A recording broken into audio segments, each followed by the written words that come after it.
Prayer. Mighty God, who in your wisdom and goodness has appointed the offices of leaders and parliaments for the welfare of society, good of all human lives upon it, and the just government of its people. We beseech you to look with your abundant favor upon us, your servants, whom you have entrusted with the performance of such important trust in this community. Let your blessings descend upon us here assembled, and grant that we may treat and consider all matters that shall come under our attention and deliberation in so just and faithful a manner as to promote your honor and glory, and to advance the peace, prosperity, and welfare of this region and of those whose interests you have committed to us. Amen.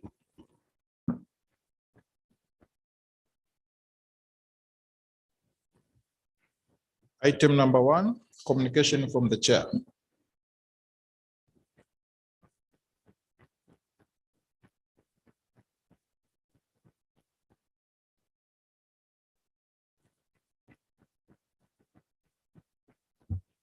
Good morning, honorable members. So welcome back to the plenary. Before we proceed, I want to introduce some of the visitors we have who are in the gallery. We have a delegation from the County Assembly of Kirinyaga in the Republic of Kenya. They are led by the Right Honorable Speaker, Honorable Muteti Murimi. You are most welcome, Mr. Speaker. There is also Honorable Jinaro Njamuno, who is Deputy Speaker. Honorable Daniel Mbungu, Leader of the Majority Party. Honorable Peter Njiru, Leader of the Minority. Honorable Benson Ngagu, Majority Party Chief Whip. Mr. Kamau Aidi, the Clerk of the Assembly. They are also accompanied by members of the other members of the County Assembly and staff. So we thank you very much for visiting us and for coming this morning to grace our proceedings in the House. The Republic of Kenya has been a good partner. We have received many delegations from county assemblies, and we really appreciate your support. So I know later in the day we shall meet and interact more. In the meantime, I wish you a good stay. Now we can proceed. Item number 2, laying of papers. Roman 1, report of the Committee on Accounts on the audited accounts of the East African Community for financial year ended 30th June 2021. Chairperson, Committee on Accounts. Honorable Susan is holding brief for the chair. Thank you, Right Honorable Speaker. Right Honorable Speaker, I beg to lay on table of the House the report of the Accounts Committee on the audited accounts of the East African Community for the financial year ended 30th June 2021. I beg to lay.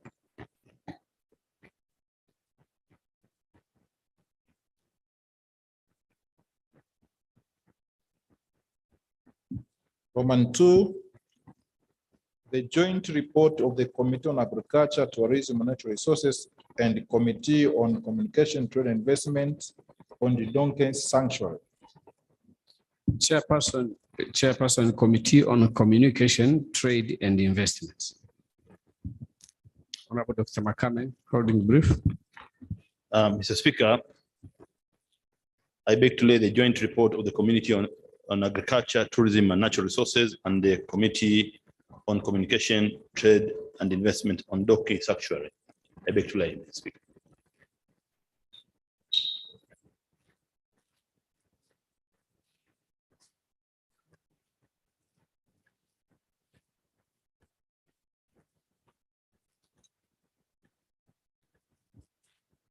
Roman 3, report of the Committee on Regional Affairs and Conflict Resolution on the benchmarking mission to SADC on peace and security and its implication on regional integration. Honorable Makame, if we can switch off your microphone. Thank you. Chairperson, Committee on Regional Affairs and Conflict Resolution. Right, Honorable Speaker, I stand in for Honorable Fatuma Dangiza, the Chair of the Regional Affairs and Conflict Resolution. I want to lay the report of the Committee on Regional Affairs and Conflict Resolution on its benchmarking mission to the Southern African Development Community, SADC, on the mechanisms and initiative on peace, security, and conflict in the region. Back to lay.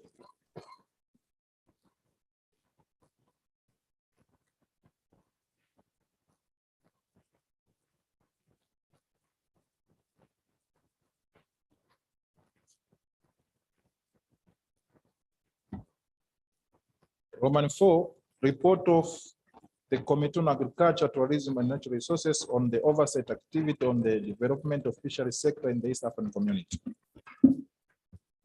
Chairperson, Committee on Agriculture, Tourism and Natural Resources. Mr. Speaker, I beg to lay the report of the Committee on Agriculture, Tourism and Natural Resources on the oversight activity on the development of fisheries sector in East African community. I beg to lay.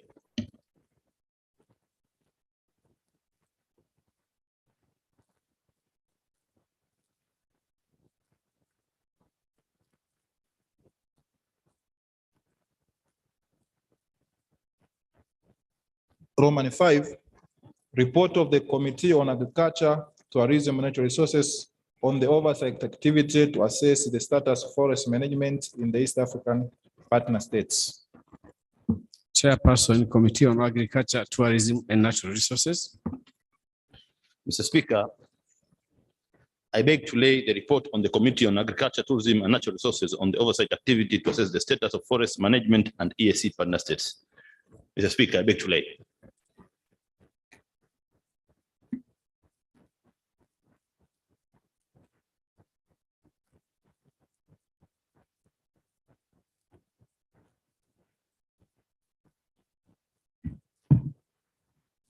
Roman 6, report of the Committee on General Purpose on the oversight activity to assess the status of implementation of universal health coverage in the EAC, in particular HIV and AIDS. Honorable Chair, Committee on General Purpose. Let me hear from you. Right, Honorable Speaker, I want to say that I don't know the office of the clerk who is responsible for ensuring we have the documents. I have not received this document, this report. I don't have it here. And I've been communicating. I don't know what's happening. So, office of the clerk, right, Honorable Speaker. Well, I think it's supposed to be between you and your committee clerk, not the clerk on the table. Yeah, but because the report is not there, you can sort it out with your committee clerk. So we can skip this item.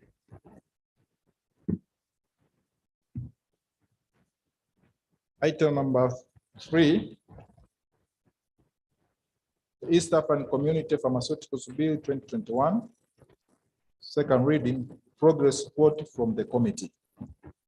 Who is the original mover of this motion? This private member. Honorable Rutazana. And she is not here yet, right? So I will need to have a conversation with her before we proceed to process this.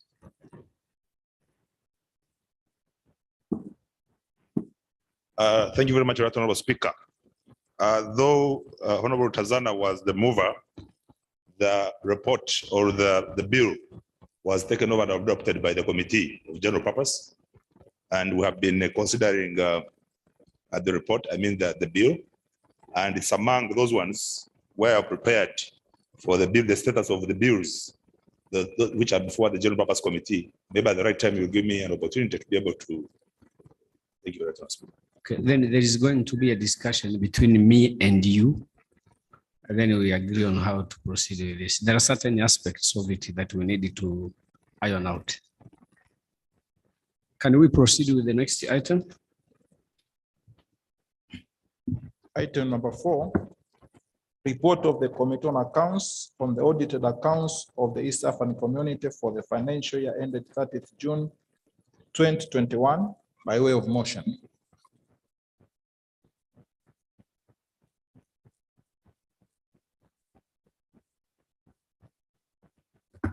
Chairperson, Committee on Accounts. Right Honorable Speaker, I beg to move a motion that the report of the Committee on Accounts on the audited accounts of the East African Community for the financial year ended 30th June 2021 be adopted. I beg to move. Seconders. Yes, Honorable Dr. Karinda, Honorable Kibungai, Honorable Claude, Honorable Koza, Honorable Dr. Makame. Honorable Chair, you can proceed and present the report. Use the podium.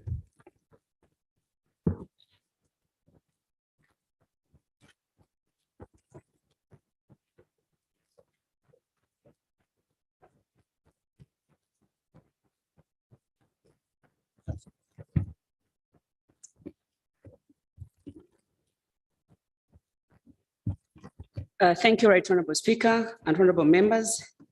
Right Honorable Speaker, during the review and consideration of the Audit Commission report of the financial statements of the East African Community organs and institutions for the year ended 30th June 2021, issues presented were examined and recommendations have been proposed.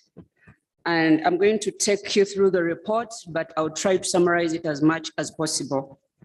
I'm going to start on page 4 of the report. I hope everyone has a copy. Procedure, Madam Speaker. Procedure.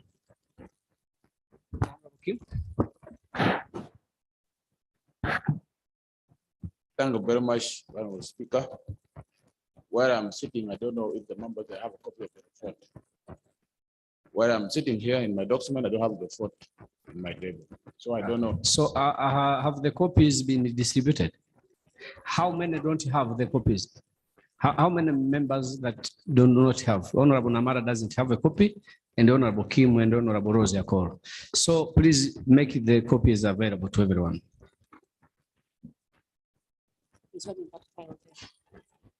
The 5 years.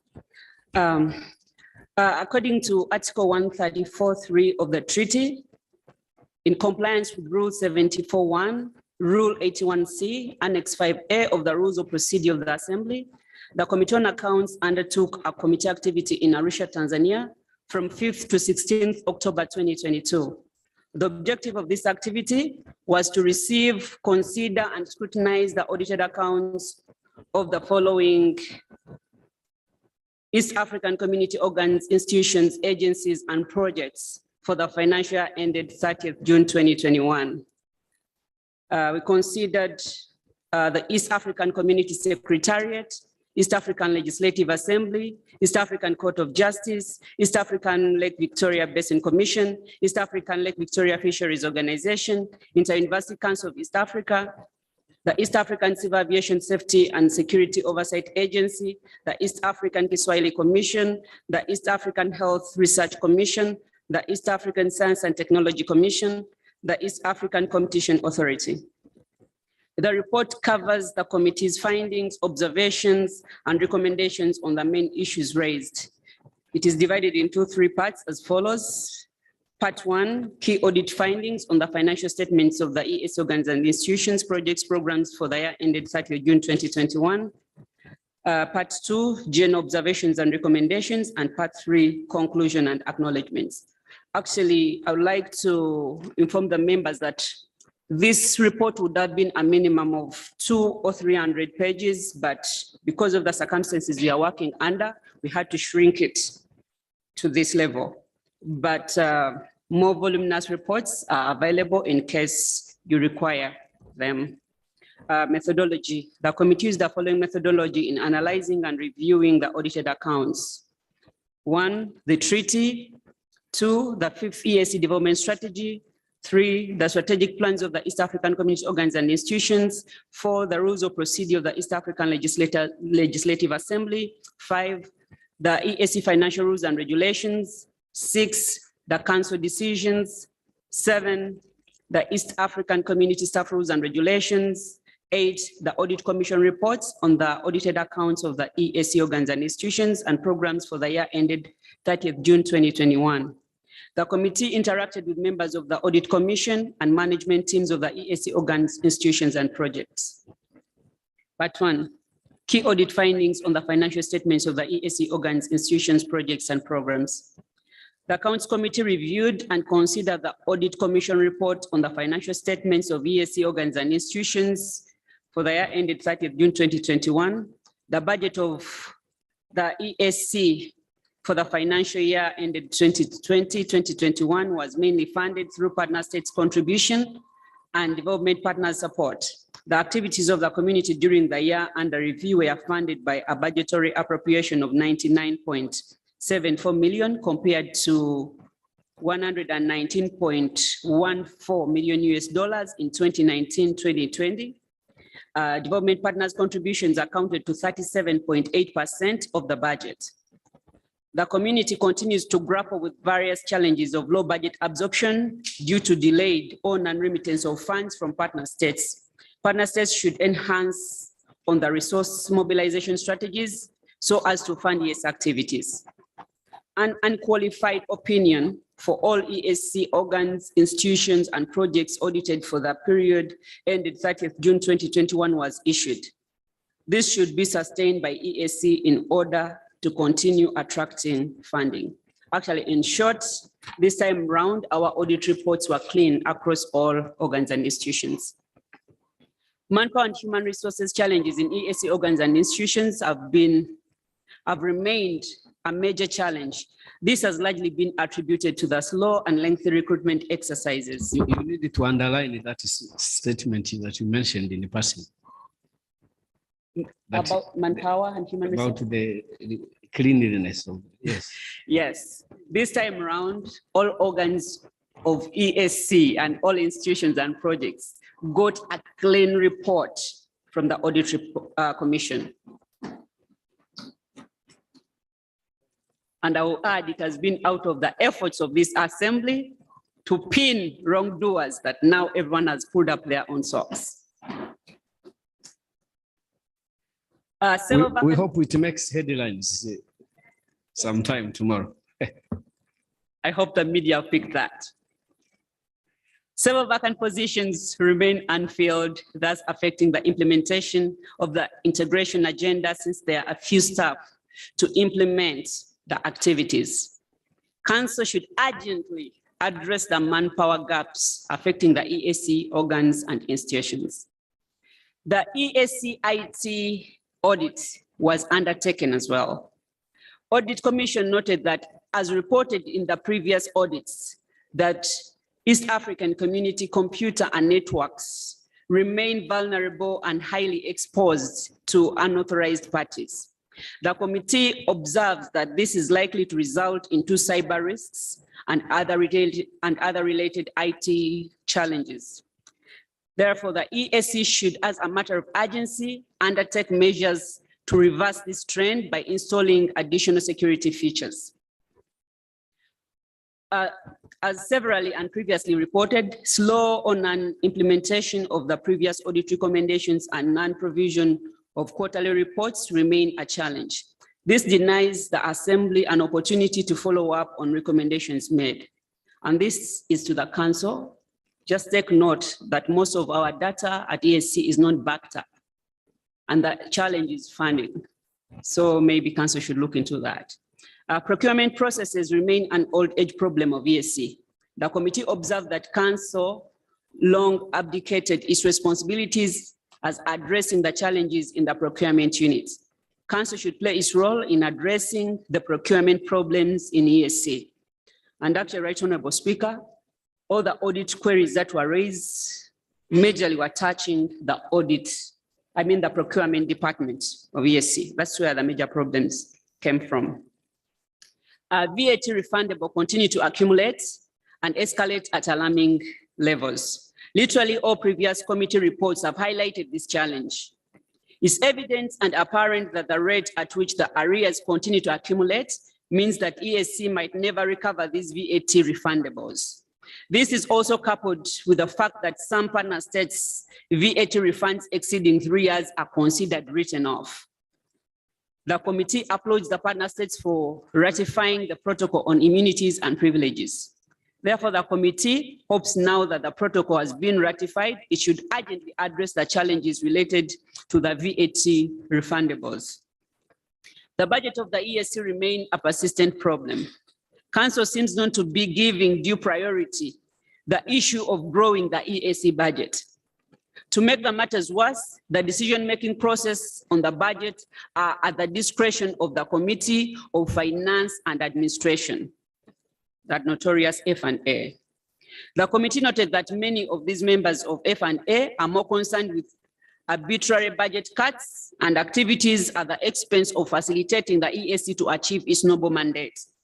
From the aging analysis of the EAC budget over the last 5 years, it's clear that the EAC budget is on a downward trend.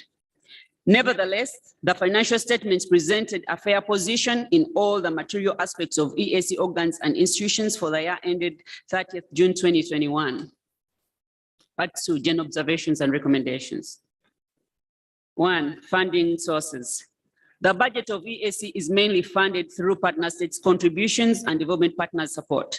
The activities of the Commission during the year under review were funded by a budgetary appropriation of USD 99.74 million compared to 119.14 million in 2019-2020. There was a decrease of $19.4 million.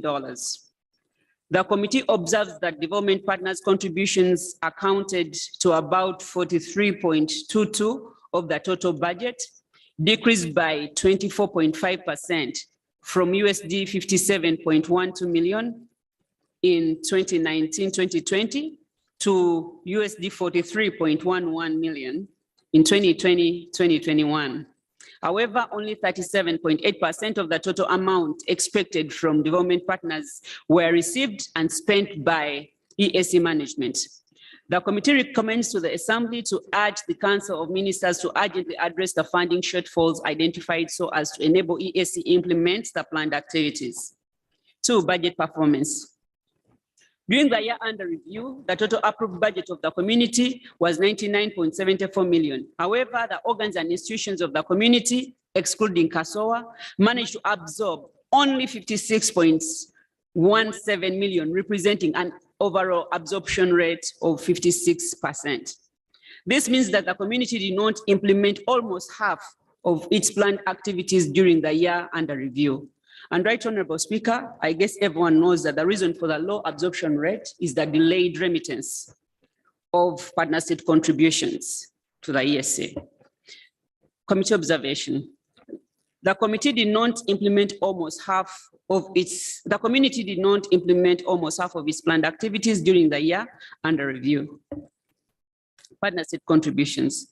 The partner states' annual contributions have changed over the last 5 years with a 26% increase from USD 41.9 million in 2016-2017 to 52.8 million in 2020-2021. It was noted that the contributions paid have been diminishing, leading to an increase in outstanding contributions from 7.8 million in 2016 to 2017 to $14.9 million in 2020-2021. This means that the EAC cannot properly plan and implement its activities, which may negatively affect service delivery of its mandate. The committee observation. The EAC cannot properly plan, implement its activities, which may negatively affect delivery of its mandate. Page 8, development partners' contributions. Receipts from development partners have been declining from $27.36 million in 2015-16 to $16.29 million in 2020-2021, representing a 40.5% decrease in funding despite a minor increase from 20.07 million reported in 2017-2018. Committee observation. Some of the activities that were to be implemented during development partners using development partners support have not been implemented. The absorption of funds from development partners funds has also been low. 5, status of implementation of various audit recommendations. Okay, Right Honorable Speaker, just to note why the absorption of funds from development partners has also been low is the fact that for some of the development partners, we have different financial years. As ours runs from 1st July to 30th June, theirs run from January to December.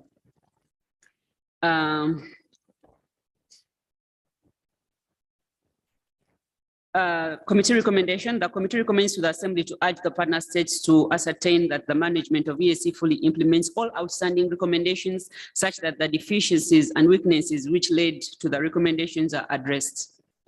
6, implementation of planned activities and unsettled supplier bills.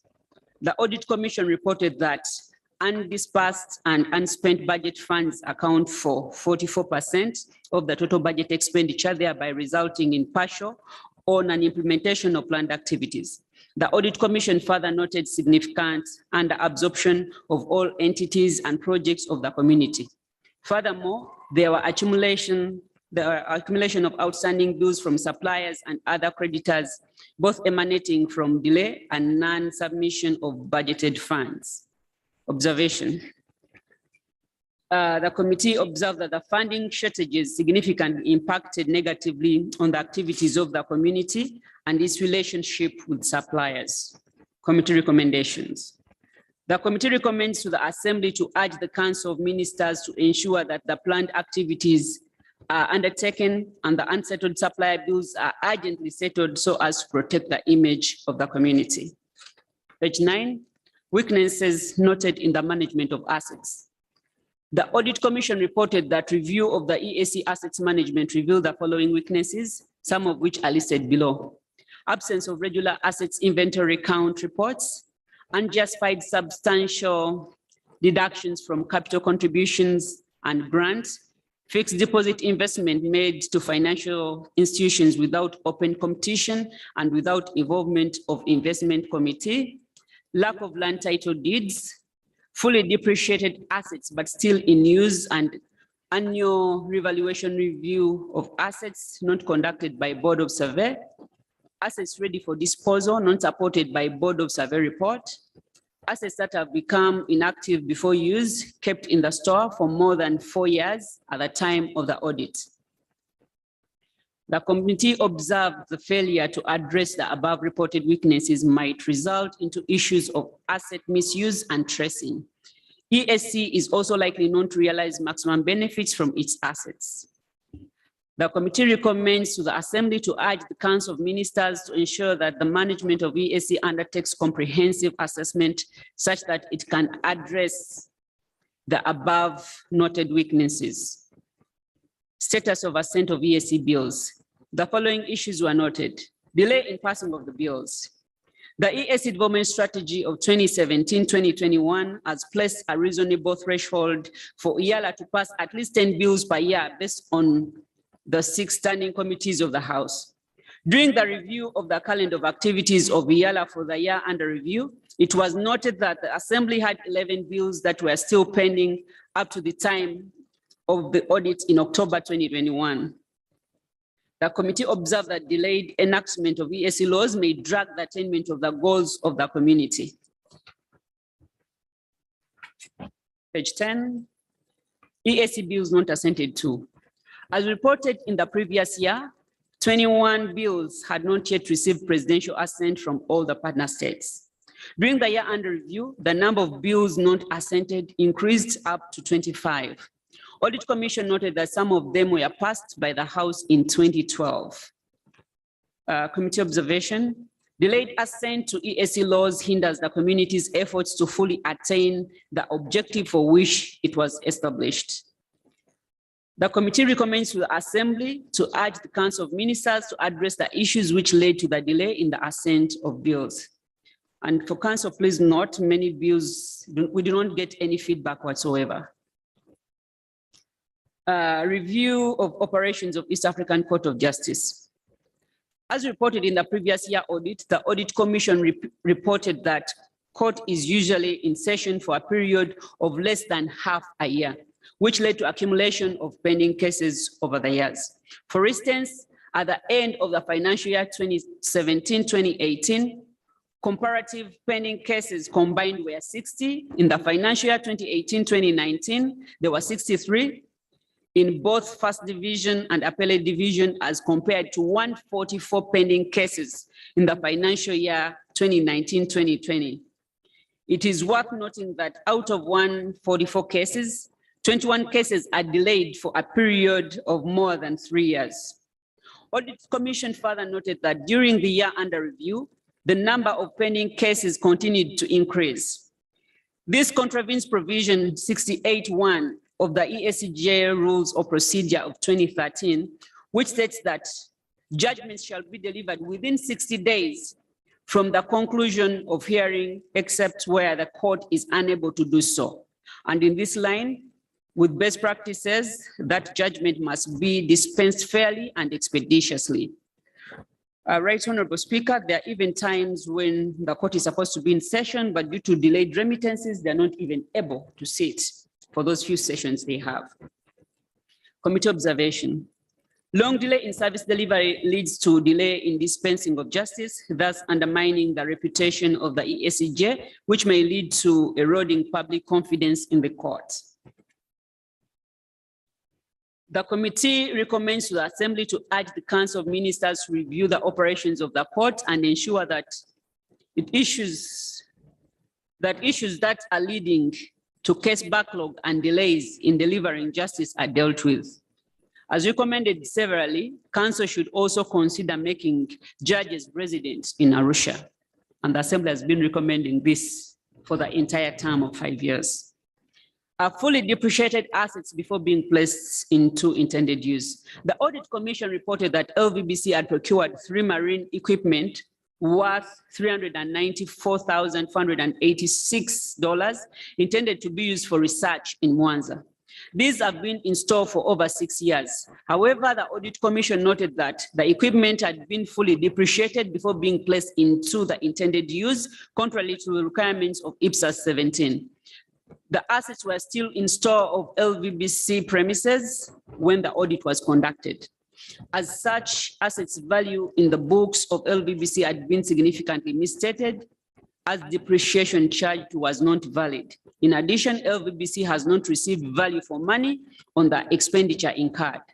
The committee recommends to the Assembly to urge the Council of Ministers to ensure that the management of LVBC urgently repairs RV Jumuiya such that the marine equipment is put in use.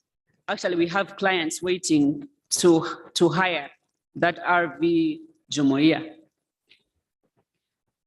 The committee funds withdrawn from general reserve without council approval. The Audit Commission reported withdrawals of funds amounting to $1,244,762 from the general reserve without prior approval of the council. When the committee interacted with the management of EAC, it concurred with the audit observation and clarified that the withdrawals of $793,430 were urgent to facilitate the EALA session. The amount of $451,332 was part of the approved amount of $821,332, which was borrowed from the general reserve as per council's decision EAC/CM/40/decision 2022. Committee observation. Withdrawal of funds from the general reserve prior to obtaining approval from the council is non-compliant with the EAC financial rules and regulations, which may lead to misuse of the community funds. The committee recommends to the Assembly to urge the Council of Ministers to ensure that the management of EAC complies with the requirements of the financial regulations in the use of the funds in the general reserve. 12. Funds borrowed from the general reserve not refunded. $1,927,838. The Audit Commission reported that the East African Legislative Assembly and East African Court of Justice borrowed a total amount of USD 1,927,838, but funds are not being refunded up to the time of the audit. When the committee interacted with the management of EAC, it reported that attempts are underway to review the current provisions in respect of the management of the General Reserve funds.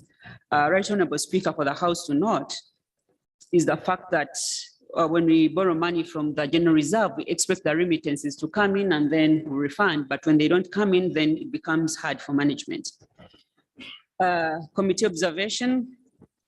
Borrowing from the General Reserve and not refunding the funds is non-compliant with the directives of the Council of Ministers. This may lead to mismanagement of funds available in the General Reserve, whereby those funds are expected to be reinvested in other profitable projects as stipulated under Regulation 32(6) of the EAC's Financial Rules and Regulations of 2012.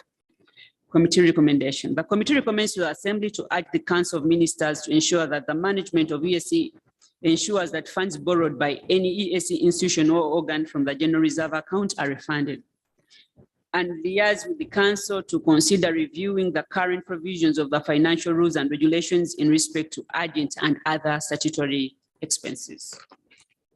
Page 13. Payment of DSA for staff trainings but not sufficiently attended, and that's an amount of $200,000.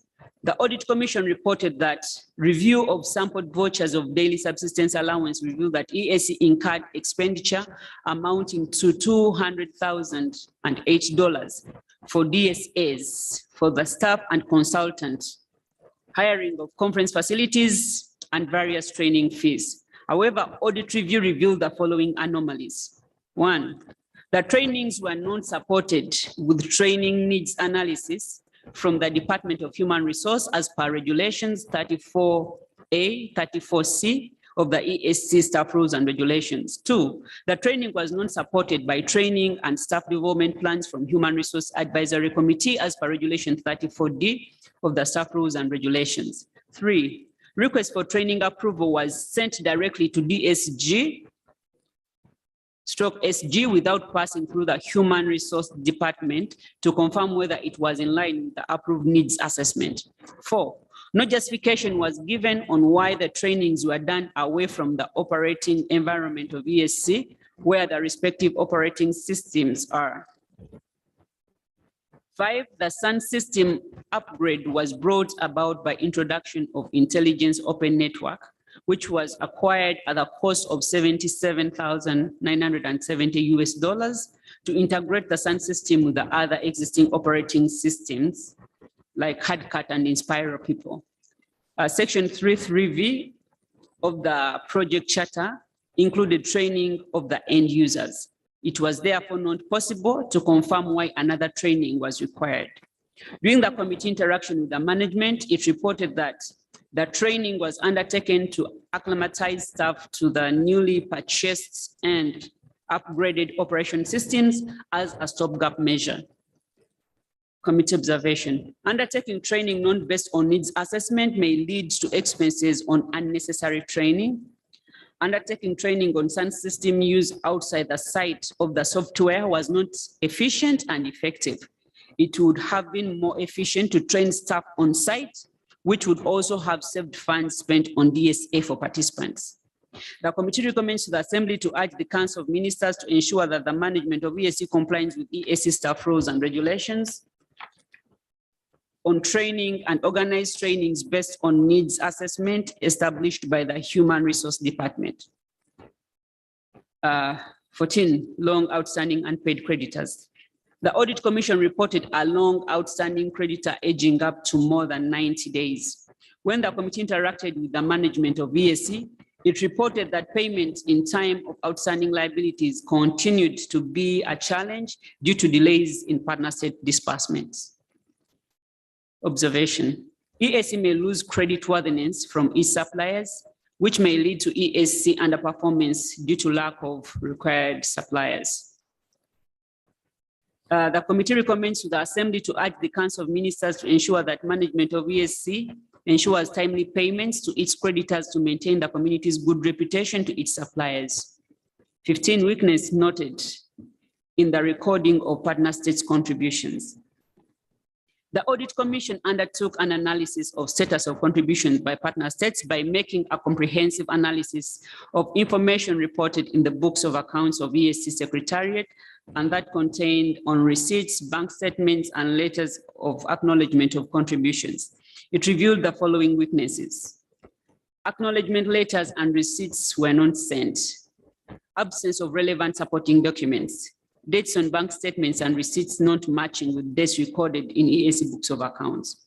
When the committee interacted with the management of EAC, it acknowledged the audit query and reported that it did not prepare and send an acknowledgement letter and accompanying receipt to the Republic of Uganda for contributions of $9,523.90 US dollars. Committee observation on page 15. Inaccuracy in balances presented to partner states as outstanding contributions may impact negatively on partner states' prompt contributions in reference to the outstanding balance presented to the partner states. The committee recommends to the Assembly to urge the Council of Ministers to ensure that the management of EAC ensures that each recorded contribution is supported by necessary documents and match the date on the receipt of the contribution and the one recorded in the bank with the date recorded in the EAC books of accounts. Non-compliance with financial and procurement guidelines in the procurement of motor vehicle, USD 101,800. Audit Commission reported anomalies in the procurement of a Toyota Land Cruiser VXR V8 with registration number TCD 1051 ESC that was bought for Deputy Secretary General, Planning and Infrastructure, Stroke Finance and Administration at the cost of $100,800. The vehicle was bought from Toyota Kenya through the Lake Victoria Basin Commission using direct procurement method. This was contrary to Regulation 68.4 and 7 and 64.1A of the EAC Financial Rules and Regulations of 2012. Below is detailed information with regard to anomalies that were noted in the acquisition of this motor vehicle. The EAC procurement plan provided for procurement of 2 motor vehicles. However, only 1 vehicle was acquired using the whole budgeted amount instead of 2 that were planned for. 2, the EAC Secretariat used direct procurement method to acquire the vehicle instead of open bidding. 3, the minutes of the 75th extraordinary meeting of the procurement committee were only signed by the chairman and secretary of the committee. 4, there is no contract between EAC Secretariat and the vehicle supplier, MS Toyota Kenya, detailing terms and conditions in the procurement of the vehicle and expressing the rights and obligations of each party in the arrangement. Page 16. 5, the asset was wrongly recorded in the financial year 2020-2021, while documentary evidences show that the vehicle was delivered after the year end. Committee observation. Absence of competition had denied the EAC Secretariat from attaining value for money. Non-compliances with regulations by management exposed the community to possible loss of funds through fraudulent practices by officers. 3, there was a risk of receiving substandard goods due to absence of inspection at the receipt of the said vehicle. 4, interests of the community could have been in jeopardy in case of disputes as there is no contract between the parties. Recommendation. The committee recommends to the Assembly to urge the Council of Ministers to undertake investigations on those procurements that have evaded competitive methods, as the frequency brings about possibility of conflict of interest by the officers involved in respective procurements. In addition, controls on procurement should be revisited to curb management override exhibited in the financial year 2020-2021. Actually, Right Honorable Speaker, when we had an interaction with the staff from the audit, from the procurement department, we were actually informed that they choose to follow the old amended law at the expense of the new one. They choose whichever favors them most. provision of vehicles above entitlement, and non-compliance with procurement procedures. The Audit Commission reported that a review of the PPE for the year under audit noted a transaction relating to purchase of a motor vehicle that had a number of irregularities with regard to financial and procurement guidelines of the community as detailed below. In May 2020, the community provided $107,395 to buy a Toyota Land Cruiser VXR V8. However, the EAC Secretariat acquired a Range Rover L405 at an amount of $119,100 that was also given registration number TCD M1 ESC for the use by the Secretary General. The new vehicle was bought just 1 year after the previous one. The vehicle was procured through direct procurement to the requirements, contrary to the requirements of the EAC Financial Rules and Regulations of 2012. There was no contract between EAC Secretariat and the vehicle supplier, MS Incape Kenya, that has terms and conditions indicating the rights and obligations of the community in the procurement arrangement, contrary to Regulation 83.4 of the EAC Financial Rules and Regulations of 2012. Actually, as a committee, we had requested to have an interaction with this company, but it never happened. Although the user department indicated the procurement committee that the council during its 42nd extraordinary meeting had approved the budget allocation of $130,000 to buy the new vehicle, review of the annual procurement plan and annual budgets indicated that the vehicle was not planned or budgeted for. There is no evidence that 3 of the officers involved in inspecting the vehicle had technical expertise with regard to motor vehicles, which is contrary to paragraph 3.921 of the EAC Procurement Procedures Manual of 2020.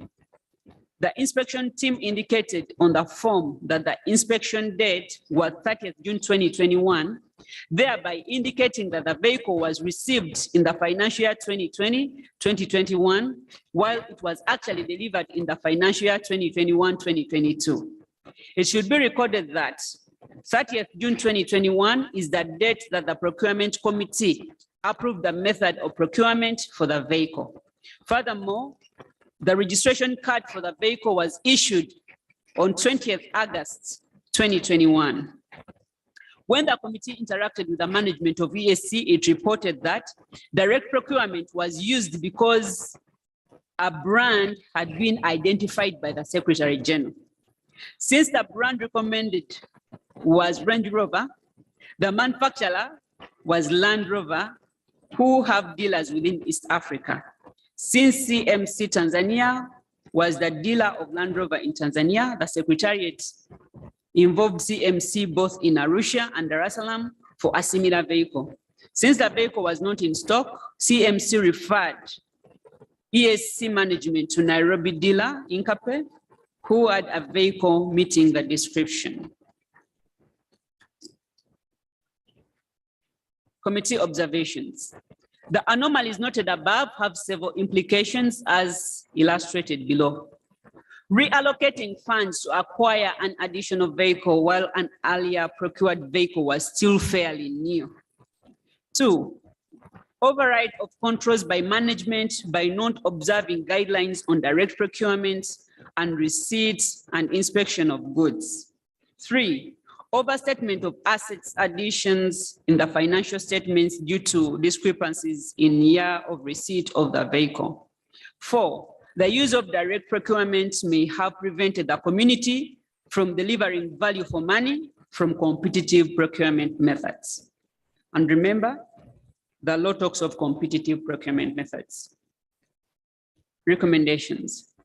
The committee recommends to the Assembly to urge the Council of Ministers to ensure that the management of EAC should ensure guidelines on procurement methods are followed so as to protect the community's funds.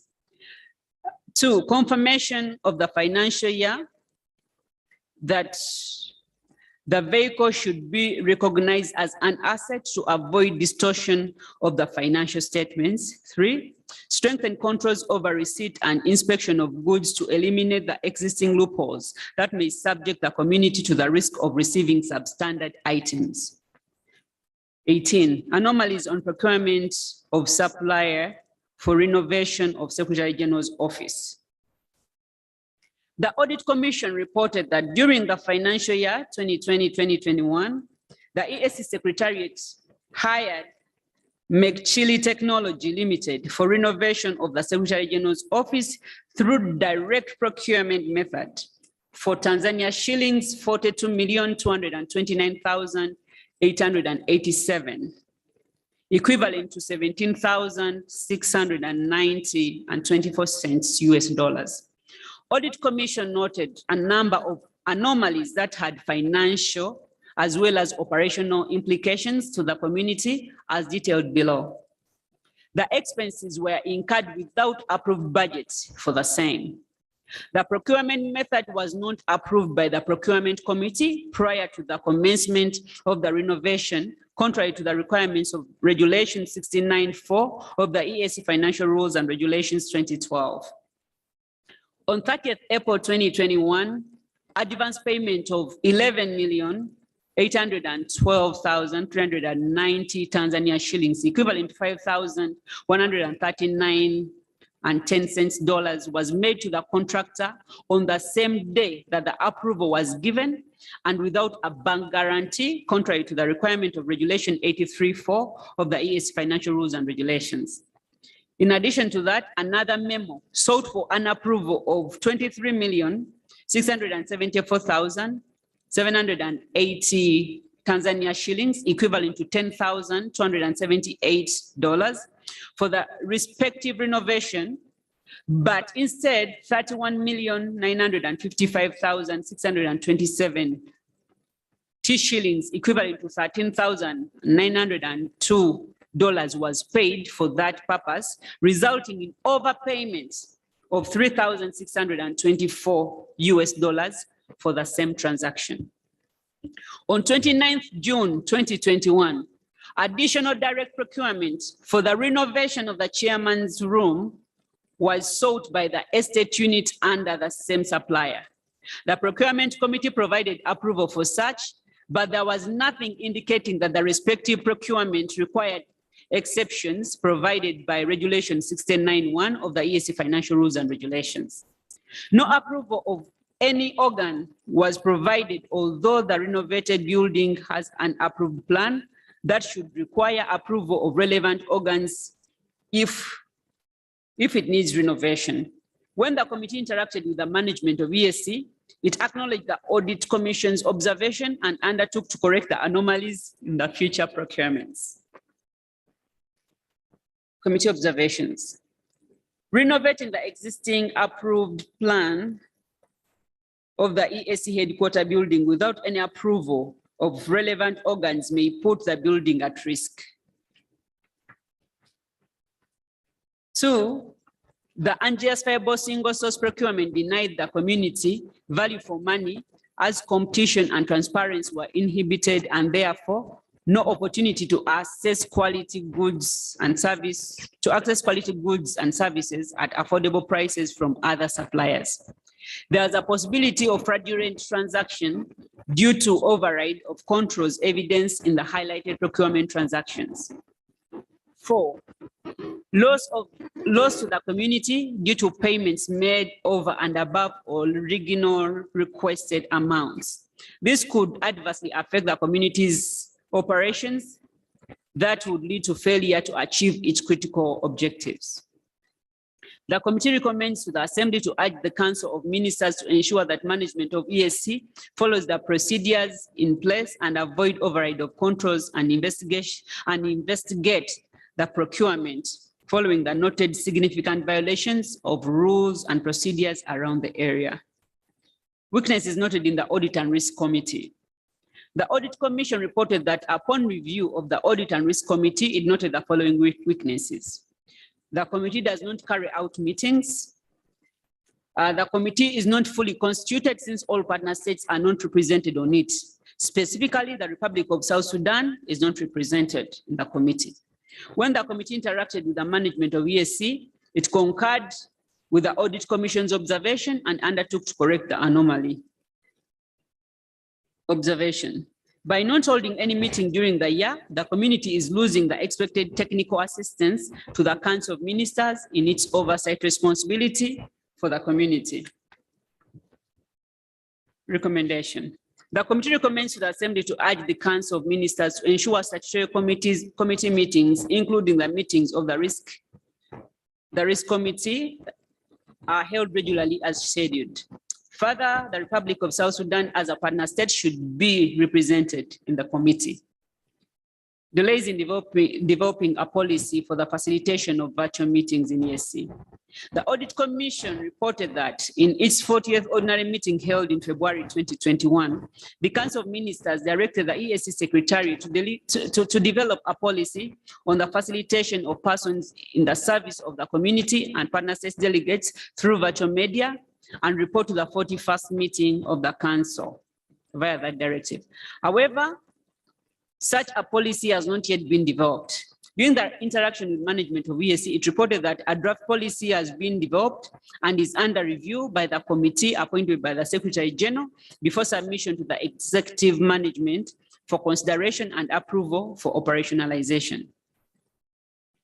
The committee observed that delay in developing the policy and virtual meetings as directed by the Council of Ministers is a non-compliance with the Council's directives, resulting in delay and in avoiding some costs required to be incurred in physical attendance of meetings. The committee recommends to the Assembly to urge the Council of Ministers to ensure that management puts in place guiding regulations for activities carried out virtually to comply with the Council directive to cut down costs usually incurred for transport and accommodation of delegates. Slow pace in implementation of French as a language for the community. The Audit Commission reported that the 15th summit of the EAC Heads of State held on 30th November 2013 directed the Council of Ministers to undertake a study on the modalities of including French as a language of the community in addition to English and Kiswahili. However, Audit Commission noted that from 2013, when the summit issued the directive to set up modalities to adopt French as a language of the community, up to the time of audit in 2021, French has not been operationalized as a language of the community. During the management meeting with EAC, it reported that the Secretariat has already initiated actions towards implementing the decision of the summit of adopting French as a language of the community. Observation. Delays in introducing French as a language of the EAC means that delegates with French background, but who are not proficient in English or in Kiswahili cannot express their views or follow deliberations efficiently, and the community may be missing important inputs to enhance the EAC development. The committee recommends to the Assembly to urge the Council of Ministers to ensure that the management of EAC take necessary measures to ensure French is operationalized as directed by the Summit and Council. In the meantime, management should endeavor to explore ways of hiring English-French translation and interpreting services during EAC meetings. Unjustified differences in salaries and other benefits to staff of the same category. The Audit Commission reported that review of payroll for temporary staff revealed that there is no established equivalent grading for temporary staff, while it is the basis for salary payment, hence leading to payment of salaries which contravene the existing salary structure. When the committee interacted with the management of EAC, it reported that attempts are underway to harmonize the salaries for short-term staff as recommended to the Secretary General. Observation. Absence of basis for payment of salaries for short-term staff as well as unjustified differences in salaries may cause litigation to the community with adverse financial consequences. The committee recommends to the Assembly to urge the Council of Ministers to ensure that the management of EAC take necessary measures to improve short-term staff salary payment policies to ensure that short-term staff salaries are effected in line with adopted and approved salary structure, and liaise with the Council of Ministers so that Recruitments are carried out for positions occupied by short-term staff to ensure sustainability of activities in the community and fair treatment of the staff of the community. Hierarchy of the clerk to the assembly. The Audit Commission reported that at the 33rd meeting of the Council of Ministers in 2016, the Council granted EALA financial and administrative autonomy. This one, Right Honorable Speaker, needs to be highlighted. The Council granted EALA and the court financial and administrative autonomy. That was 2016. However, as previously reported, the clerk, who is the head of EALA according to ESC organizational structure, is at grade P5, unlike his peer heads of organs who are at executive management level at D2.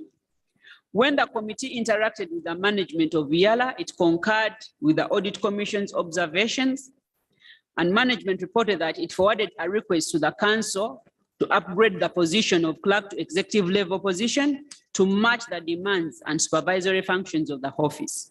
However, it was not done, and the clerk remains the only EAC staff head of organ serving at non-executive level. Management brought this to the attention of the council, noting that EALA will be denied representation in executive level meetings of the ESC.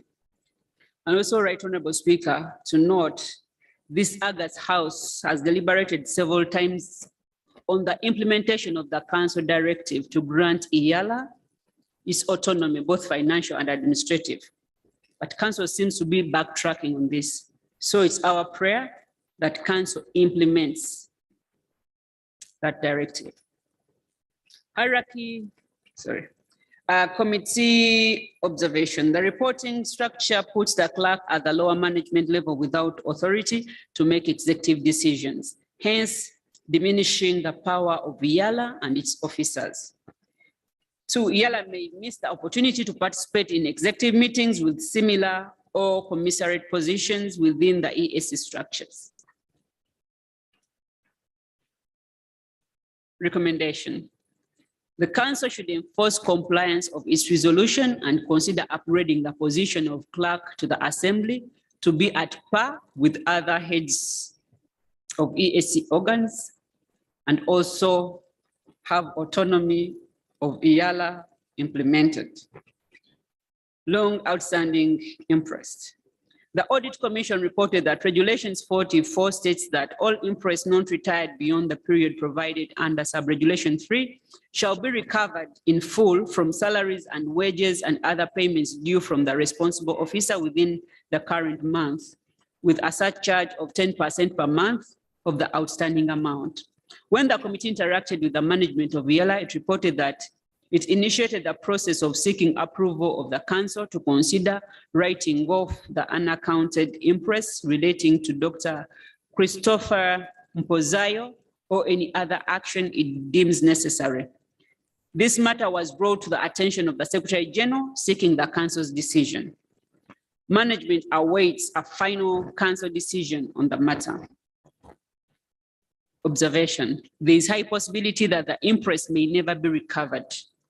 The committee recommends to the Assembly to urge the Council of Ministers to consider writing off the unaccounted for interest which was granted to Dr. Christopher Mpozayo. Conclusion. In conclusion, funding is a prerequisite for the smooth running of all organs and institutions of the community. The Council of Ministers should fully support strategies and programs of the EAC organs and institutions and overrule the zero increment of the budget. By doing so, it will enable organs and institutions to implement their planned activities. The committee also calls upon Council to fast track the alternative funding mechanism. The committee wishes to thank the Right Honorable Speaker, the clerk, the Audit Commission, and the management of the various organs and institutions of the community for the excellent facilitation accorded to it while executing its mandates. Allow me to also thank the members of the Accounts Committee for burning the overnight candle in ensuring that we dispose of this treaty mandates. I beg to submit.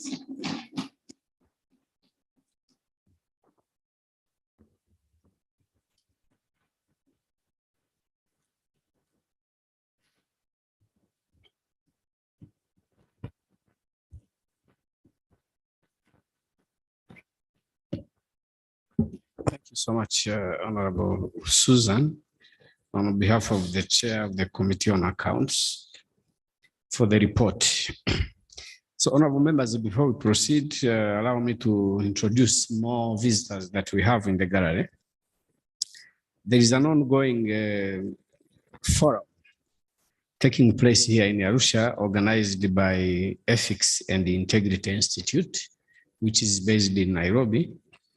And it is a forum in which health committee members of the Legislative Assembly of Bomet County are participating.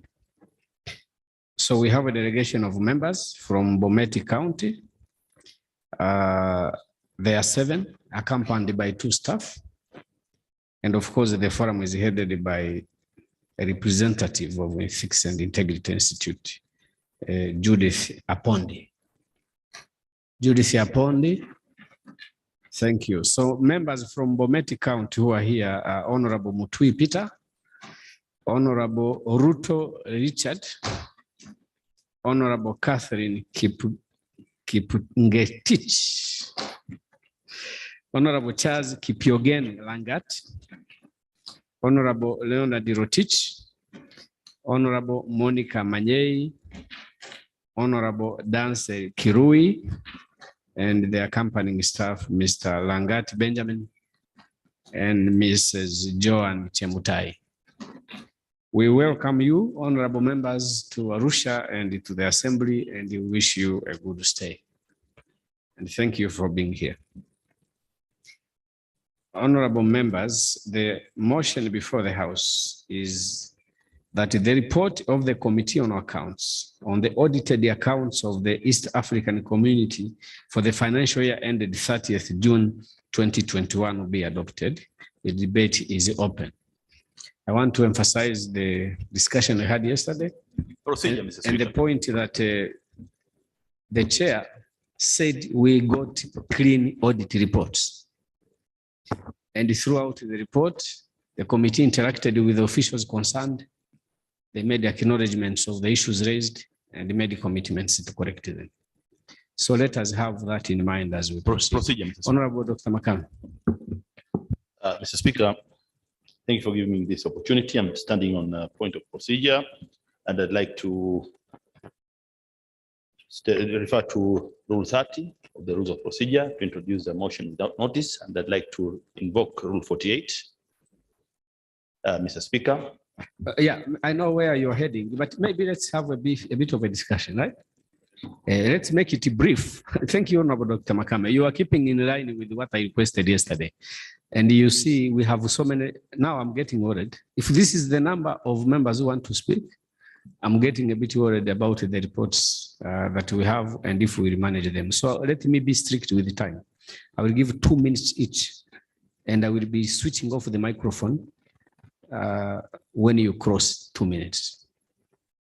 You didn't know I have that gadget to switch off. I've just not been using it, but I have. So Honorable Claude, Honorable Engineer Mnya, Honorable Mbide, Honorable Kakoza, in that order.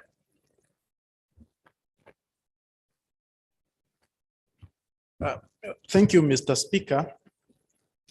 Just want to first say that I'm a member of this committee, and I want to bring to the attention of members that this is a summary report. Normally, we are supposed to have also a copy of the detailed report because our clerks sometimes are also overwhelmed by the work they do. Like for the clerk of our committee is also a clerk of the regional committee. Sometimes to compile the reports, it is a huge task which takes time and also energy.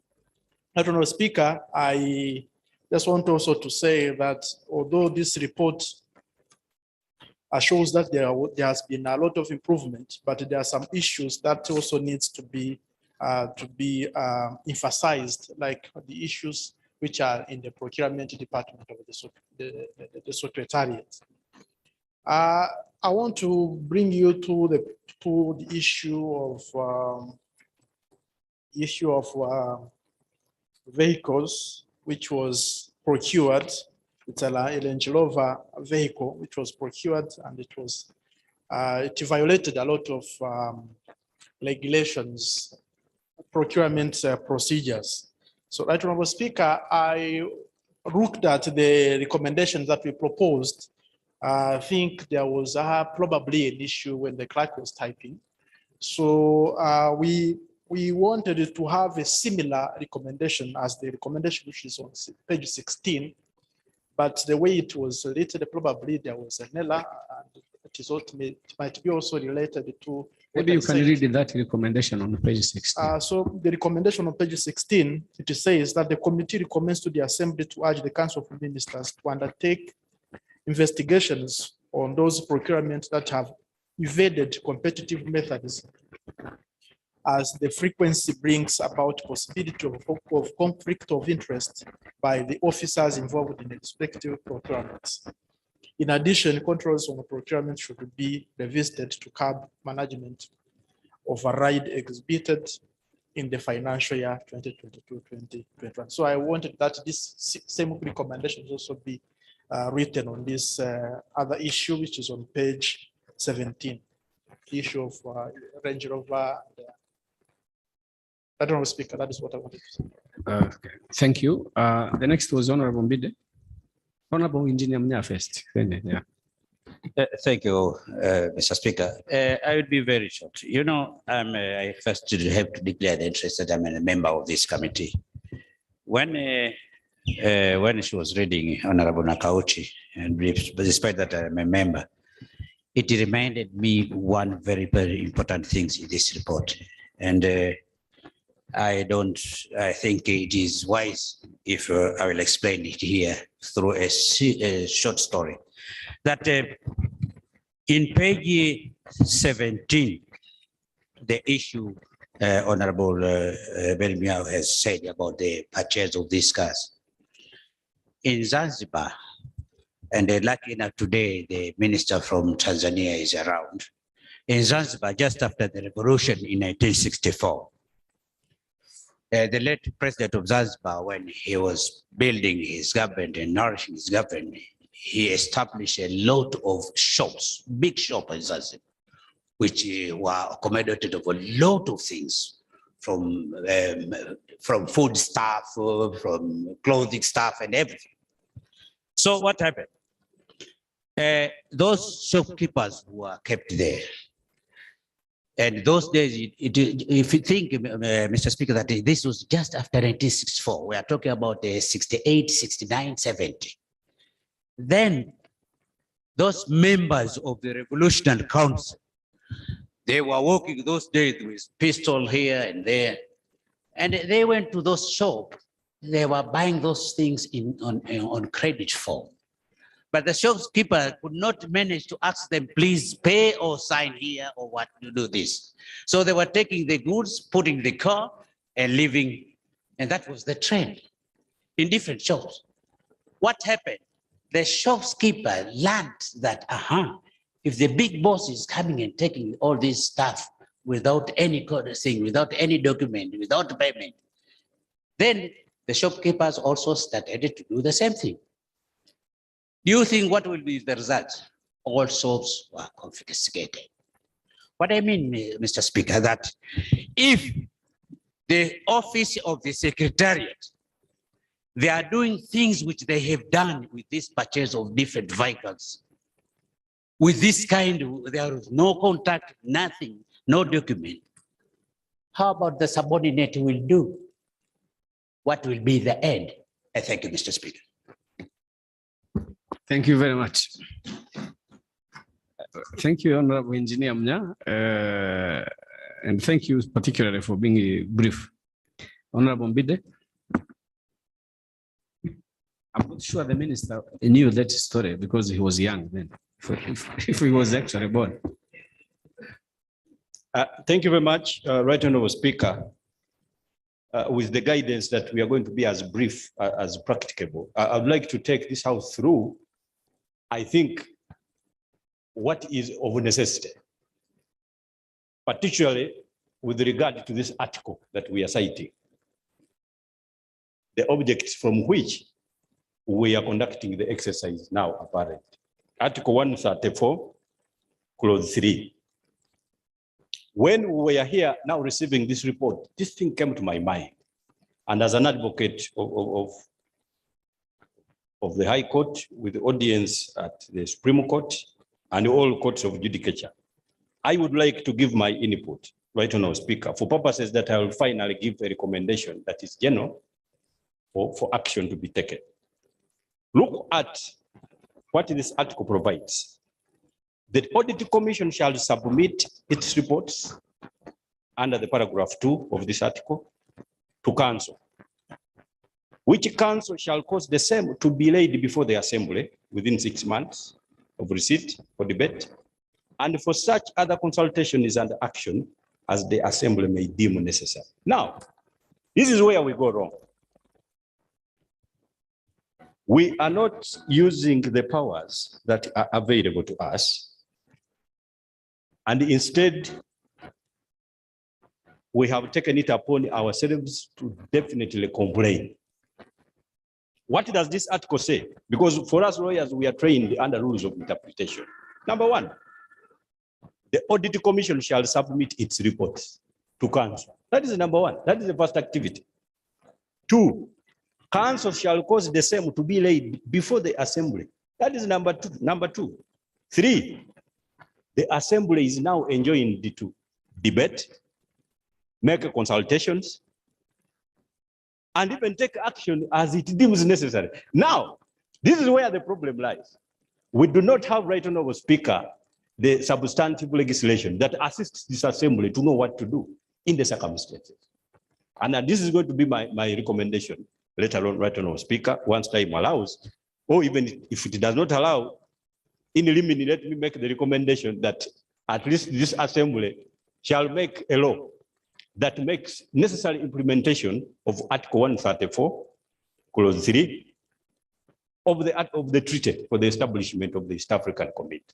That now rhymes again with the particularities of the report that were submitted regarding the semi-autonomy of this Assembly, which also equally doesn't have a substantive law. And we have got a law for administration of EALA, which digressed into things that actually would not have been covered. Of course, it was we must address, Right Honorable Speaker, some of these things with material truthfulness, which in law we call veracity, verite, or dinkum oil. If we do not address this, if the book is going to have that language, I'm not sure many will understand what you want to communicate. but I have consistently taken your guidance, Right Honorable Speaker. The book will be understandable. People will read it, but obviously, at some stage, many of them will run to some dictionaries for interpretation. But, Right Honorable Speaker, this Assembly now needs to take the powers that are available to it. And I think the Council to the community needs also now to work jointly with this Assembly to develop mechanisms that should help this Assembly, because this work is generally the duty of the Assembly to emerge with a solution. But then we are now taking back by way of recommendation. This should not be a recommendation per se. I think recommendation, when you are utilizing any of the rules of interpretations of statutory interpretation, particularly now the golden rule or the purposive rule, the purpose for which this legislation was put, the objective reasons that made it a logical necessity by the framers, for the framers of this treaty to provide for this.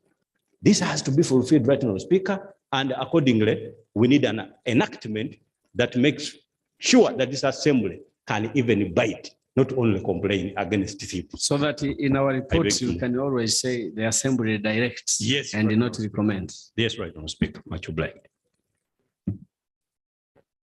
The good thing is you are going to have a good number of members in the next Assembly, so they are taking the note. Honorable Kakoza.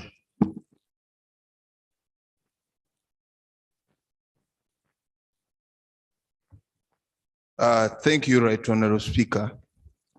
Of course, also I'll be brief, but I want to add, because I'm a member of the committee, but I want to make an input as where Honorable Mbida has stopped.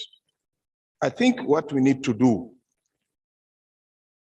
for issues of accountability all over globally is the sanctions that people must abide with. For instance, the chairperson started with the current circumstances we are working in. I think the Council of Ministers should know now that the Legislative Assembly, it has an oversight function and the legislation, which needs to be given time to do all the work they need so that it helps the council, EAC, do an oversight function properly. Because as given time, Right Honorable Speaker, 14 days are not enough. If you look at the list of the agencies where we appropriate money to come for 2 weeks and go back home, you don't do a comprehensive work. This needs a crucial time and extension of more than 14 days so that you are thorough, you do verification account, even in the fields of what is reported here. True, Right Honorable Speaker. Of course, the fair view opinion of the auditor is good, but it needs to be sustainable with the legal framework. For instance, the improvement which is made, it's by through Parliament to press very hard on accountabilities. But also we need to go further to put a legal framework on integrated finance management systems, that any money we appropriate here, go to a vote, and that chief accounting officer must appropriate money according how it is passed. It will avoid diversion of funds within the budgeting system, and if so, the chief accounting officer will be personally reliable. You couldn't have diversions of these procurements where they are not planned for in the budget year. I think the best way to go about it, we need to have a Public Finance Management Act in this house, acted by the members of the house, so that the sanctions in accounting officer against that should be personally liable and accountable. We should streamline the procurement process. Otherwise, all the audited reports which have been happening, people fraud money, go through, don't abide with the rules. And because there are no sanctions, they find it as if it's casual. And I think the next year, we need to put up a fight to have a Public Finance Accountability Act that any officer within the system must be personally liable. Even the audit act, once auditors make a forensic audit, then it goes directly for prosecution. And when they do so, any officer who will be dealing with this public money won't again do what is happening within this given report. With those few remarks, those are my submissions. Thank you. If the officer of the clerk can inform the council chair to be around, and unless Honorable Miano will handle that. Honorable Abdikadir, shortly I will be asking the council to respond, so I wanted the chair to be around. Thank you very much, Right Honorable Speaker, for the opportunity to speak to this report. And on the onset, again, let me say that I am a member of the Accounts Committee, and I have served in the Accounts Committee for the entire 5-year period here. Right Honorable Speaker, let me, on the onset, take the early opportunity to say that I have seen a lot of improvement in the management of resources in the community over the last few years.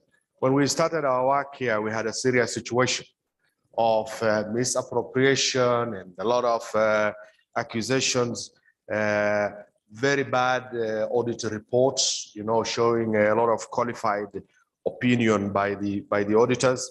But over the years, and actually that led to this house making a number of naming of senior officials of the community, and luckily I must say that that has caused a lot of corrective effect, in the sense that the last 3 years audited reports that we have seen, there is no qualified opinion other than the ordinary normal other suggestions for improvements and things like that.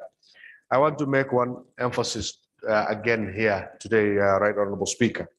So Speaker, as a finance person, when I came to this community, one thing I found that was not acceptable at all was for any executive body to operate without what is called the PFM law, the Public Finance Management law. In all our partner states, after our constitution, the second most supreme law is the PFM law, the law that governs the utilization of the funds or the public funds. This community to this day, Right Honorable Speaker, does not have a law that governs how the resources of the community is utilized. And this is a very serious loophole, Mr. Speaker.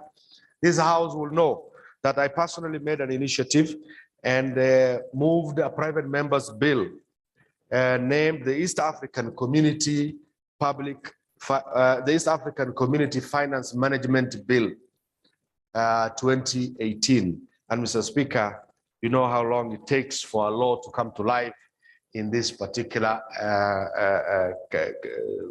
institutions of ours. And that bill is still on.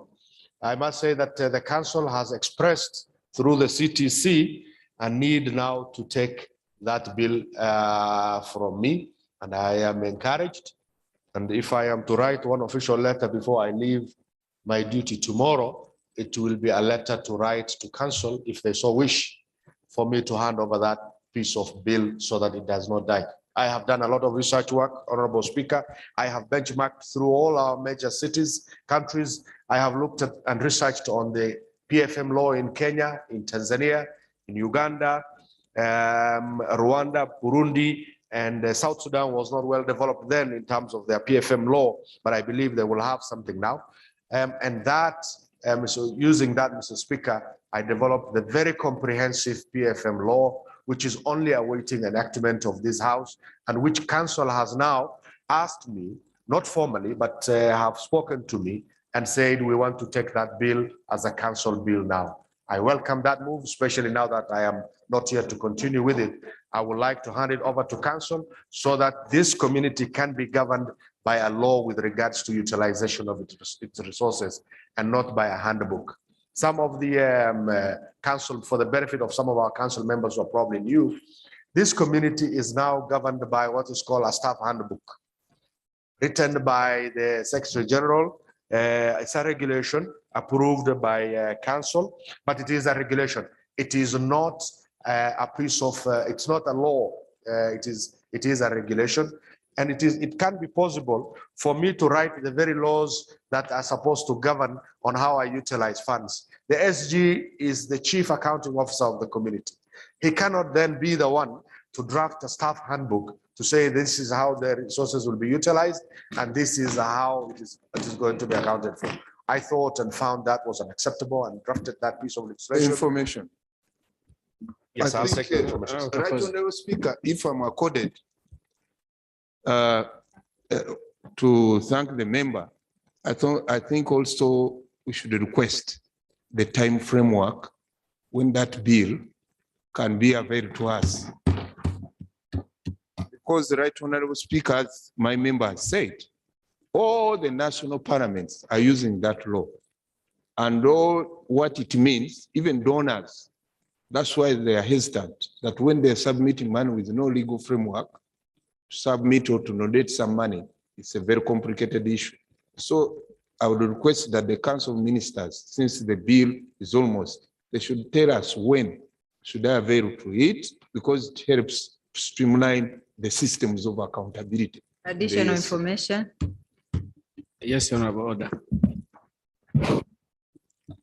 Thank you, Right Honorable Speaker. I'll be brief. I just wanted to, on that line, to also remind the Council of Ministers that in the report, the Accounts Committee presented, I think it was last month, on the benchmarking in our partner state, in a national partner. This also came out.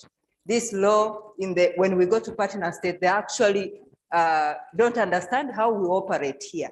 And we brought the report and requested Again, my brother, Honorable Mbide said, I think this thing of requesting the council is bringing problems. So we want to ask them to consider that report also in line with that, because even national parliaments are wondering what is going on in this community. And when we hear all these anomalies of financial management, that is where it is coming from. So please, Council of Ministers, work on this. And this is going to help the community taking a further step. I thank you, Roger. Thank you. Honorable Abdikadir. Thank you, Honorable Speaker. Honorable Speaker, I feel very encouraged by the comments of my colleagues, especially Honorable James Kakoza, who is going to be in the 5th EALA. And I know he too is a finance background. He's been involved in matters audit for many years. One of the things that will happen from next week on, a list of the bills that were left by this house will be presented here. If you see that bill orphaned, council not taking it, please take it up and take it to its conclusion. You will have done this community a great favor. Thank you very much, Honorable Speaker. Thank you. Honorable Musamari. Thank you, Honorable Speaker, for this opportunity to make my contribution towards this debate.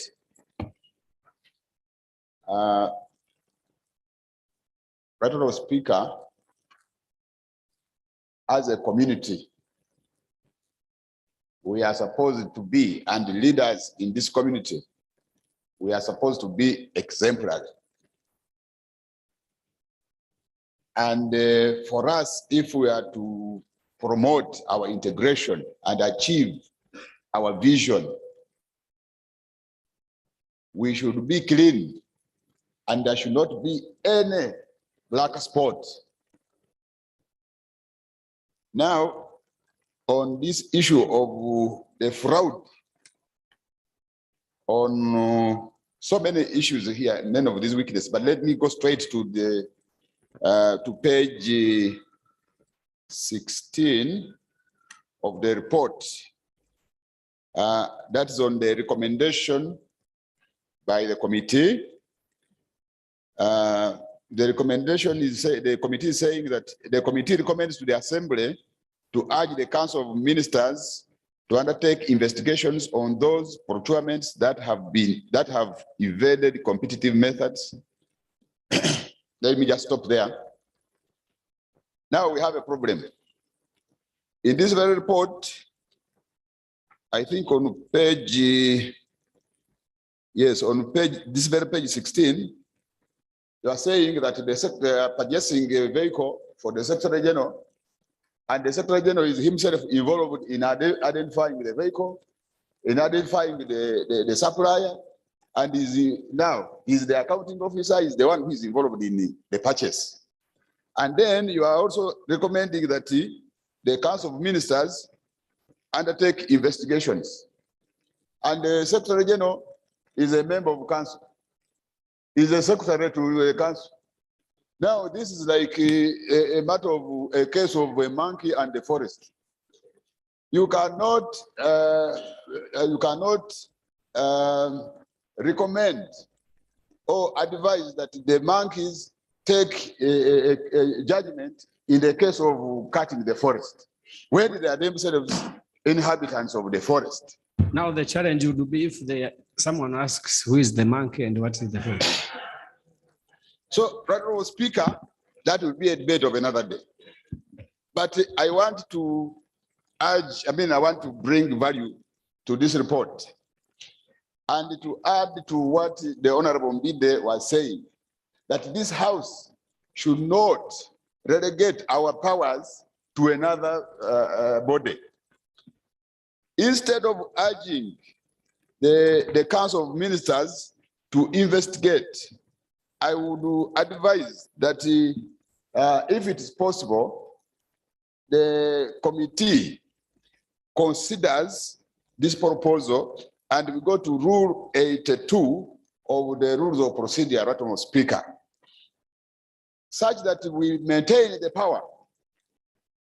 Rule 82 talks about the select committees, and it says, Rule 1, Sub-Rule 1, the House may, at any time, upon a motion made after notice given, appoint a select committee to be nominated by the commission for the consideration or investigation of such matters as the House may Honorable Musamali, refer. if we go by your logic, those individuals are also members of the assembly. So the same formula you can use to disqualify the council doesn't work in favor of the assembly. Thank you, Mr. Speaker. I agree with you. However, according to this rule, we shall have the whole House agree on the step to be taken. And therefore, if we are to appoint a select committee, that select committee is going to carry out investigations with the terms and the conditions approved by this House. And that means the House will have powers to go ahead to dig the details into this fraud. And not only this one, there are so many, all these procurement matters and even the other conduct by leaders and the officers of the community. So, Mr. Speaker, I want to urge that if the committee can agree with me, they recommend to set up a select committee. Even if this house is now winding up, it's only the house which is, I mean, it is only a few people who are winding up. The house will continue. So that's my recommendation. Thank you, Mr. Speaker. So is the council chair back? Honorable Miano, you are from the corporate world. I know most of the issues we are discussing you can handle very well. And the Honorable Balozi, the council.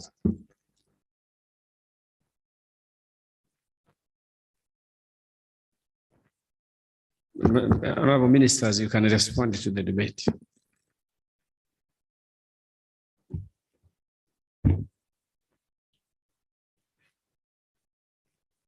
Mr. Speaker, I thank the committee for the report and the recommendations made to the council. The council will make a follow-up and implement them. And the council appreciates the oversight function of the assembly and its contribution to the integration agenda. Council will follow up on improving the procurement, the financial, and even other processes. And we thank you. And Mr. Speaker, the council is also committed to having a finance management legislation at the earliest opportunity. The council will follow up on this matter and has instructed the Secretariat to progress this matter. We thank Honorable Aden for the preparatory research, and we hope we shall have made progress by June 2023. The council would like to assure you that it will take the audit report and implement it. We thank you. Thank you, Honorable Minister. Now that we have members of the council from the corporate world, where issues of accountability are emphasized more, we hope that you will help the council to change the way it's been working. You shouldn't be shy having the law that promotes accountability. I mean, the debate should be different. I mean, yeah, this, you know, when the VAR was introduced, VAR in football, many people complained. But there's one big stakeholder in football was asked, why do you think we need a VAR? And he said, only thieves fear cameras. It's just a camera. So why do you fear it? So why do we become shy of a law that just promotes accountability? Yeah. Just have the law in place because it is best practice. It is, you have it in your partner states. Why can't we have it here? Actually, the fact that we have to struggle, a private member has to struggle to persuade the council to have it, to bring it is actually not a good situation. So we hope it will be prioritized by council itself, because the experience shows when it is a member, again, I think there are partner states that can just oppose it because it is from a member, regardless of the content. So let it come from the council. Just do a copy paste of what you have in your partner states and bring it here so that we manage resources properly. Honorable Chair, you can respond. Of course, you are not going to debate your own report. Thank you very much, Right Honorable Speaker. Thank you, honorable members, and I thank you, Chair Council, for that response. Allow me to thank all the members who've contributed to this debate and the report, and those ones who've not had chance because of the time constraint. I want to thank Honorable Jean Claude, Honorable Engineer Mnya, Honorable Mkasambide, Honorable Kakoza James, Honorable Dr. Abdikadir Aden, Honorable Oda for the information, and above all, Honorable Musamali for those contributions. Right Honorable Speaker, a number of members have made amendments to the report, have made new recommendations. And I will start with Honorable Jean Claude. He wants us to add a recommendation on page 18, which is to undertake investigations into the procurement of that motor vehicle, the Range Rover. Actually, I will take it for reasons that actually there was more details from the audit commission. There was also an issue on the year of manufacture of the vehicle. What is on the record is not actually the reality. We actually requested to inspect and see this vehicle physically, but the staff refused to take us to see the vehicle as a committee. And there's also an issue to do with the amount of money spent on that vehicle. We got information from the audit commission. They were querying, they felt the amount was excessive. So all those issues can be looked into. And that one also makes me take the recommendation given by Honorable Musamali. Actually, it's very, very important. That recommendation in Rule 82 of our Rules of Procedure, Right Honorable Speaker, we agree as a committee, a select committee should be put in place, investigate the anomalies, not only for that one motor vehicle, but also all motor vehicles where they have used single sourcing instead of competitive bidding. Also, Honorable, the issues raised by Honorable Mnya, Honorable Engineer Mnya, on the subordinates also acting like they are seniors. The issues of single sourcing. Right Honorable Speaker, actually, to our detriment, when we interacted with the procurement committee, the head of that procurement committee really made us believe that they are not about to do anything about this. All issues pertaining single sourcing, when we interacted with them, they did not commit even for once that they are going to stop it. So we are going to continue having issues where we procure assets through single sourcing. And this single sourcing is very dangerous to the community because that's where corruption takes place in most cases. As issues raised by Honorable Mbide, he proposed an amendment on the mechanisms to remedy the wrongdoing. We are taking that seriously as well. Honorable Abdikadir on the PFM law, I'm glad the minister has made commitments and we shall take everything up. Finally, Right Honorable Speaker, Honorable Kakoza also talked about the issue of time we are given to work. And I'm going to put this to council. It's going to go down the annals of history that Council of Ministers has curtailed this assembly from working.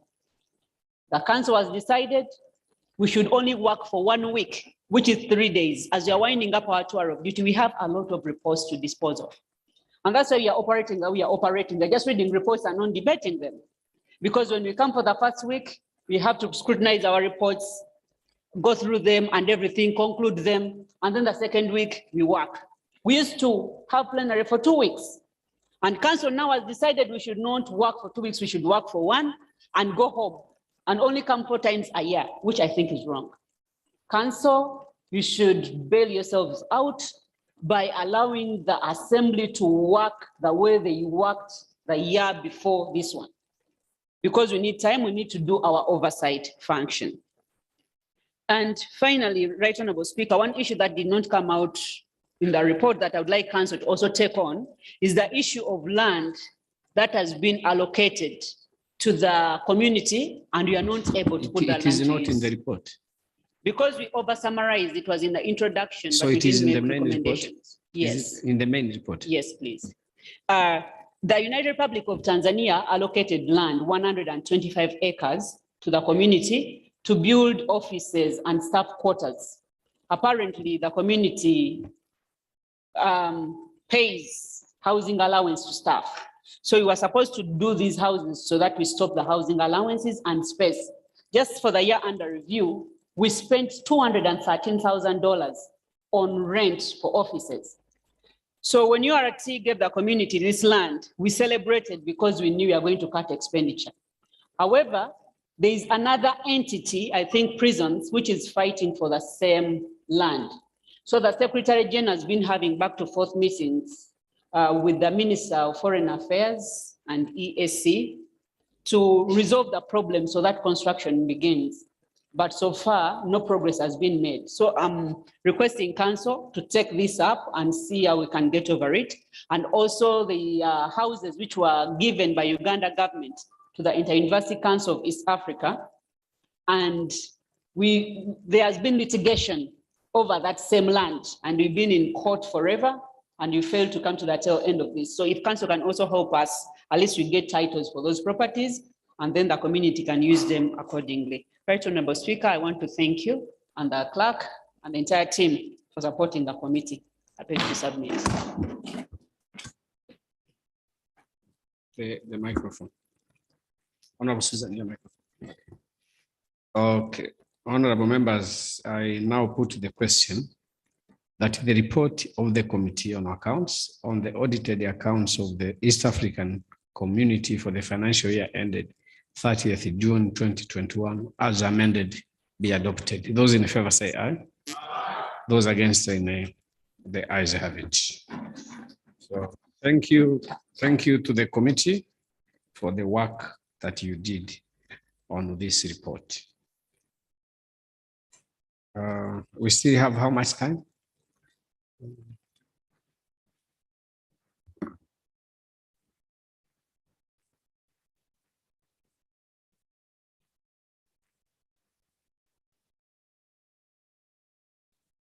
Do we normally break at a 1:45? At 1? Okay, so maybe we can tackle another item before we go for break.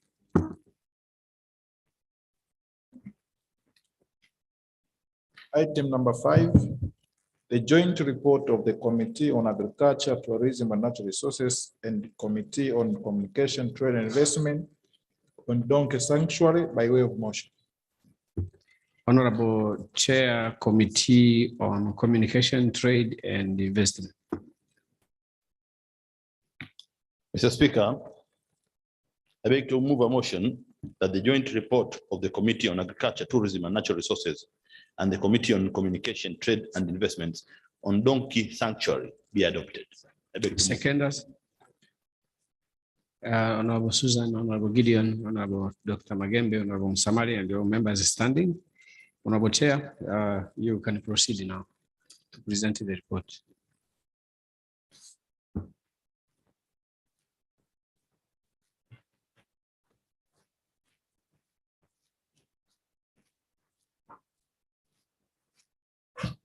Honorable Speaker, point of procedure. Honorable Dr. Abdikadir. Honorable Speaker, on the order paper, what I see is unless I have something different, the report on the fisheries development. Is that the report or is the one on the donkey sector? We have this one also. So maybe we have both. Okay, Yeah. okay, I'm guided. Asante. Mr. Speaker, thank you for allowing me I the, need to be sure everyone has a copy of this. Do you have copies of this report? Ah, so everyone has a copy, right? thank you, Mr. Speaker, for allowing me this opportunity to present this report. It's a joint report on the Committee on Communication, Trade and Investments and the Committee on Agriculture, Tourism and Natural Resources on oversight activity to assess the threat to donkeys due to relentless demand for their skin and its impact on the donkey dependent communities in the East African community. Mr. Speaker, before I proceed with the presentation, allow me to request you, Mr. Speaker, that we had resolved since yesterday that we are going to be very quick in presentation and will be the report will be presented in summary. But the main report has been circulated. So I request you, Mr. Speaker, your indulgence that the report that has been circulated be recorded in the Hansard as is. Mr. Speaker, also, before I proceed, Mr. Speaker, I'd like to state that when we are doing this joint activity, actually it's the first, one of the very few activities we do jointly at committee level. So we are very proud that we have managed to do this. But the one thing which we didn't manage to go to the Republic of Rwanda and Burundi to look for the issue of donkeys, because probably the Chinese were there first and they finished all the donkeys because we couldn't go. So Mr. Speaker, now allow me to proceed with the work which I'm designed to do here. Mr. Speaker, I'd like to go straight into the introduction phase and say that the East African Legislative Assembly is one of the organs of the EAC established under the treaty. And Article 49 of the treaty, Mr. Speaker, establishes the assembly that discuss all matters pertaining to the community and make recommendations to the council as may deem necessary for the implementation of the treaty. Further, Mr. Speaker, Rule 36 of the Rules of Procedure of the Assembly provide that any citizens of the partner states or any natural or legal person residing or having its registered office in a partner state shall have a right to address individually or in association with citizens or persons a petition to the Assembly on a matter which comes with the community's field of activities and which affects him or her directly. And Mr. Speaker, during the committee meeting of Communication, Trade and Investments and the Agriculture, Tourism and Natural Resources held in November, the Animal Welfare Society, TAWESO, a registered NGO and concerned other citizens of the EAC petition, the EALA, to investigate the threat posed to donkeys due to increased trade in their skin. Mr. Speaker, we established that the trade in donkey skin has been thriving and been a lucrative business, as donkey hides are scarce commodity, but on high demand in the People's Republic of China, where they are used to manufacture Chinese traditional medicine called ejiao. It is a glandular substance obtained by rendering the processing of the donkey hides. It is used in food, drinks, and beauty products. And the presumed clinical uses of ejiao, which have made it much sought after ingredient, are anti-aging and rejuvenating effects, enriching blood and stopping bleeding, improving blood circulation, treating conditions like anemia, improving the human immune system, and treating insomnia and dizziness. And also, Mr. Speaker, the male part of the human population has been very interested in the donkey products because they say it helps to boost the male energy in some activities which they really tend to be focused on. Mr. Speaker. Some people may need to make confessions here if they have not been the beneficiaries of that. Mr. Speaker, and what we had an objective we wanted to track the genesis and the trend of this trade. We assessed the impact of the donkey skin trade on the livelihoods of donkey dependent communities. And we engaged the dependents responsible for EAC affairs, departments responsible for EAC affairs, trade, and in agriculture, livestock, and other partner states to assess their response in the legal regime. We visited the slaughterhouses, abattoirs, and listened to the views of the donkey products and for the exporters. We enlisted the views and proposals of stakeholders on sustainable measures to regulate donkey skin trade. We updated the information available from the Republic of Kenya, the United Republic of Tanzania, by broadening the scope of assessment to include Turkana in Kenya and Shinyanga in the United Republic of Tanzania. And we gathered information on donkey situation and the impact of donkey skin from the Republic of Uganda and the Republic of South Sudan. And the methodology that we took on-spot visits to slaughterhouses and affected communities. We held meetings with affected communities and enlisted their views. We held meetings with officials and representatives from the ministry responsible for EAC affairs, trade, agriculture, livestock, local government authorities, and civil society organizations. And Mr. Speaker, we had field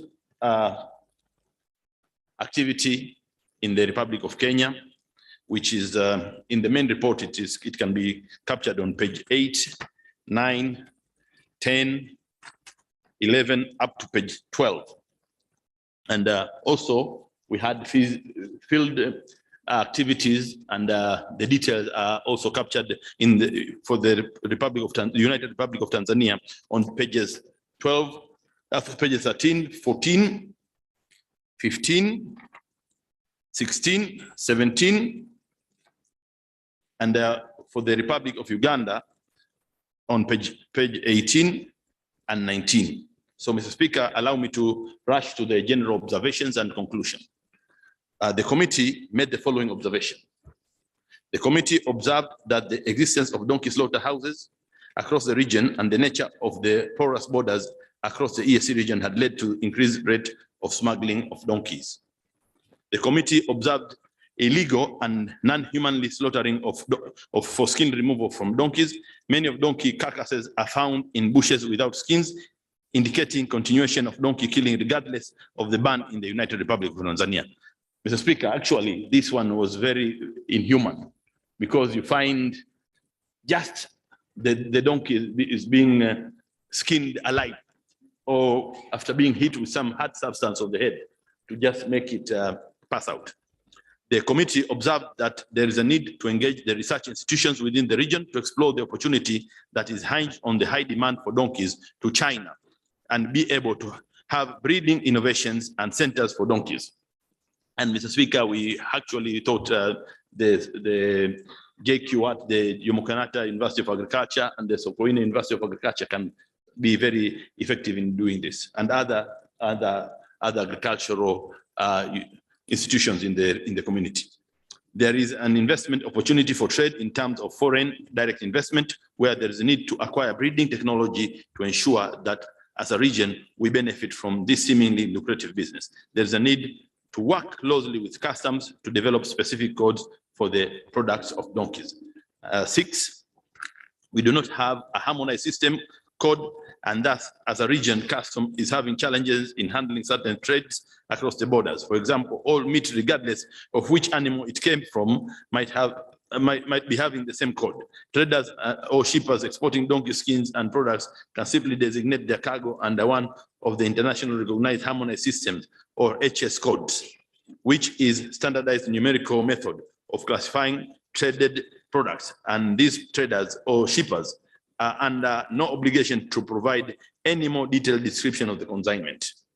The HS codes do not include every product in the details, and thus this routinely exploited by exporters who provide either ambiguous descriptions or no descriptions at all. 7, trade in processed donkey skin has been flourishing in recent years in China, and so has been the demand for donkeys. Yet the breeding of donkeys cannot cope with the demand. Donkeys are said to have an average gestation period of around 12 months, and they usually give birth to one foal every 3 to 4 years. The committee observed a non-coordinated approach between the government and the local communities dependent on the donkeys in combating and smuggling of donkeys. 9, the high demand for donkeys has significantly increased their prices, and this would eventually increase incidents of donkey theft. 10, the committee observed with concerns the non-sustainability of the trade in donkey skins due to decline in donkey population, and the future of industries remain unknown. The reduction in donkey population has led to fears that donkeys will soon be rare, or might even be rare species, or may be depleted. The committee observed that donkeys play a role in the communities that depend on them for livelihood, especially the rural communities which need them for transportation. The community in Uganda observed that this is a new trade and there is no statistics from customs regarding the trade in donkeys, but there is a need to find out who licensed the donkey slaughter house in Tororo district. The committee observed that the case of South Sudan, there is no direct trade in donkey skin. However, it noted that the trade was involved in live donkeys, mostly between South Sudan and Sudan. Mr. Speaker, after having presented the observations, allow me now to present the recommendations of the committee. The committee recommends the following to the Assembly.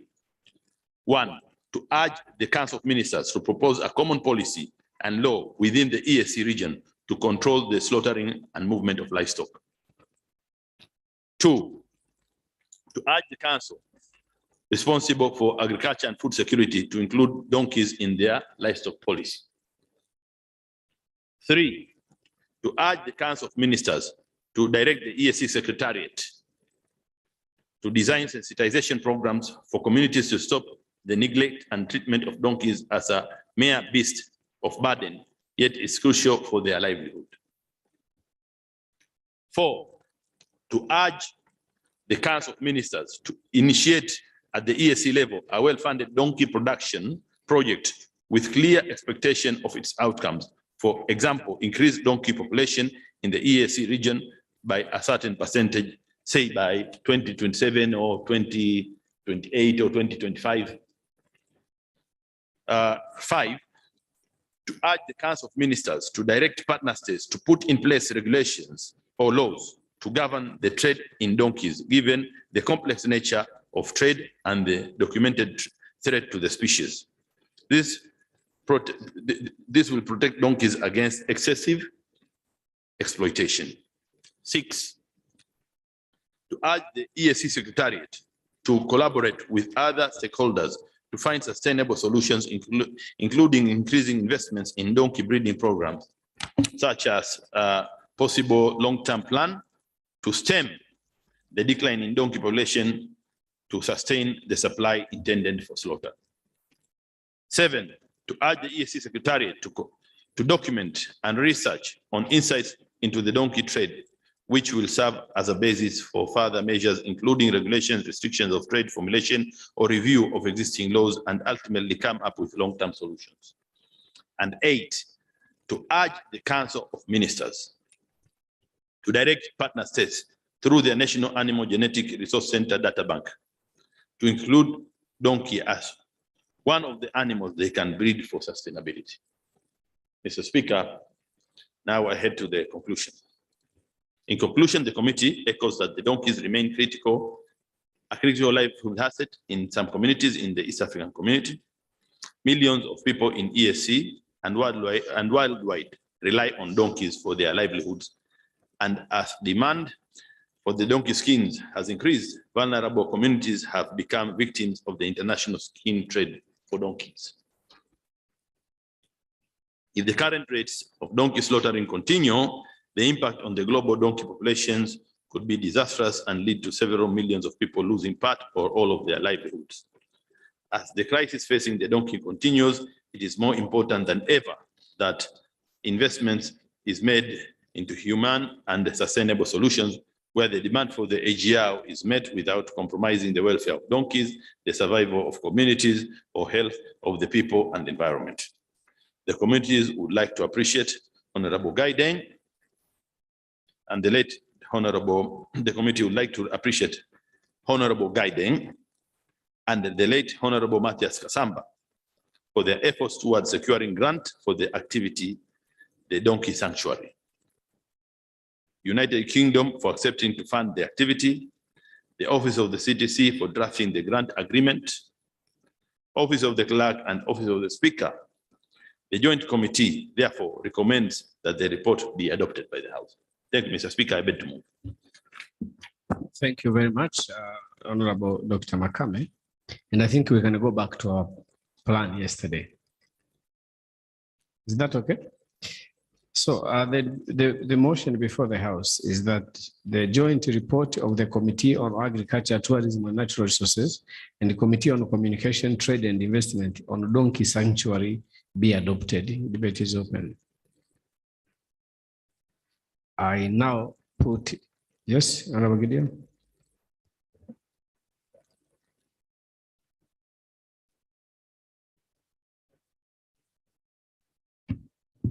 Stand to debate the report just shortly. I have to declare that I'm a member of the Committee on Communication, Trade and Investment. Right Honorable Speaker, mine is an interest on the issues to do with donkeys. There's a clear evidence that the management of the slaughterhouses and how these donkeys have been slaughtered by the people who were chasing them because of the schemes has actually some effects in the community. And it is good to remind ourselves, and particularly the council, that now the recommendations are very clear, but there's something that we need to follow up urgently so that our communities are not affected in terms of health and also environmental issues. Donkey is an animal that has got a very complicated process of breeding. So though the recommendations are showing, we need to conduct more studies as a community so that we will be able to determine whether we can really go for donkeys in terms of breeding them for commercial purposes. Right, Honorable Speaker, there are the few things I want to highlight. I submit. Thank you. Thank you very much, Honorable Gideon. Honorable Rose.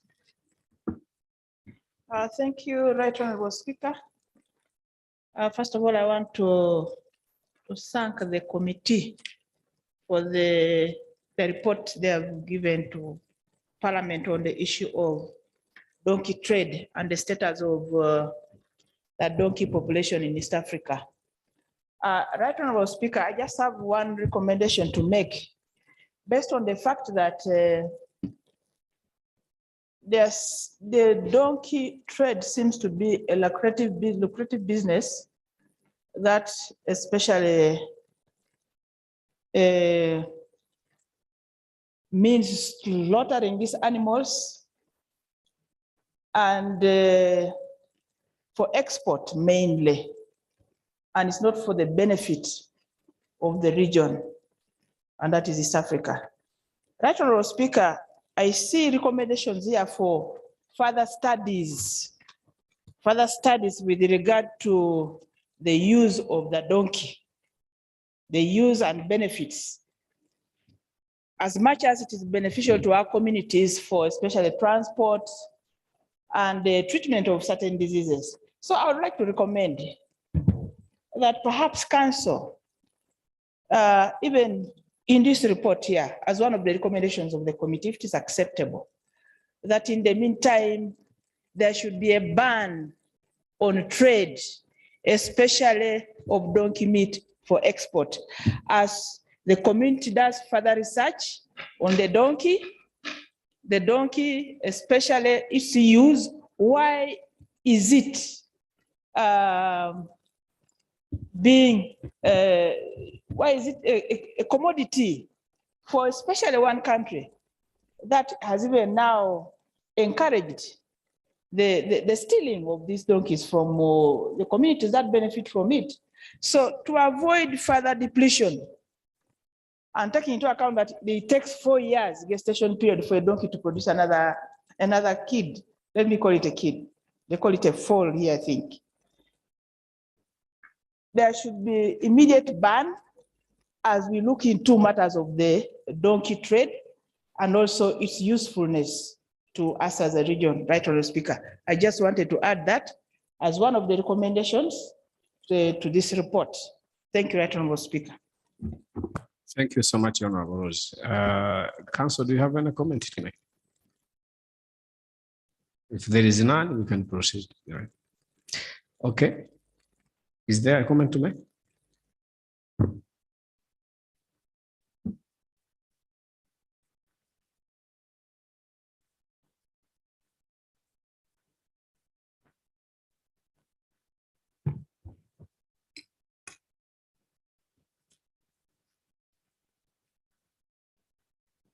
Right Honorable Speaker, we welcome as council all the recommendations rendered in the report. And Honorable Speaker, the council through its technical arm, the Sectoral Council for Agriculture and Food Security, will address the plight of the donkey-dependent communities. We thank you. Thank you, Honorable Minister, for a very precise comment. Honorable Dr. Makame. Thank you very much, Mr. Speaker. Mr. Speaker, I'd just like to thank you, Mr. Speaker, for allowing this process to take place, because without your support and the support of your office, this would not have been possible. Mr. Speaker, also let me thank the colleagues who aired their comments to this report, and namely Honorable Gideon Gatpan and Honorable Rosa Kulu.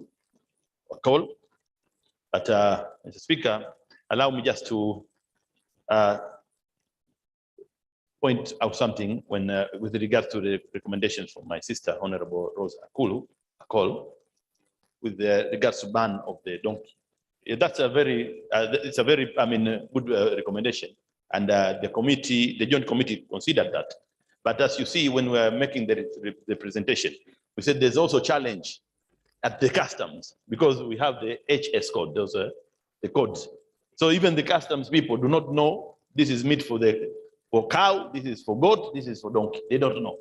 So that's one of the recommendations we made to the council. And also the ejiao, the one which is being exported, is not actually the Chinese are not really interested in the meat. They're interested in the ejiao, and the ejiao can be exported without exporting the meat, and that's what they're doing now, and they're achieving that, and that's why you see the population of the donkeys declining. So what is more important is that the council needs to make intervention and use the experts they're having at the government level, so that they can see how this can be done, but also to see how we can multiply production of the donkeys, so that because there is demand, and if there is demand, that is an opportunity. Mr. Speaker, I'd also like to thank the member of the council and the council bench for the input, and that they say that they are going to support the recommendations and that they'll channel the necessary issues to the relevant sector council. Mr. Speaker, thank you very much. Well, I'm surprised you didn't recommend that donkeys should be introduced in the two partner states that you didn't visit.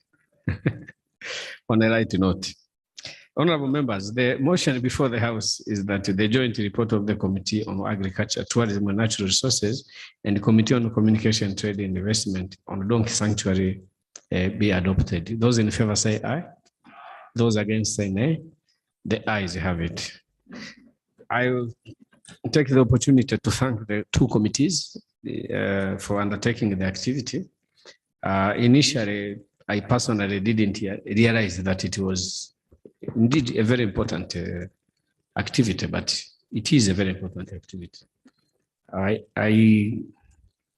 lived in a place in Tanzania that is mentioned in the report, Shinyanga. I don't think there is any family in Shinyanga that doesn't have a donkey. So we have so many families in East Africa that depend on these animals. So we have to take responsibility and don't allow them to be extinct as we are watching. So the intervention is urgent. So honorable members, I thank you. And I think with the remaining minutes, we don't need to take another item. We have to go for lunch and come back in the afternoon. So I suspended the House until at 2:30 in the afternoon. House is suspended.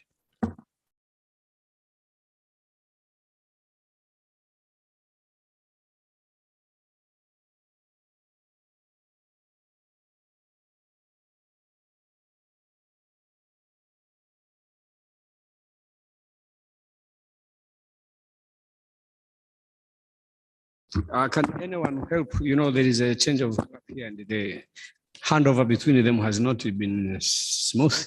What was the next? Mr. Speaker. Yes. We have the order paper. The order paper that was supplied this morning. And we are on item number 6. Okay, so we Victor, concluded you know item where number we are? 5. We proceed to item number 6, report of the Committee of Agriculture and Agriculture, Tourism and Natural Resources on the oversight activity to assess the status of forest management in the EAC partner states by way of motion. Chairperson, Committee on Agriculture and Natural Resources. Thank you very much, Mr. Speaker. I beg to move a motion that the report on the Committee on Agriculture, Tourism and Natural Resources on the oversight activity to assess the status of forest management in the EAC partner states be adopted. Seconders, Honorable Dr. Oda, Honorable Susan, Honorable Marie Claire, Honorable Victor, and all members standing. So, Honorable Chair, can you proceed and present the report?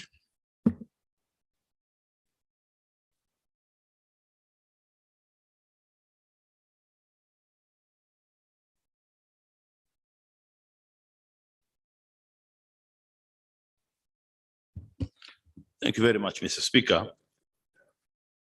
Mr. Speaker, this report was laid on the table in the morning. It's a report on the oversight activity to assess the status of forest management in EAC partner states. And the activity was conducted from 1st to 4th of February, inclusive of this year. Mr. Speaker, as we did earlier, I beg your indulgence, Mr. Speaker, that we summarize the presentation of this report because it, as you can see, it's very detailed and voluminous. It has almost 60 pages. And Mr. Speaker, I'd like to also request the similar consideration you gave to the committee earlier, that this report be captured in the Hansard as it was laid. But for the sake of presentation and expediting the presentation, then I'll just do the summary. Mr. Speaker, the report, as you can see, has the table of contents and the list of acronyms. And I'll start with the introduction. And Speaker 1.0, the East African community has a remarkably wide variety of forests that support a wealth of biological diversity and endemism among plants, birds, and mammals. The major forest types include tropical, moist evergreen, and moist semi-deciduous forests, forest plantation, miombo woodlands, wet and dry miombo, savanna, acacia woodlands, and mangroves. The forests are vital to the people's livelihoods and regional socioeconomic development activities through provision of goods and services, and act as a protection for soil erosion, biodiversity, and water catchment conservation and recreation opportunities, and stores a great deal of carbon, which is potential for climate change mitigation. Mr. Speaker, despite their importance, forests are facing numerous challenges that threaten and undermine their potential contribution to the conservation, poverty alleviation, and economic development. While climate change threatens to change the types and condition of forests, Unsustainable land use, including slash and burn practices, exploitation through logging operations, indiscriminate tree cutting, forest conversion, and infrastructure development degrade and fragment the forest in the region. At present, exploitation far exceeds the conservation, which has led to drastic loss of forest cover. In recognition of the challenges facing the forest sector, partner states of the ESC have been developing and implementing programs, strategies, policies, and legislations to attain sustainable forest conservation and management. The conservation programs, strategies, policies, and legislations have evolved considerably over time to reflect the changes in social and global demands. However, the changes in evolution in the forest governance in the ESC partner states have not resulted in significant improvement in the conservation or reversing the trend of deforestation and forest degradation in the region. This could be attributed by, among other things, inadequate enforcement of forest legislations, inadequate collaboration in forest management among partner states, conflict among policies, and lack of regional forest policy to support and complement national efforts. Mr. Speaker, the objective of this activity was to assess the status of forest management in the ESC partner states, and specifically to understand the measures taken by the ESC partner states in the management of forests, to understand the existing institutional and legal framework established by the partner states for the management of forests, to assess the effectiveness of measures adopted by ESC partner states in management of forests, and to assess the level of deforestation and efforts employed by partner states to address the deforestation, including tree planting. And the committee had a methodology. We conducted interactive meetings with stakeholders responsible or interested in the forest management in the partner states. And these stakeholders included the government officials, private sector, including academia and state actors and civil society organizations.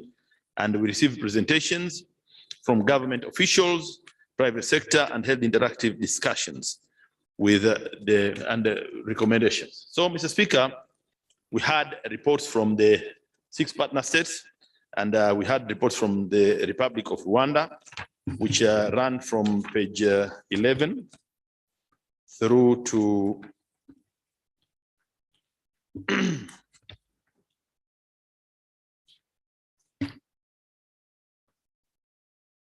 Speaker, they run through to page 24. Through to 23, but 22 and 23 is a pictorial presentation of the issues which we thought would be of interest. And we actually had an intention to have a PowerPoint presentation and slides running to show the actual pictures, but as the time is not in the favor, so we thank you for the indulgence. Now, in the Republic of Uganda, the report runs from page 24. And it goes, the details goes to page 28. And on page 28, we start with the Republic of Burundi.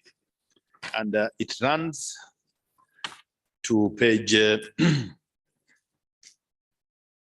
34, where we start with the Republic of South Sudan. And in the Republic of South Sudan, we run until page 38, where we have the information from the Republic of Kenya, and it goes and runs through to page 46, where we have the information from the United Republic of Tanzania and the issues surrounding the United Republic of Tanzania run up to page 56.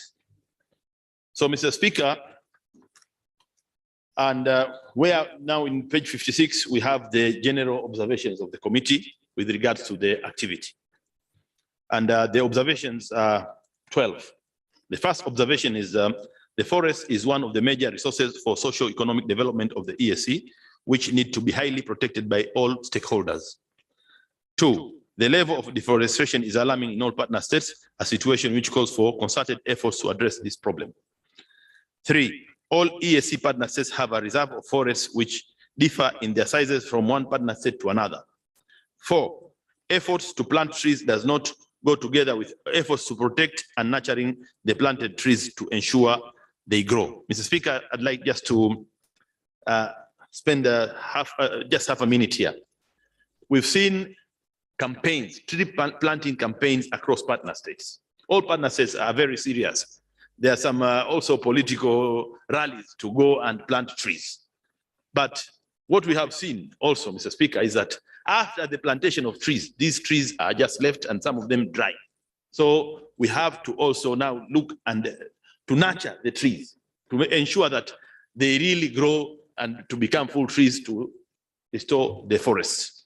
Mr. Speaker, private sector play a big role in the management of forests in some partner states. And actually we met some of them while having the interactive session. And some partner states signed MOUs for the management of transboundary forest resources. The delay in passing the law of management of forests by the Republic of South Sudan is one of the main contributions to the problem in that partner state. Mr. Speaker, also we received reports concerning the forests in South Sudan, the Republic of South Sudan, and the way that those trees were conserved. But now there is merciless logging, and the people are just felling the trees and transporting them, because you'll find a big log of just one tree cut, that just a piece of one tree, it fills a whole truck of many tons, maybe 36 or 48 tons. So it means there is some resources, forest resources in South Sudan that are very, very rare and can only be found in that part of the world. Mr. Speaker, the delay in passing the law on the management of forests by the Republic, item number 7 is the use of fuel wood, charcoal, and building poles are some of the major contributors of deforestation in the EAC. 9, all partner states face a number of challenges in the management of forests. These include urbanization, population growth, illegal business of forests products, and the continuing demand of fuel wood. Mr. Speaker, the management of forests is underfunded by almost all partner states. And 11 is illegal export of forest products contribute significantly in deforestation in the EAC. And number 12, there is occurrence of fire in some partner states that destroy forests and other natural resources. So after having made these general observations, the committee has the following recommendations. The committee recommends to the Assembly to urge the Council of Ministers to 1, to direct the partner states to organize regular community work for tree planting every year. But now the tree planting should be with nurturing. 2, to direct the EAC Secretariat to collaborate with partner states in raising awareness to solicit the community participation in the tree planting activities. 3, to designate an EAC tree planting day to be observed every year in all partner states and at the EAC level. There should be a target of the number of trees each partner state will be required to plant each year and report to the community. Mr. Speaker, because we are having already an EAC day, we thought maybe to make it colorful, and if the council would endorse, maybe they can use that day, 30th of November, for plantation of trees and making EAC green. Number 4, to harmonize the policy and legal framework governing forests and forestry, and to set up regional projects for the forest sector. Number 5 is to direct partner states to promote the use of green charcoal, liquefied petroleum gas, and reduce the demand for wood as a source of energy. Number 6, to direct partner states to reduce or ban the use of poles in the construction and related activities. And Mr. Speaker, we've seen some partner states are already now using concrete poles as opposed to wooden poles. That is the way to go, because that would make the work of ensuring forests are conserved. Number 7 is to direct partner states to engage the private sector in forest landscape restoration and forest management in general through the payment for ecosystem services, promotion and scale up landscape approach and agroforestry, as well as provision of tax incentives.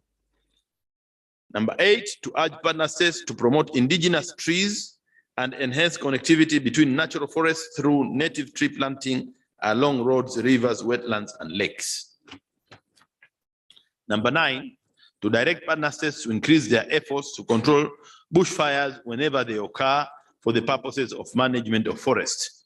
Mr. Speaker, here also, because we know there are some people in East Africa, farmers, who are in the rural areas, they just become lazy. They don't want to go and do the cleaning of their land for planting. So what they do is they use a shortcut and just set fire. And if these fires are not controlled, then they go and affect the forest. But again, even that practice of setting fire while preparing the farming land is not something which is recommended. And agricultural experts are really opposing that. So also the council should urge or should have a discussion with the Sector Council of Agriculture, their colleagues in the Agricultural Sector Council, so that this practice of setting fire on land for preparing it for cultivation should now be a thing in the past. It's very primitive, Mr. Speaker. And finally, to direct the EAC Secretariat and partner states to establish and implement joint framework among partner states to control the legal and illegal trade in wood, timber, and other related products. Mr. Speaker, I beg to submit. Thank you very much. Thank you very much, Honorable Chair. If you can help me to switch this microphone off.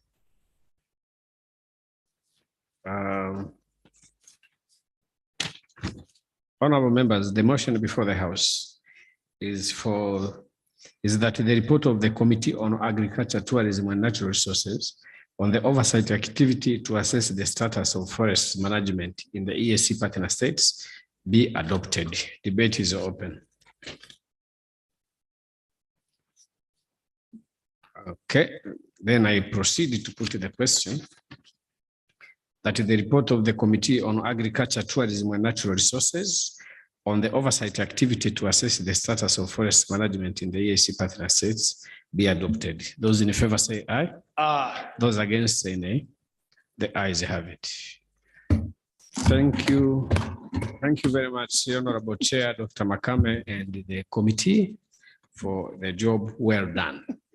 The report is taken and the recommendations are taken. Let us proceed. We proceed to item 7, report of the Committee on Regional Affairs and Conflict Resolution on the benchmarking mission SADC on peace and security and its implication on regional integration by way of motion.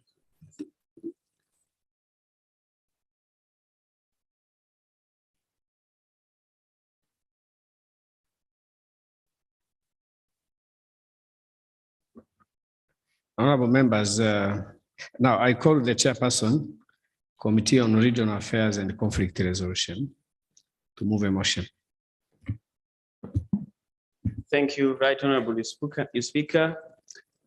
I move a motion that the report of the Committee on Regional Affairs and Conflict Resolution on the benchmarking mission to the SADC on peace and security and its implication on regional integration be adopted.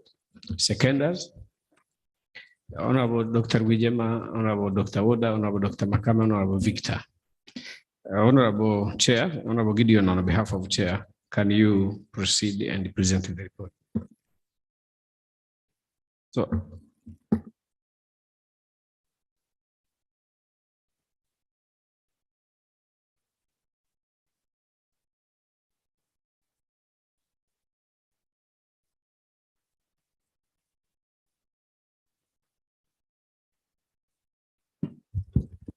Right Honorable Speaker has agreed yesterday and following the... Honorable members, sorry for interruption. I'm trying to get notes properly done, but I know we have some visitors in the gallery.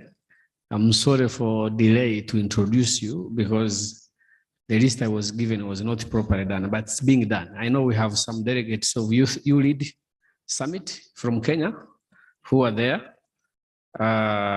We have one entrepreneur, also someone who tried to join this assembly, but the votes were not enough from Tanzania. Possibly next time you can have enough votes. So we will introduce you properly when we get to the list. But I also want to acknowledge the presence of Honorable Gideon's sons, children. Are they here? Ah, okay. Ah, very good. Thank you. I met them in the corridor and I thought they are in. Thank you. So when I get to the names, I will recognize you by your names. But we thank you for your presence.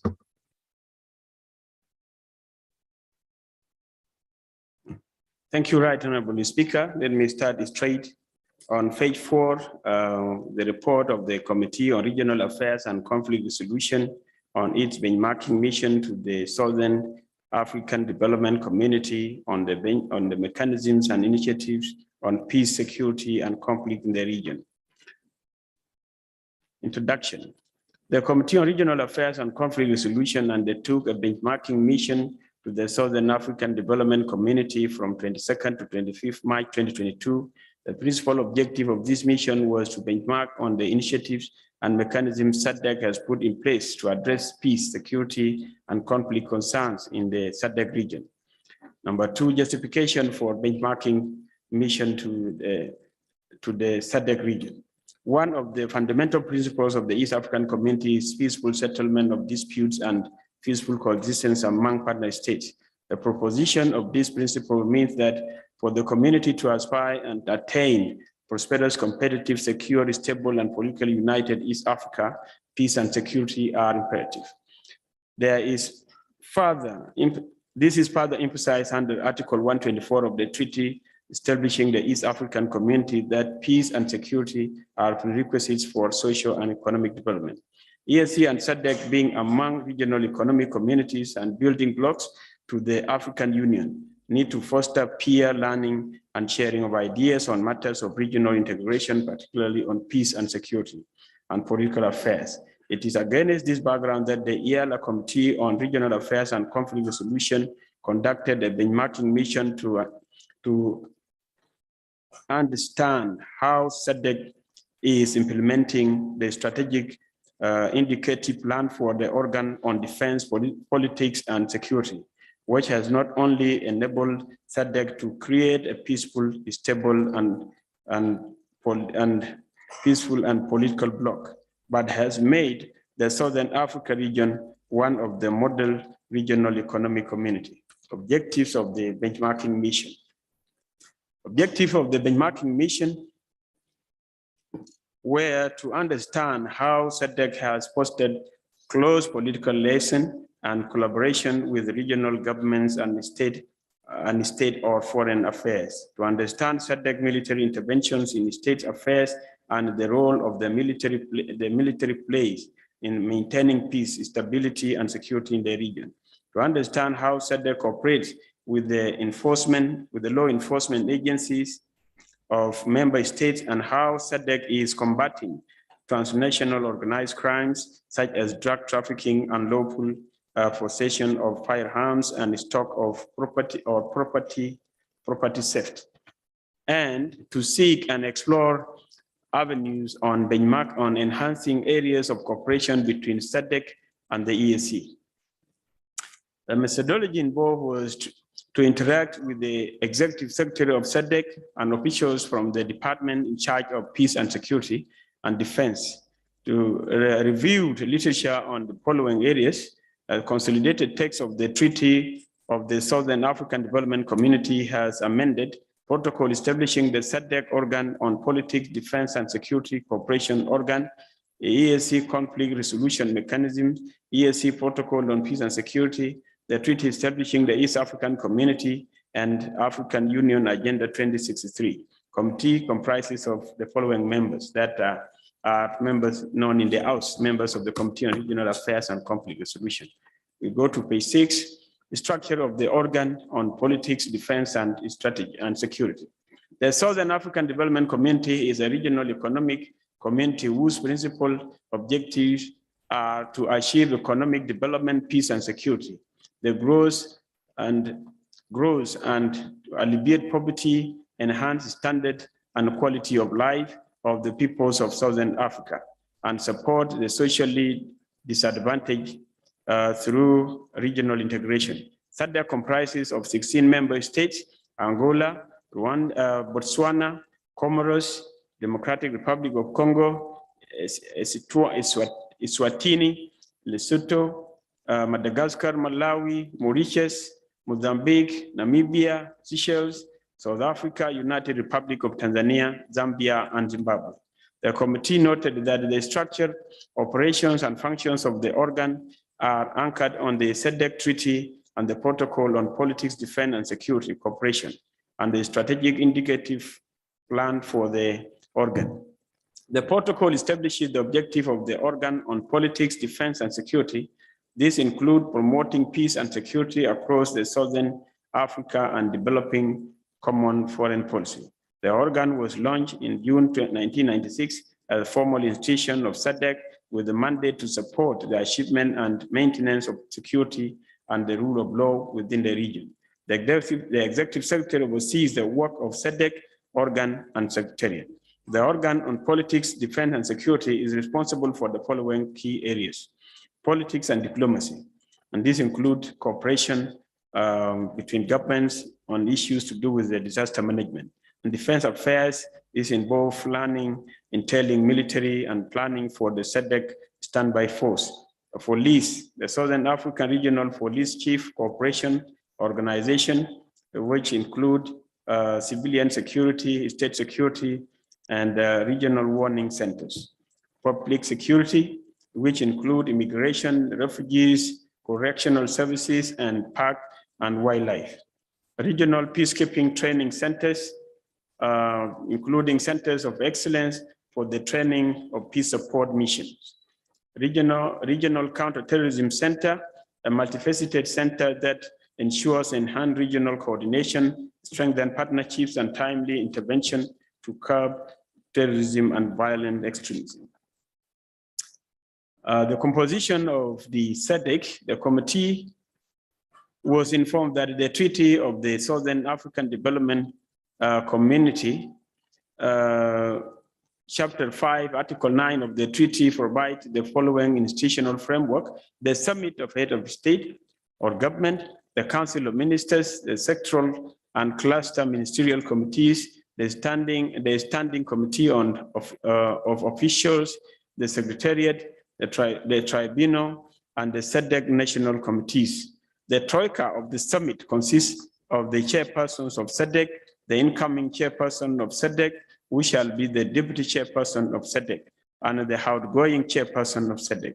The membership and term of office of the troika of the council, the sectoral and cluster ministerial committees, and the standing committees of officials shall correspond to the membership and term of office of the troika of the summit. So the troika of each institution functions as a steering committee of the institution and is responsible for decision-making, facilitating implementation of decisions, and providing policy directions. The SADC troika organ. As regards the decision-making process, the chairperson of the organ, assisted by the troika member states, report to the chairperson of SADC. The chairperson of the organ is rotated on an annual basis and is not expected to simultaneously hold the chair of the SADC. So the troika system vests authority in the SADC chairperson, incoming deputy chairperson, and the outgoing chairperson of SADC. The institutional reform exercise in 2001 decided to continue with the system. Under the system, SADC gives the troika authority to take quick decisions on behalf of SADC that would ordinarily be taken at policy meetings scheduled at regular intervals, as well as the power to provide policy direction to SADC institutions in between regular SADC summits. So the SADC organ on politics, defense, and security is also managed on a troika basis and is responsible for promoting peace and security in the SADC region. It is mandated to steer and provide member states with the direction regarding matters that threaten peace and security and stability in the region. It is coordinated at the level of summit consisting of a chairperson, incoming chairperson, and outgoing chairperson, and reports to the SADC Summit chairperson. So the SADC Summit and Organ Troika Summit are mutually exclusive, and the chairperson of the organ does not simultaneously hold the chair of the summit. So the organ structure operations and functions are regulated by the Protocol on Politics, Defense and Security Cooperation. Like the summit chair, the organ chair rotates on an annual basis. So the Troika system operates at the level of the summit, the organ on Politics, Defense and Security Cooperation, the Council of Ministers, and the standing committees of senior officials. In addition to this functionality, there are three main committees that advise the work of the organ. These include the Ministerial Committee of the organ, the Interstate Defense and Security Committee, the Interstate Politics and Diplomacy Committee. Committee observation. The committee was informed that using this framework, the following outcomes were achieved. SADC has collaborated with the member state and entities such as the United Nations and the African Union in fostering and promotion of sustainable peace and stability in the region. Facilitated by the MSU, SADC strengthened capacities of regional and national state and non-state actors to prevent, resolve, and diffuse local regional conflicts. Confronted with the threats of terrorism and escalating insecurity within the region, SADC heads of state and government during the August 2015 summit held in Gabon, Botswana, adopted the regional counter-terrorism strategy and its plan of action aimed at preventing and countering terrorism, as well as enhancing cooperation and coordination. So the summit also highlighted the need to create regional counter-terrorism body to facilitate regional, continental, and international cooperation in combating terrorism. The SADC Regional Counter-Terrorism Center was launched in the United Republic of Tanzania on the 28th February 2022. It will play a catalytic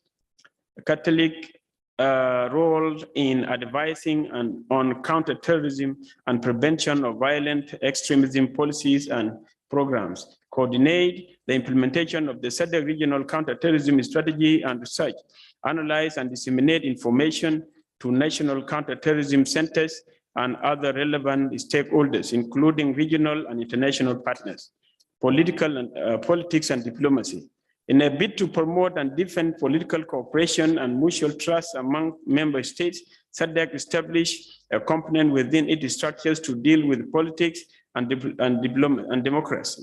So the overall objective of the architecture is to strengthen SADC capacity in mediation, conflict prevention, preventive diplomacy, and improve regional efforts to prevent and resolve major intra-state conflicts in the SADC region. The objective of this component is to foster and promote the development of common political values, foster democratic institutions and good governance, contribute to mediation, prevention, and resolution of inter and intra-state conflict, defense affairs and planning.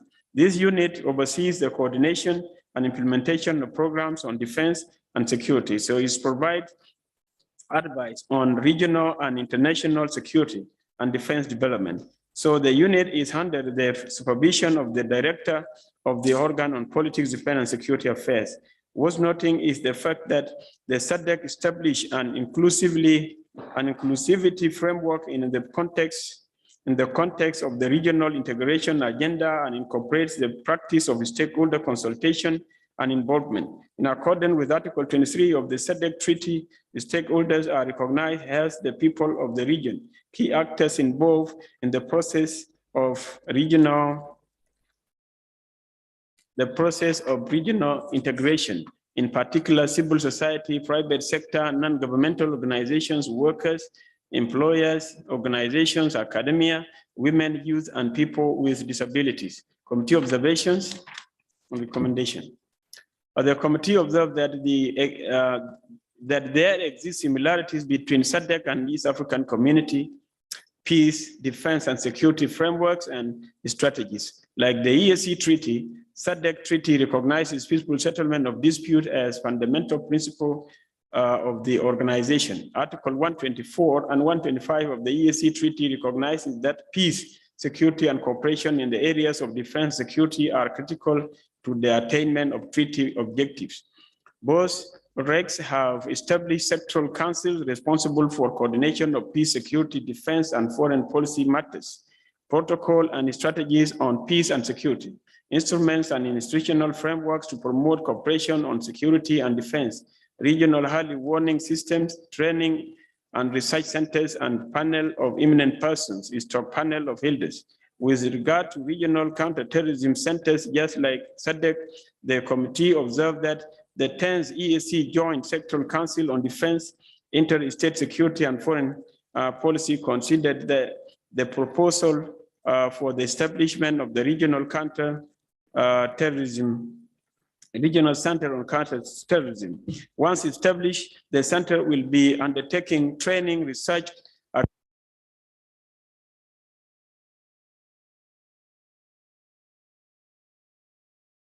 real or imagined. This center is yet to be operationalized. The committee recommends to the Assembly to hire the Council of Ministers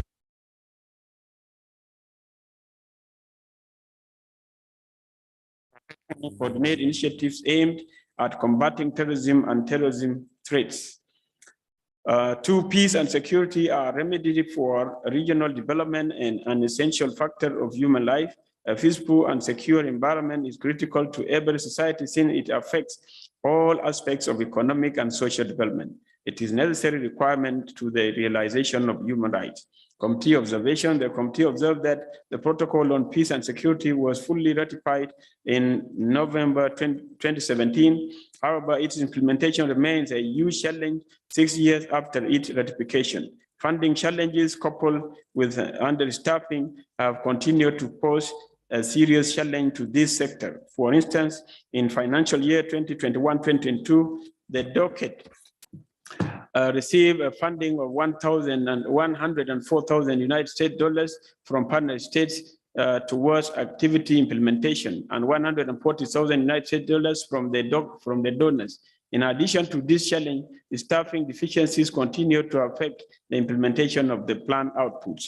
The 18th Ordinary Council directed the establishment of the Directorate of Peace and Security with a robust and fully constituted organogram. This directive has never been implemented, with virtually the entire directorate operating on a short-term project staff and on an ad hoc basis.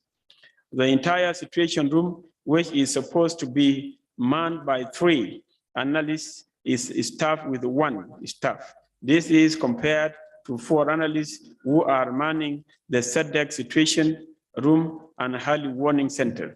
The committee was further informed that most SADC member countries honor their financial commitments on time, thus providing the funding necessary to implement the peace and security program. The committee recommends to the Assembly to hire the Council of Ministers to strengthen the Peace and Security Department and ensure that it is adequately staffed and funded. The Council should develop a sustainable funding framework for the peace and security. Early Warning Center, Conflict Prevention and Preventive Diplomacy. The committee observed that in compliance with the AU Protocol on Peace and Security, mandating regs to set up early warning centers, SADC has established an early warning system comprising of regional early warning center and national early warning centers. The SADC Regional Early Warning Center was officially launched in July 2010. The Regional Early Warning Center deals with regional threats and is comprised of the department dealing with security, political, social, and economic threats. The main function of the center are to compile and analyze data collected on major issues posing threats to the regional security and share the information among member states. It is also proposes way and means for preventing, combating, and managing such threats in their multifaceted and multi nature. Within this framework, SADC also establishes the National Early Warning Center, which gathers information from the respective partner states and feed them to the SADC Regional Early Warning Center. Reports from the National Early Warning Centers are generated and compiled annually and disseminated to the respective partner states for discussion. Committee observations. The committee observed that in compliance with the AU Protocol on Peace and Security and in line with the EAC Treaty, Article 5, Article 123, Article 124, and the EAC Regional Peace and Security Strategy, EAC has also established early warning mechanism. So the Early Warning Center is to facilitate the anticipation, preparedness, and prevention of conflicts and other threats of peace and security within the region. The 26th EAC Council of Ministers of November 2012 directed partner states to establish and operationalize regional national early warning centers and provide them with adequate human and financial resources. Within that Council directive, the process of setting up these national early warning centers has never been finalized. Implementation of 11th joint meeting of the Sectoral Council on Cooperation in Defense Matters, Interstate Security and Foreign Policy Coordination Directive for partner states and Secretariat to adopt the model, National Early Warning Center and invite partner states to customize it to their specific needs. Fast track the process of establishing and operationalizing regional early warning centers and to set a timeline within which partner states should have established their respective national early warning centers. EAC Secretariat to continue to facilitate partner states in the process of implementation or operationalizing national early warning centers, including supplementary sources of financing and equipment. Committee observation. Unlike the EAC early warning centers, the SADC early warning center is staffed with the requisite personnel and facilities. The committee also noted limited awareness among partner states about the role of early warning system in detecting and preventing conflicts. Committee recommendation. The committee recommends to the Assembly to urge the Council to ensure that EAC Early Warning Center has the requisite personnel to enable the center effectively discharge its function. The committee recommends to the Assembly to urge the Council to fast track and establish and operationalize national early warning centers, sensitization and awareness programs on the importance of the early warning system for conflict prevention and resolution. SADC mediation, conflict prevention, and preventive diplomacy framework. Mediation is a key component in resolving conflict. A framework to resolve conflict in SADC was established with the objective of enhancing SADC capacity in mediation, conflict prevention, and preventive diplomacy. This architecture seeks to improve the prospect of success in regional efforts to prevent and resolve significant intra and intra-state conflict in the SADC region. It is anchored on the SADC Treaty as one of the fundamental principles of the organization towards peaceful settlement of disputes. To rationalize this, SADC put in place the following framework. SADC Electoral Advisory Council. So the organ was established in 2005 to advise on electoral matters, democracy and governance, on mediation strategies pertaining to electoral disputes. The C facilitate, that is SADC Electoral Advisory Council, facilitates the development of mediation strategies to address conflicts in the pre and post-election period. So it works in close collaboration with the relevant SADC conflict prevention, management, and resolution bodies.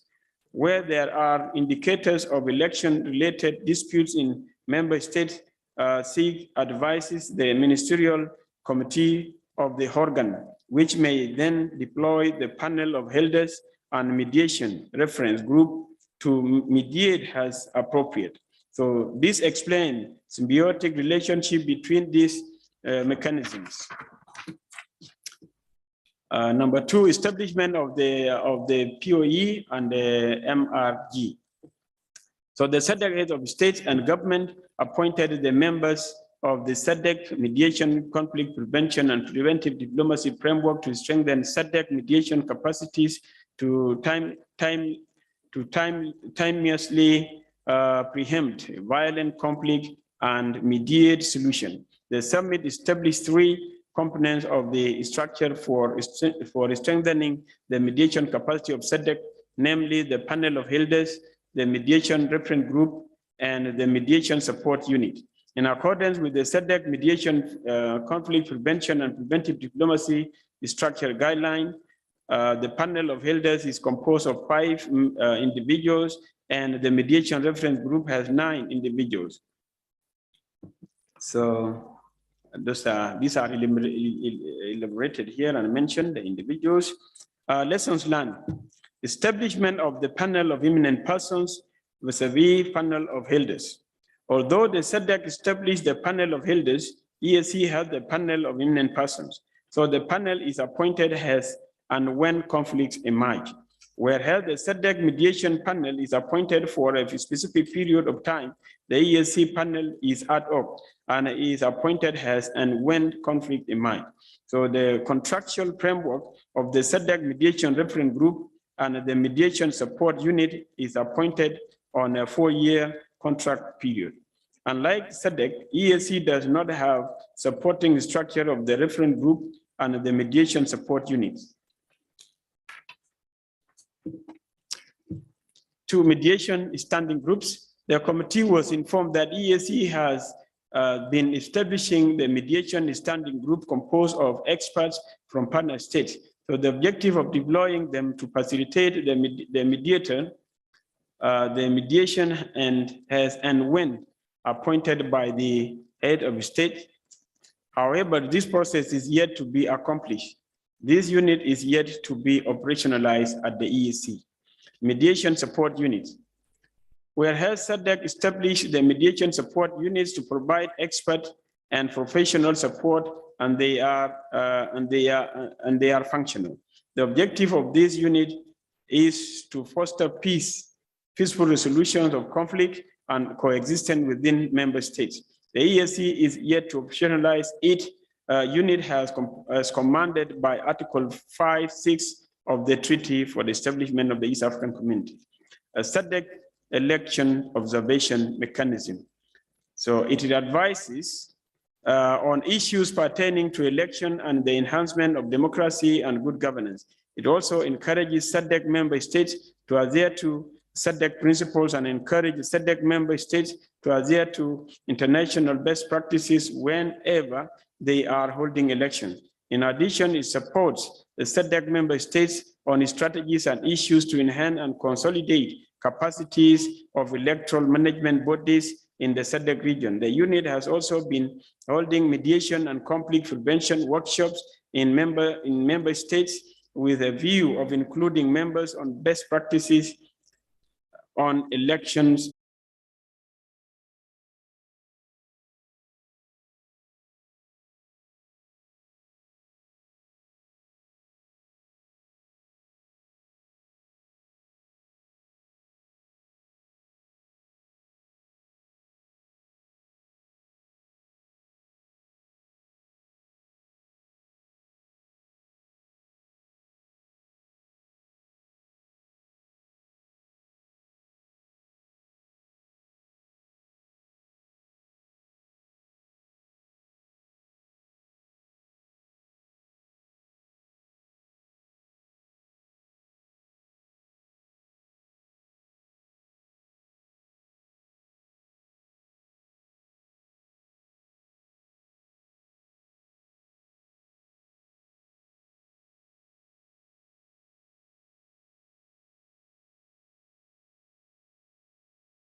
presiding officers and a maximum of 5 representatives elected by the national parliaments of each member state, parliaments from SADC member state national parliaments representing over 3,500 parliamentarians in the SADC region constitute the group.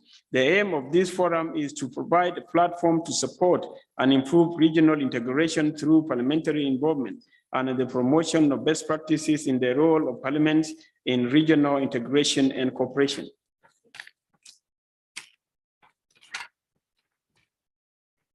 Worth noting was the fact that the SADC was impressed with the EALA parliamentary model, the only one in Africa, and expressed interest in benchmarking with the EALA in their ongoing efforts to transform SADC Parliamentary Forum into legislative body. Establishing a comprehensive framework for cooperation between EAC and SADC such that there are institutional arrangements between the two regs. So the committee observed that the absence of a formal institutionalized and cooperative framework between the EAC and SADC, when established, it is expected to promote the benchmarking, coordination, and harmonization of the activities of between the regs as they seek to promote and harness best practices. Committee recommendation: the committee recommends that this formal framework be established. Building or taking common positions on critical issues that affect the SADC and EAC regions. Challenges faced: the committee was informed of the following challenges faced by SADC: lack of SADC compensation and entitlement policy for personnel and individuals deployed in mandated peace support operations, missions, and exercises. Military operations are costly and international partners are keen to support only humanitarian assistance. Issues of enforcement and consensus rely on sovereignty and could delay intervention, a case in point being SADC deployment in Mozambique. Challenges of compliance and limited capacities of national early warning centers at member state level. Lack of whistleblowers framework to protect persons providing information. COVID-19 pandemic and its devastating effects on member states and SADC region in general. Lessons learned and best practices. The following lessons were learned: defense and security. With regard to issues of defense and security, the Troika has established SADC standby force, which is generic in nature and guided by operational guideline, protocol for politics, defense, and SADC defense fact. The budget is based on cost sharing and 100% funded by the SADC member states. Voluntary troops contribution, the contribution of troops to the standby force is on voluntary basis. In this regard, SADC is in collaboration with African Union undertook missions to stabilize security situations in the Kingdom of Lesotho.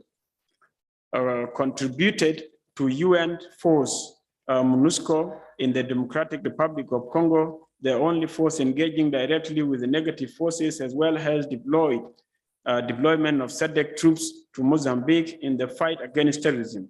Early warning system. So in conformity with the pillar of African peace and security architecture, mandating regs to set up early warning system, SADC organ put in place a regional early warning center and national early warning centers in each member state to monitor threats at regional and national levels respectively. The overall objective of the early warning center is to strengthen conflict prevention and compilation of data on threats using indicators mainly from open source to assess and analyze the potentiality of threats.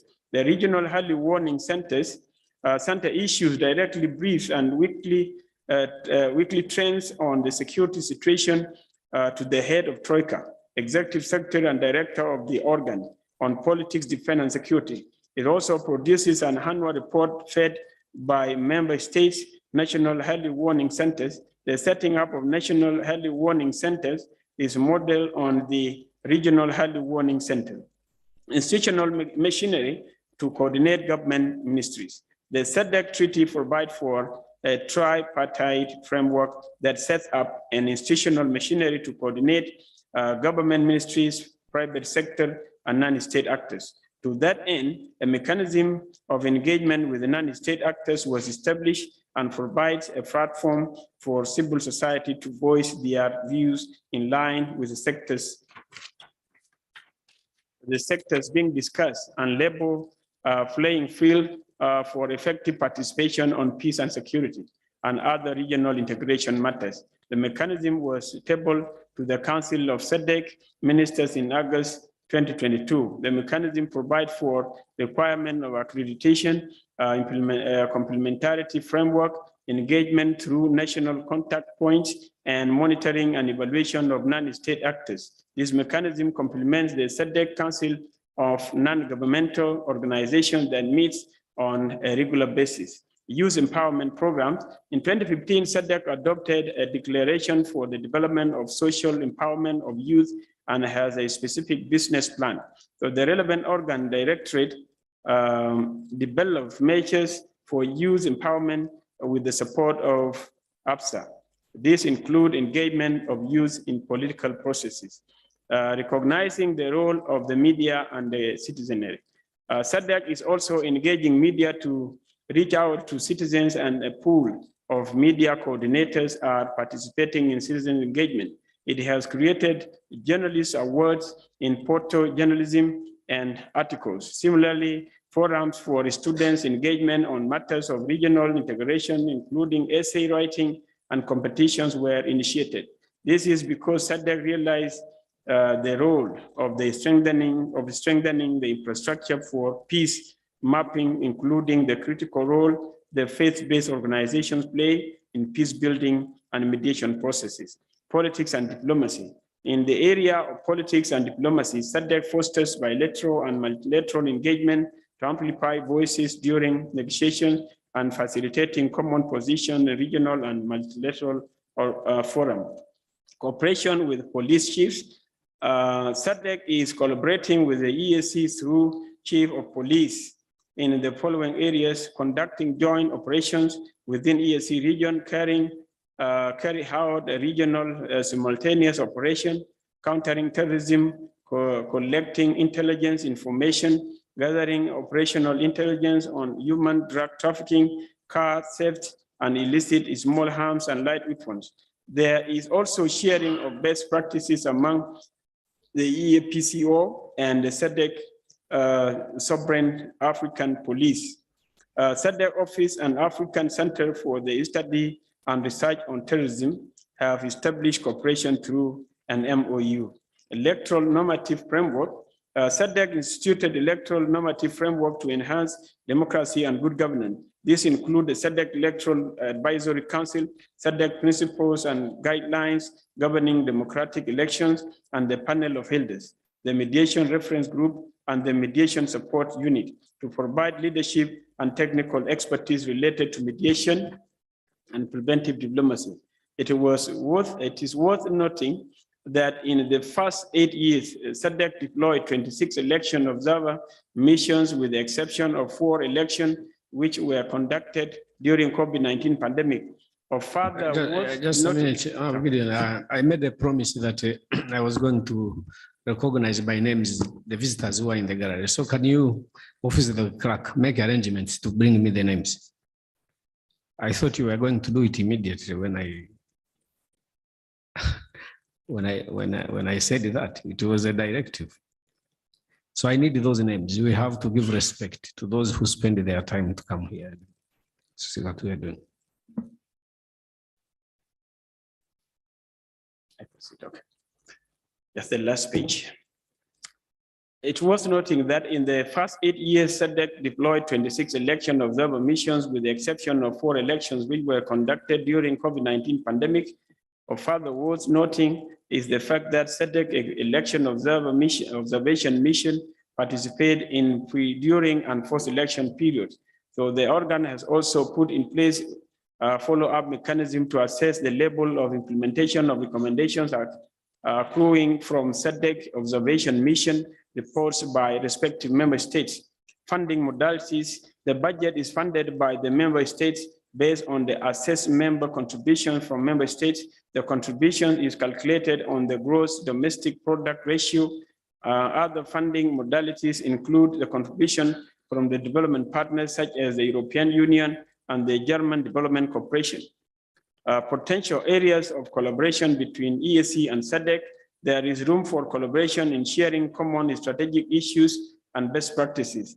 There is need for comprehensive engagement between EAC and SADC and identify relevant institutional arrangements to undertake specific areas. The ultimate goal is to bring integration closer to the people and ensure that the two RECs effectively contribute to a more unified, secure, and prosperous Africa. The specific areas of collaboration would include early warning, preventive diplomacy, and mediation. Election observation, transformation of SADC Parliamentary Forum into a parliament. Committee recommendation, to ensure closer collaboration between EAC, EALA, and SADC, the EAC Secretary General and the SADC Executive Secretary should initiate MOU for cooperation in various sectors, including in the area of peace, defense, and security. Right, Honorable Speaker, we have come to the, no, there's a conclusion. Sorry, there's a conclusion. Thank you. Thank you, Honorable Gideon. It was a long report, though. Thank you. But thank you so much. There's a conclusion. You are not done yet. Conclusion, yes. Conclusion. Sorry, there's a conclusion on the last page 22. Conclusion, peace and security is a fundamental principle and prerequisite for socio-economic and for political integration. Understanding the mechanisms and institutions which SADC has put in place in addressing peace, security, and defense issues was an overriding yet a factor that informed the basis of this benchmarking activity. The committee interacted with the SADC personnel and greatly benefited from their immense experience and generosity sharing of the information. So the committee noted the need for a strong engagement among RECs as they share similarities and challenges. Regional economic communities are building blocks to continental integration, hence cannot afford to work in isolation. Of greater importance was the realization that working together with the SADC will go a long way in tackling the complex and multifaceted security challenges that currently exist in East and Southern Africa. Through this benchmarking mission, the committee enhanced collaboration between the EAC, EALA, and the SADC. It's considered opinion that the cross-fertilization of ideas and views generated from this activity will form a basis for future engagement. Thank you, Right Honorable Speaker. Done. Thank you, honorable members. The motion before the House is that the report of the Committee on Regional Affairs and the Conflict Resolution on the benchmarking mission to SADC on peace and security and its implication on regional integration be adopted. Debate is open. Procedure, Mr. Speaker. Honorable Dr. Makame. Mr. Speaker, having listened to the submission by the representative of the chairperson of the Regional Affairs and Conflict Resolution, I'd like to move a motion without notice as per our rules, Rule 30.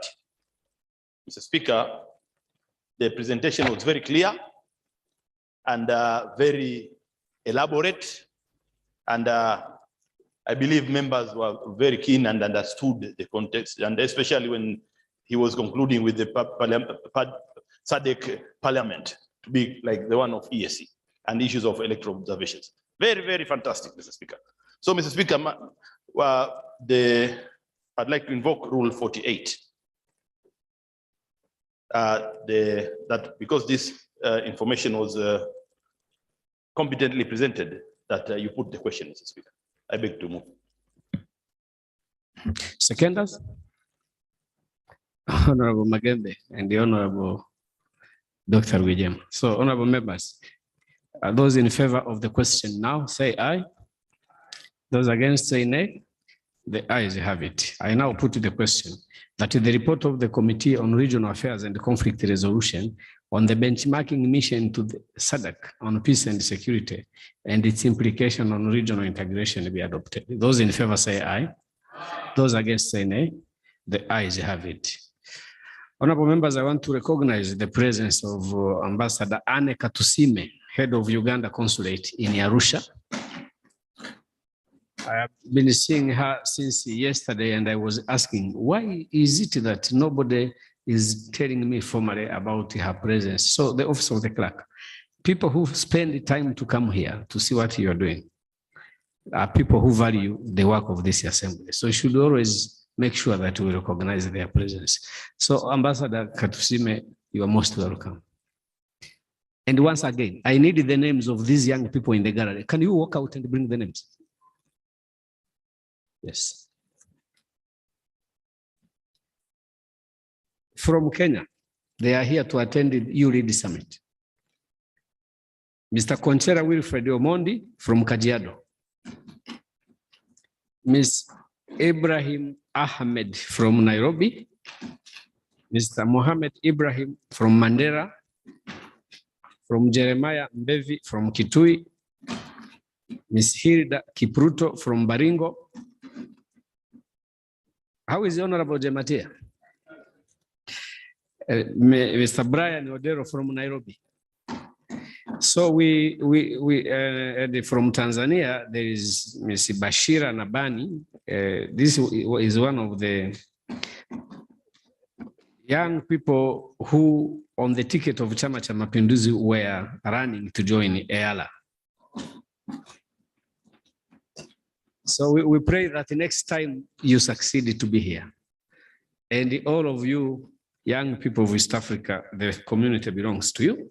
And we thank you for taking interest in what you are doing. And in the next few years, you'll be the ones doing this. Yeah, so this is how we should always treat people who come to see what we are doing. Yes, there is also. There is a young youth leader from Rwanda. Yes. Who is also right there. Where is the name? A young youth leader from Rwanda? Yes. Yes. I will have your name before you leave, so I can put your name on the Hansard as well. It is not on this list.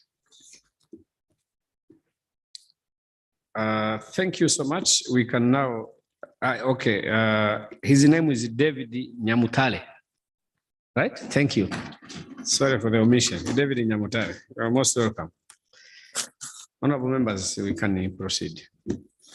Item 8, report of the Committee on Agriculture, Tourism and Natural Resources on the oversight activity on the development of fisheries sector in the East African community by way of motion. Honorable Chair, Committee of Agriculture, Tourism and Natural Resources. Thank you very much, Mr. Speaker. I'm rising to move a motion that the report of the Committee on Agriculture, Tourism and Natural Resources on the oversight activity on the development of fisheries sector in the East African community be adopted. Second. Honorable Dr. Magembe, Honorable Fancy Nkui, Honorable Dr. Karinda, Honorable Gideon, Honorable Marie Claire. Honorable Chair, proceed and present the report.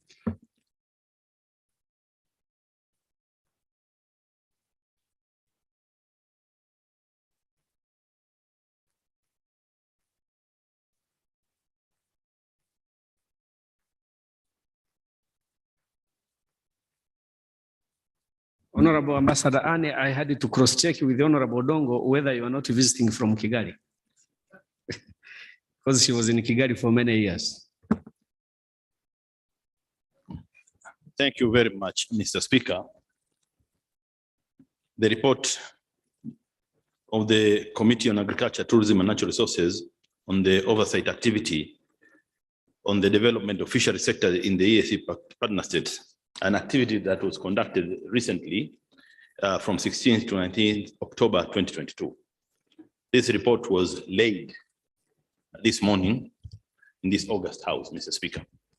Mr. Speaker, before I proceed to present the report, I'd like to recall our commitment that we do summarize the presentations so that we take little time in presenting, and also that we have your indulgence that the office, the Hansard office will capture this in full as presented and as was laid.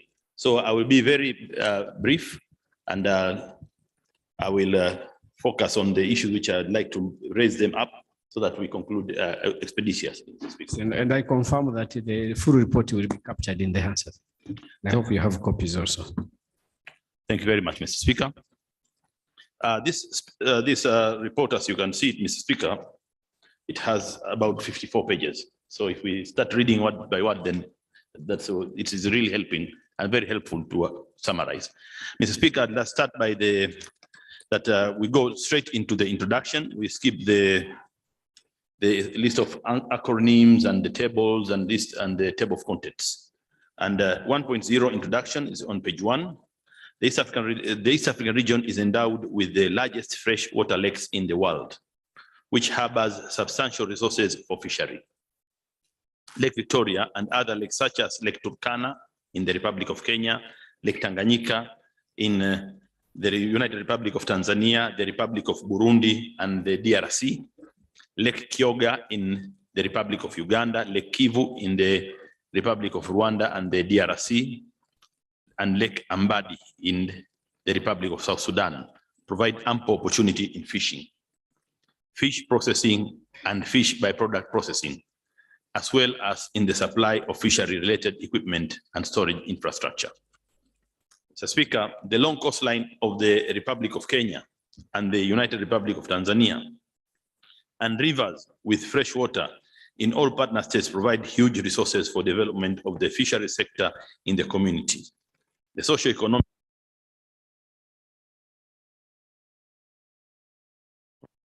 creating employment and increasing foreign exchange earnings, fishing provides a major source of protein, which is important for nutrition.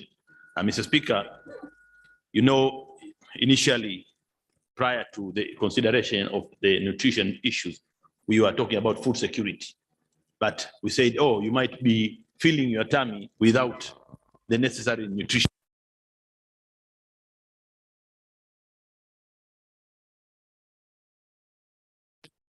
A viable alternative to manufacturing as well as a source of export. 2, background information. Due to increasing population and economic growth, the demand for fish in the EAC and globally is growing. Fish production in all regions is increasing, but the demand grows faster than the production.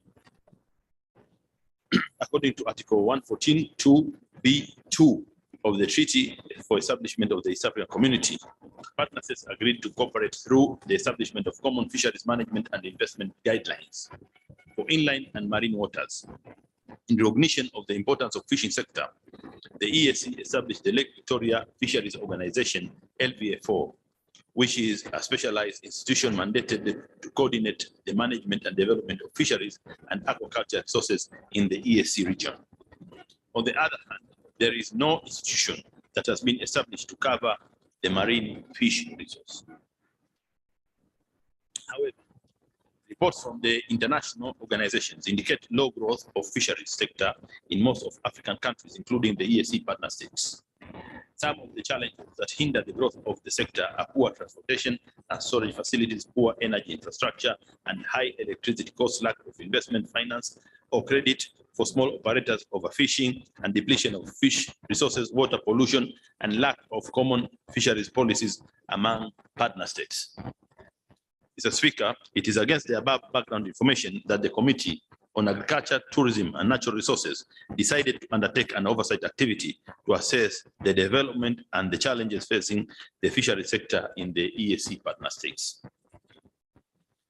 Mr. Speaker, we had an objective to assess the development and challenges facing the fishery sector in the partner states and to assess the contribution of fisheries in the socio-economic development of the EAC partner states.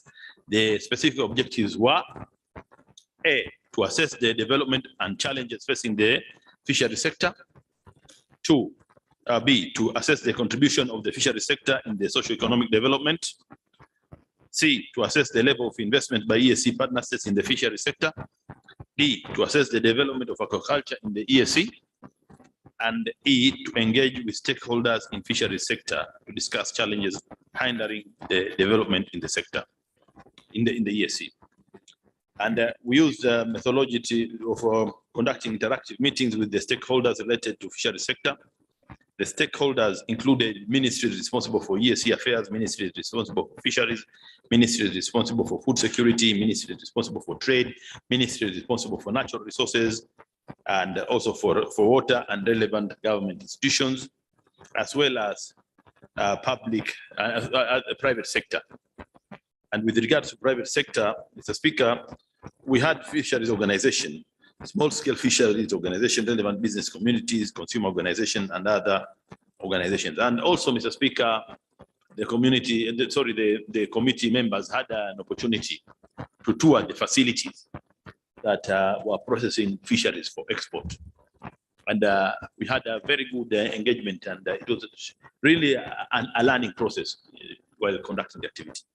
Mr. Speaker, so we have reports from all partner states, and allow me to just point that these are the found on item 5 of the report from partner states, with 5.1, the reports from the Republic of Burundi, and they run from page 2 through to page 10 inclusive. And from page 11, Mr. Speaker, 5.2, we have the reports from the Republic of Kenya, which ran from page 11 through to page 19 inclusive. And then from page 20, we have the report from the Republic of Rwanda, which ran from page 20 through to page 24. And the report from the Republic of Uganda, it runs from page 25 through to page 31. Sorry, to page 32, Mr. Speaker. And the report from the Republic of South Sudan, 5.5, it runs from page 33 through to page 37. And the report from the United Republic of Tanzania runs from page 38 through to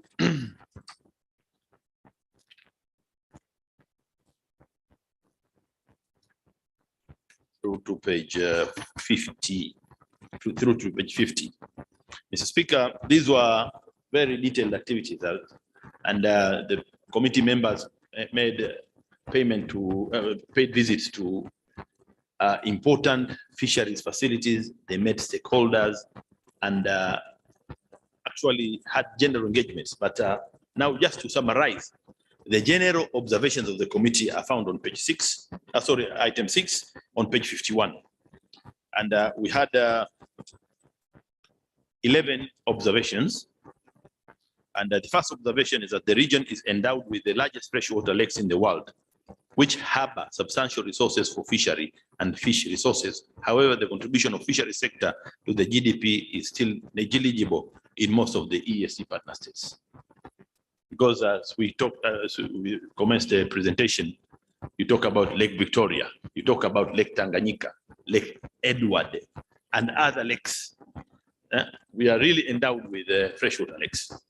And 2, the most commercial fishing activities for export are concentrated on Lake Victoria, leaving out other available resources.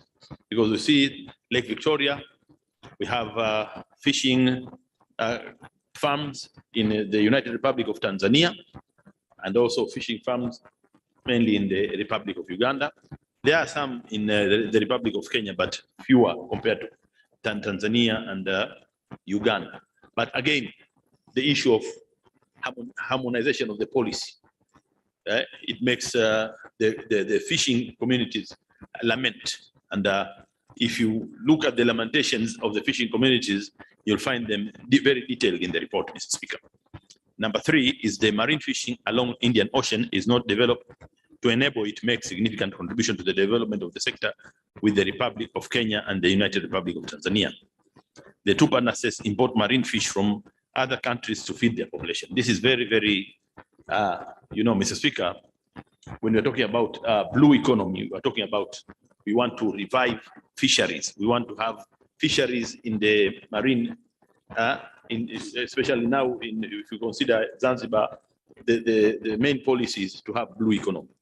but we are yet to achieve the marine fishing potentials in the Indian Ocean, because you see, there was a discussion that there was some fish being imported from I won't name the country, but they call the fish padu, and this fish, they say the local people are just being given that fish to consume.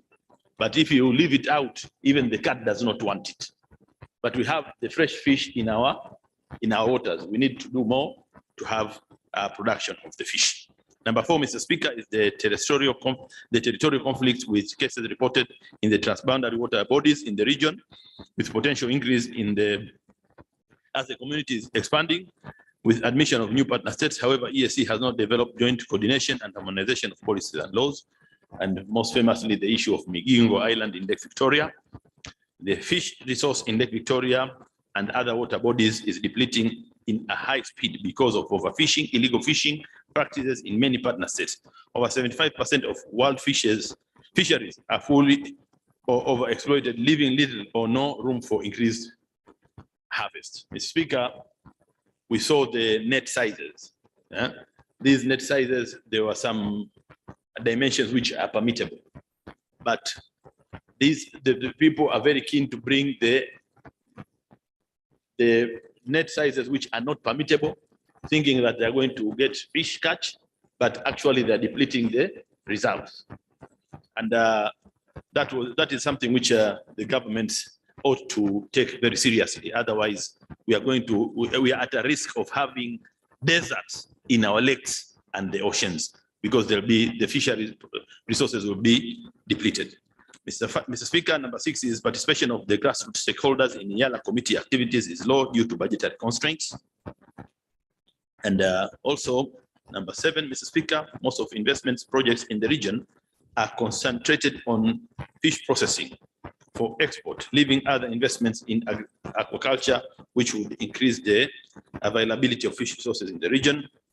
Number 8, Mr. Speaker, Save the Nile patch operation, that was planned by EAC a long time ago, is not yet implemented by the relevant EAC organs. Mr. Speaker, here you see we had the Save the Nile patch, because the Nile patch was becoming rather at a threat of being extinct. And the ministries responsible for fisheries undertook to have a joint project. And the partner states, these partner states are the 3 founding members of the EAC, agreed. The Republic of Kenya, the United Republic of Tanzania, and the Republic of Uganda, to have a fund that would save the Nile patch. But the issue here is the issue of contributing and remitting money to the Lake Victoria Fisheries Organization. So I think the council should take note of this and follow up the issue of the Save the Nile patch. The fish consumption per capita in the region is low. The average of 6.6 per year as compared to Sub-Sahara, which is 10 kg per year, and the global average is 19 kg per year. So we are eating, almost 1/3 of the global average. And the participation of the stakeholders in the activities of committees of the assembly is low due to budgetary constraints. This is repeating. And especially at the grassroots stakeholders are coming outside the capital because they are not facilitated by either the assembly or the respective partner states. And this is it becomes very, difficult to get input and opinion from the people who are really affected. Because you want to speak to fishermen or the fishing communities, they are in the rural area or remote area, they cannot come to where you are meeting, and you cannot follow them because of budgetary constraints. We think we should have greater allocation so that we can reach and try to see how we can together help to address the bottlenecks. Mr. Speaker, number 11 is despite the existence of more than 250 species of fish in the EAC partnerships, only few species are exploited for commercial business. And now, what is the committee recommending? Mr. Speaker, we are having 10 recommendations. 1, to enhance interagency collaboration on shared water resources among partner states, which would assist to regulate and monitor the fishing activities and fight illegal fishing. Mr. Speaker, here we're talking about maybe if you look at Lake Victoria. Lake Victoria is a very large water body. And we're having, the resources are not enough to do the patrol and to see how we are going to work. So we need to have the ministers, especially of these sectors, to come with solutions that would help to regulate and monitor fishing activities and fight illegal fishing. But also, Mr. Speaker, there are some lamentations of fishermen going out for fishing, and then some other persons coming and snatching away their fish and running away to some other partner states while they are from another partner state. So it's an issue which really needs to be serious follow-up by the council. Mr. Speaker, direct partner states to promote, number two, that is direct partner states to promote and increase investments in aquaculture and related industries in order to increase availability of fish. Number three, harmonize policies and laws governing fishing and conservation in shared water bodies. Number four, establish common regulations for management of fishing activities and on shared lakes in the EAC partner states. Number five, to direct the Republic of Kenya and the United Republic of Tanzania to solicit investment along Indian Ocean in order to utilize their exclusive economic zones.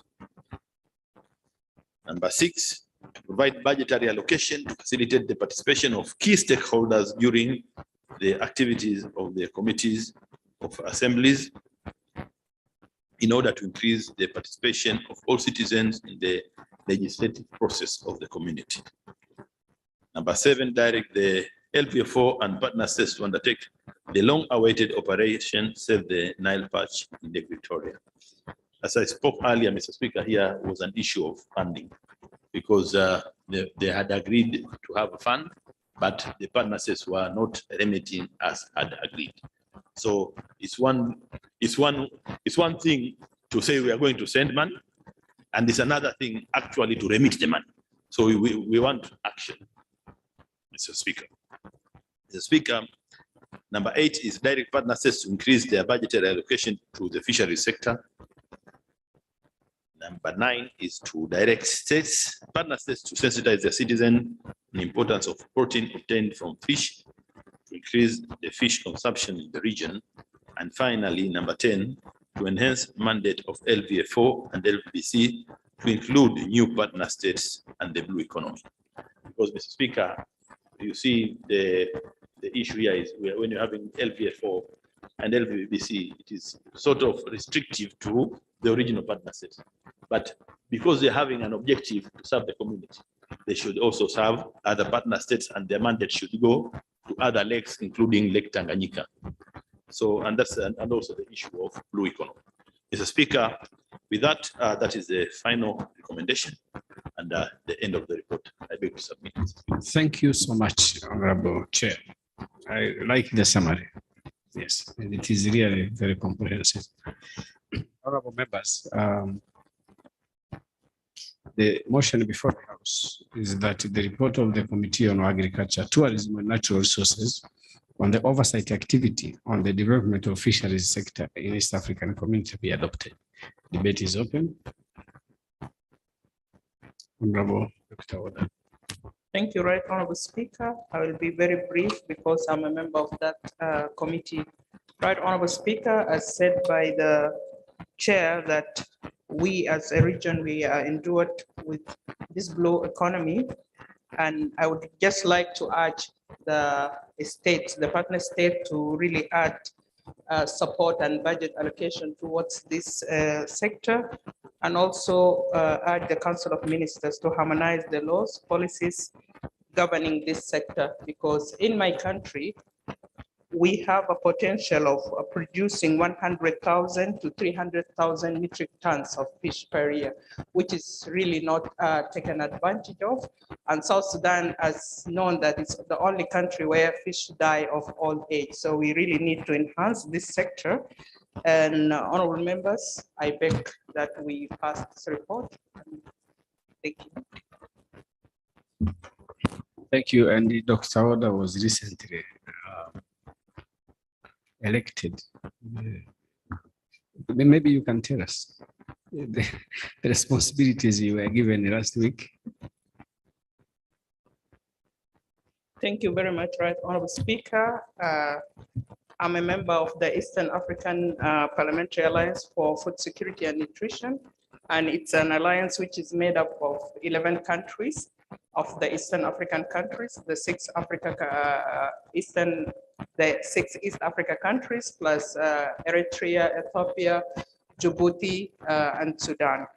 And I've been re-elected as the Secretary General. This alliance is mainly working very hard to put the food security and nutrition in the top responsibility for the honorable members, so that we pass adequate budget towards agriculture, and also we enact laws which are favorable to food security and nutrition, because by 2025, the region has to be hunger-free. And unfortunately, the Eastern African countries are not doing well in this, except the country of Rwanda, which we really appreciate their work, because they are the one leading in the Malawi Declaration implementation. So this is in brief. Thank you very much. Well, thank you. We congratulate you. We know this is a subject to which you are very passionate about, and we wish you well in your responsibilities. Honorable Akol. Thank you, Right Honorable Speaker, for giving me this opportunity to just make a few comments on this report. First of all, to thank the chairperson and the committee members for the detailed report, and of course on the issues raised, and also the recommendations. Right Honorable Speaker, I'm just going to speak on two issues, as much as there are quite a number of issues here. One, on the participation of stakeholders in activities of committees generally of this assembly, which has been a big problem, getting stakeholders to come and attend our meetings, especially when we go for oversight at member state level. There is no budget for these people to travel to come for committees. And you find that sometimes either you sacrifice from what you have in your pocket and give them at least fuel, or you just have nothing to give them. And some of them now don't actually come and attend this meeting. So we miss out on a lot of knowledge and the information that we would have got from the stakeholders that should have attended these meetings. So it's just a request, and perhaps to bring to the attention of council that there is a lot that could be done when we fund participation by stakeholders in meetings of the assembly. It is very key. We miss out a lot when we don't. And that's exactly what the chair is emphasizing here. Right Honorable Speaker, when we talk about the Nile patch, I hear there's a nation that also have a Nile patch outside the Nile. They already have a fish called the Nile patch, and ours is diminishing in our waters, especially Lake Victoria and the Lake Albert. I know those are the two bodies, and of course the Nile generally have the Nile patch. So there is a lot to be done, Right Honorable Speaker. At one time in one of our oversight activities when we visited Kisumu, we were told that the Lake Victoria is dying. And when you look at the species of fish that used to be on that lake, there were over 50. Now we are told it's just 4. And it is alarming, but there seems to be it doesn't seem to cause or ring a bell in those organizations that are responsible for restoring this lake to its former status. Each time we do benchmarking or oversight as an assembly, these are the issues that are raised. But you never get to know whether there's any action being taken by the relevant bodies actually to restore the status of this lake and the other lakes within our region. Now, when you talk about the blue economy, there are many activities: fishing, there's tourism, there is also now the new one is transportation of oil and oil products on that lake. It's soon going to take place. I remember as Committee on Regional Affairs, when we did oversight in our countries on the issue of security on the lake, how secure that lake is, Lake Victoria and other lakes within the East African region. We took on Lake Victoria and then Lake Tanganyika. On Lake Victoria now, we have some private individuals, enterprises establishing barges, call them ships, big ones that can carry millions of oil and oil products on that lake, actually between Kisumu and Kauku in Uganda.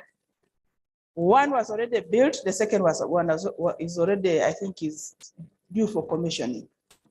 Now, when we have the movement of oil products on that lake, and we have our RV Jumuiya, which should be doing a lot of studies on that lake, including being used for mapping routes on the lake, where these various ships and barges should be passing to avoid destruction of the lake due to oil spills and perhaps accidents on the lake, especially with these barges that transport oil. It is alarming and it creates a situation of an emergency for us as East Africa, really, to establish the necessary legal frameworks and also to look into the blue economy much deeper in order to understand how we can benefit from this blue economy and the opportunities and the risks that are, and the challenges that now exist because of the various activities that are happening with these lake bodies. So, Right Honorable Speaker, I just wanted to emphasize that it is urgent that the bodies that are responsible do their part and really look into the issues of the blue economy and do a SWOT analysis and act on the results that they get. Because when we hear about a dying lake and then the many people that survive on these lakes, you really wonder what the future will be when actually the lake dies, and that is Lake Victoria. So, Right Honorable Speaker, I want to stop there and thank the committee once again for this very informative report, but also urge the relevant bodies, perhaps through council here, to do their part so that we save our water bodies and also the fishing industry in our region. Thank you, Right Honorable Speaker. Thank you so much, Honorable Rose. I think now I can proceed to go to the question. And you don't need to respond, Honorable, because the report is supported. So the motion before the House is that the report of the Committee on Agriculture, Tourism and Natural Resources on the oversight activity on the development of fisheries sector in East African community be adopted. Those in favor say aye. Those against say nay. The ayes have it. Thank you very much, Honorable Dr. Makame and the entire committee for the job well done on this activity. But of course, when you are talking about fish and you are from Zanzibar, maybe you are setting the standard very high. The Zanzibar standard of the quality of fish may not be the same as Kigali. Nasema ukikuta samaki mbali na bahari muogope. Item 9.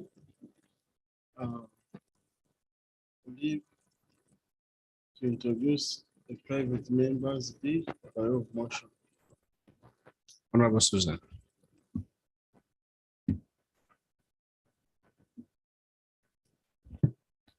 Thank you, Right Honorable Speaker.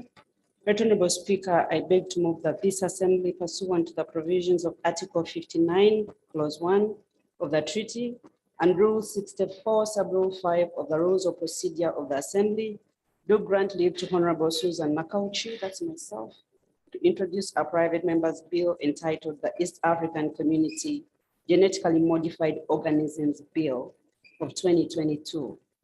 I beg to move. Seconders. Honorable Claude and the Honorable Dr. Oda and the Honorable Marie Claire. Honorable Susan.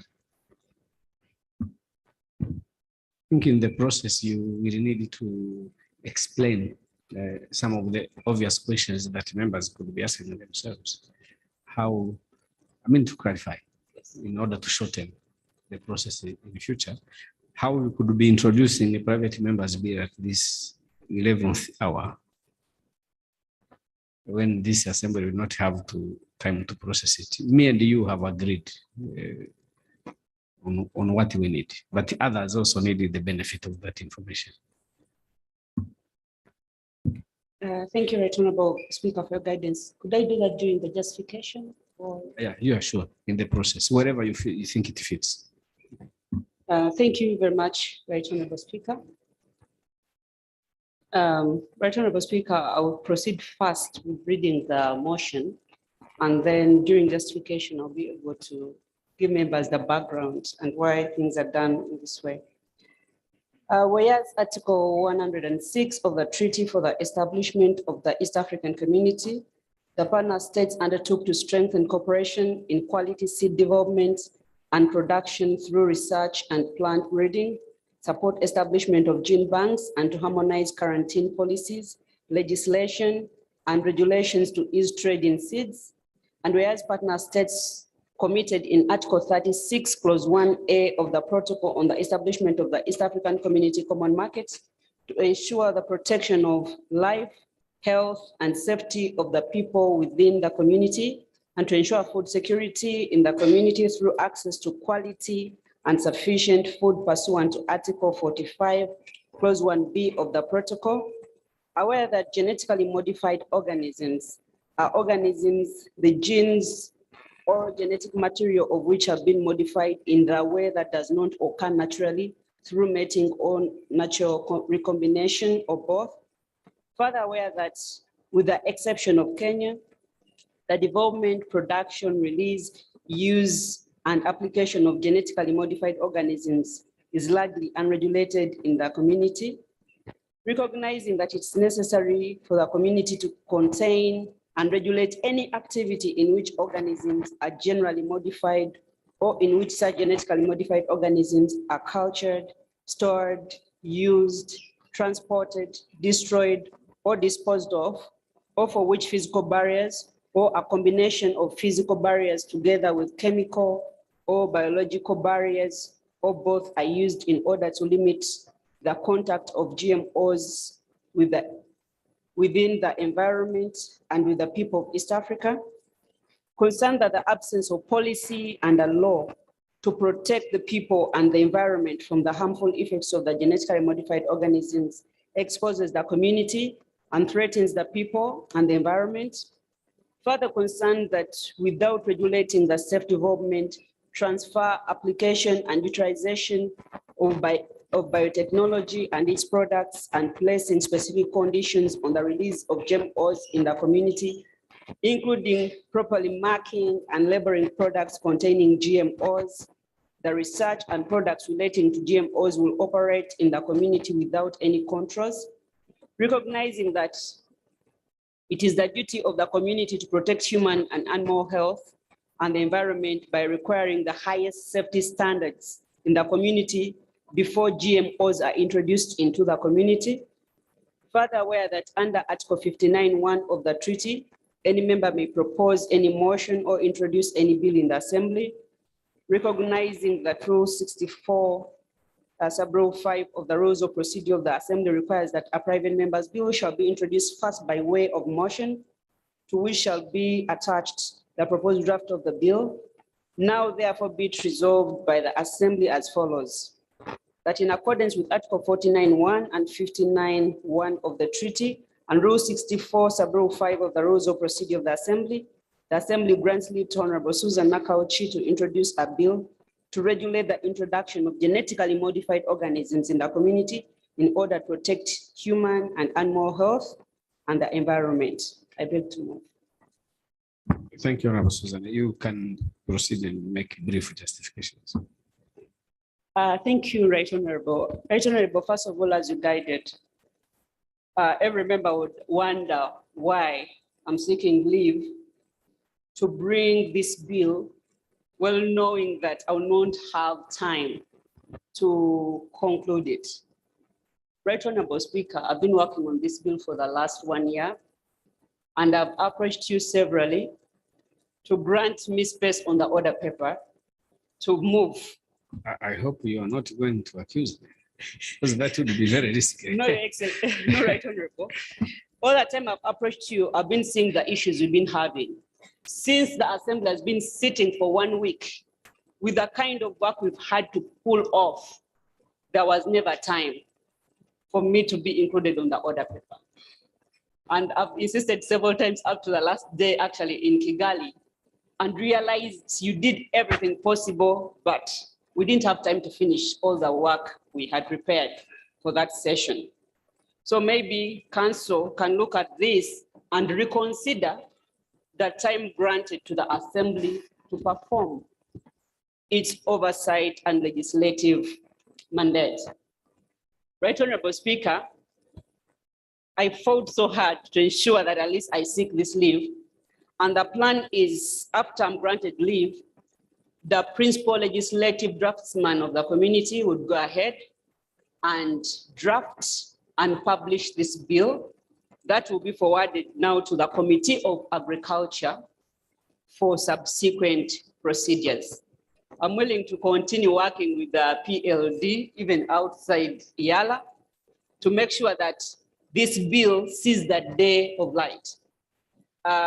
When we were in Kigali, we had, as a Committee for Agriculture, Tourism and Natural Resources, we had time to meet with some of the proponents of genetically modified organisms in the region.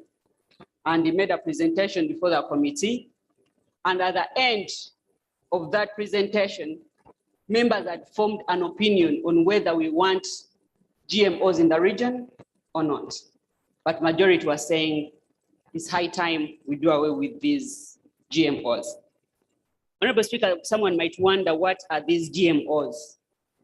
GMOs are plants, animals, and microorganisms whose genetic makeup is artificially modified or altered.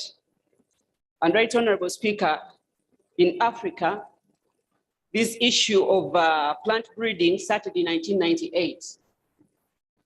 But 20 years after that, already 15 million farmers were seriously engaged with GMOs, mainly growing maize, beans, soybeans, cotton, among others.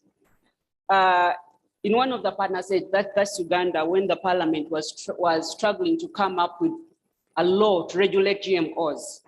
President Museveni is quoted to have said that GMOs are inimical to our future. Right Honorable Speaker, basically when you look at the draft bill, there are two terms which are constantly used there. That's biosafety and biotechnology. And I would like to briefly define those two terminologies. Biotechnology refers to any technique that uses living organisms and substances from living organisms to make or modify a product, improve a plant, animal breeds, or microorganisms for specific purposes. And biosafety means the self-development, transfer, application, and utilization of biotechnology and its products. Right Honorable Speaker, there is a lot of funded research and consultancies on genetically modified organs, both for those ones who are proponents of GMOs and those ones who are against. But as a region, the problem we currently have is that we are not moving as a region. Every country is on a different level of regulation. And today, when you look at our children, puberty begins to show at as early as 8 years old. And this is because of the foods that our children are eating. Most of these foods are GMOs, but they're not even labeled as GMOs. So our people are using products that they're not aware that they're genetically modified. Right, Honorable Speaker, I tried to do some research. I looked at the countries where most of these companies like Monsanto are based, because these are companies that are strongly pushing for GMOs. But in those countries, they have outwardly banned GMOs. In the European Union alone, 19 out of 27 countries have either fully or partially banned GMOs. So it's a challenge for us as a region if we are not able to move as a team. The East African community actually under the EAC Protocol on Environment and Natural Resources Management under Article 27, the partner states have undertaken to cooperate in developing and adapting common policies, laws, and take measures to ensure that development, handling, transport, use, transfer, and release of any living modified organism are undertaken in a manner that reduces risk to environment, natural resources, and human health.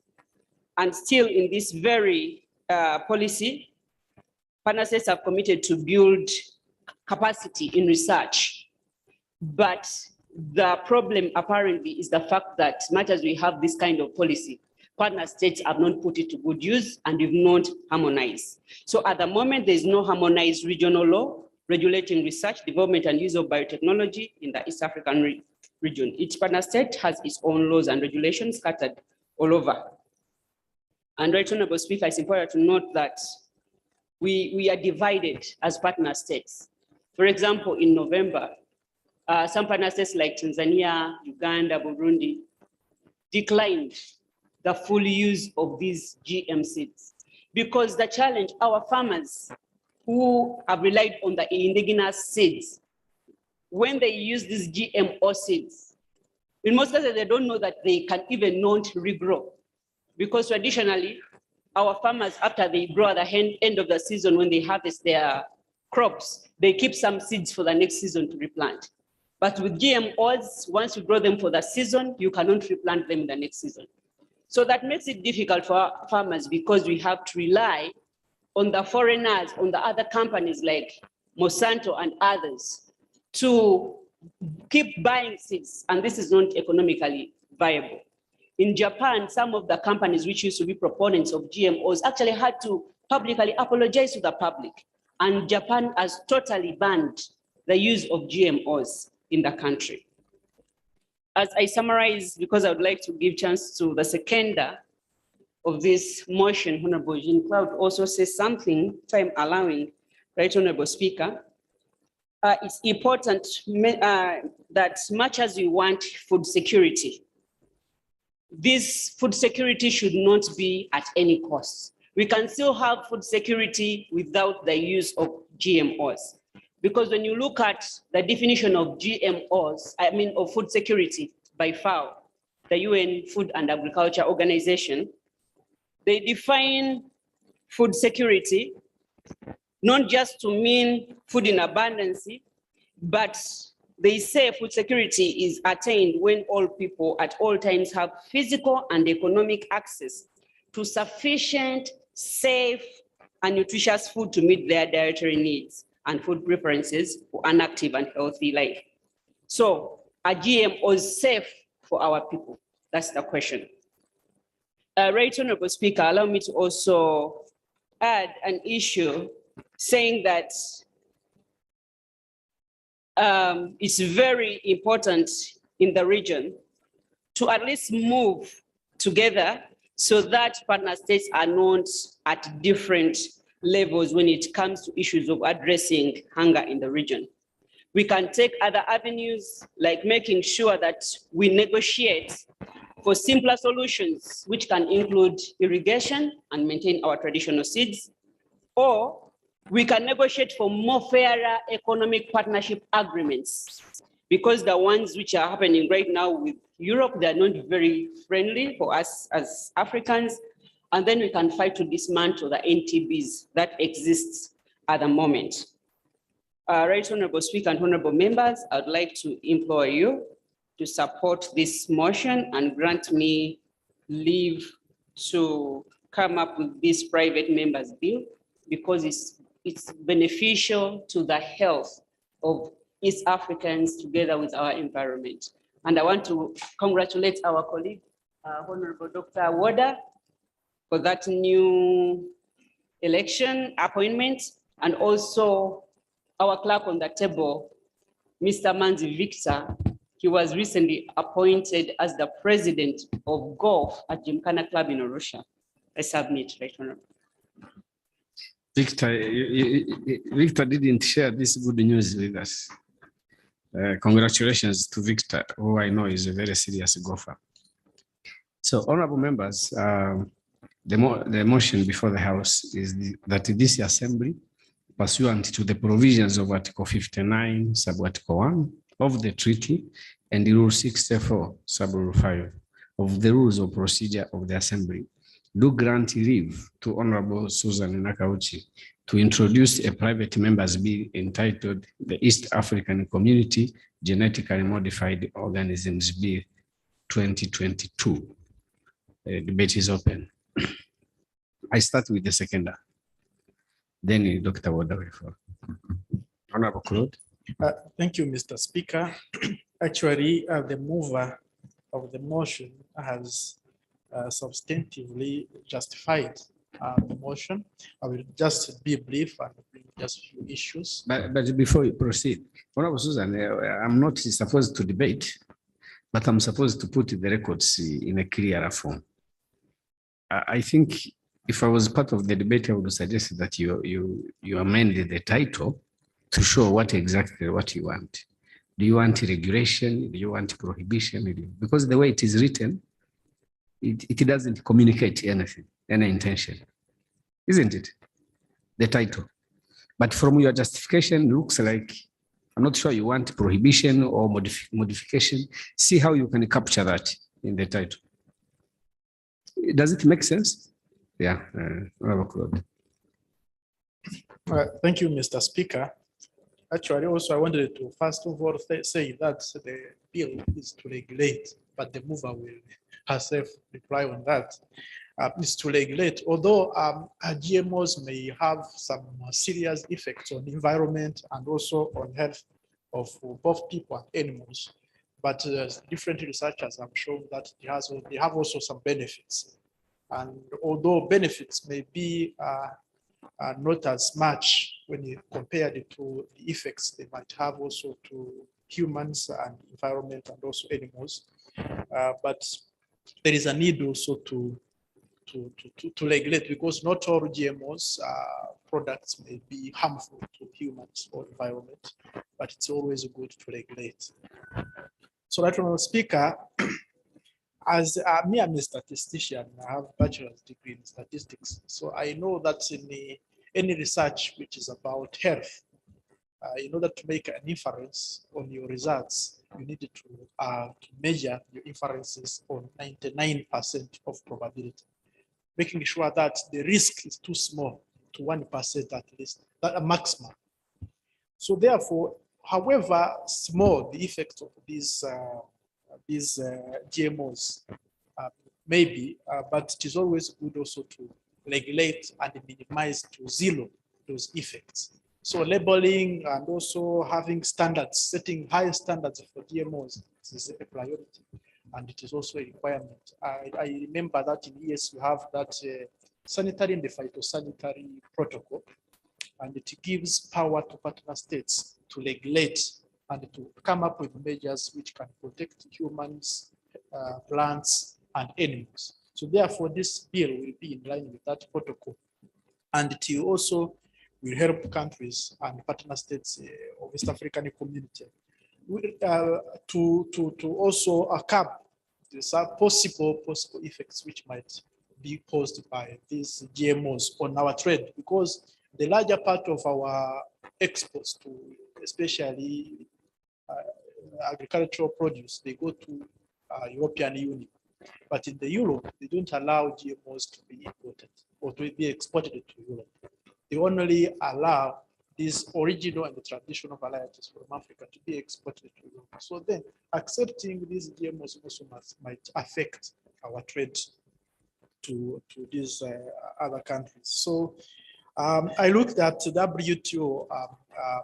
WTO agreement, the GATT agreement of 1994, and its Article 20 of general exceptions. It allows also countries to regulate and also come up with measures which can also protect humans, plants, and animals. So it will be not harmful for us also as East African community to have that kind of regulation. It can set standards and also put up measures which can also at least protect our original plants, but also plants and also original varieties and breeds of animals that we have, but also protect our health and our environment. Madam Speaker, I don't want to speak much. I support this bill and this motion. I submit. Madam Speaker. Thank you so much, Honorable Claude. Honorable Dr. Oda. Thank you very much, Honorable Speaker. And I would like, first of all, to thank the mover, Honorable Susan, for really bringing this very important bill, motion, which will be translated into a bill. Right, Honorable Speaker. Of course, the genetically modified organism, they were a solution for a problem, because as the human being, we are looking for plentiful production. But aside from this plentiful production, we have to be aware of the risk, as said. Right, Honorable Speaker, the risks are many.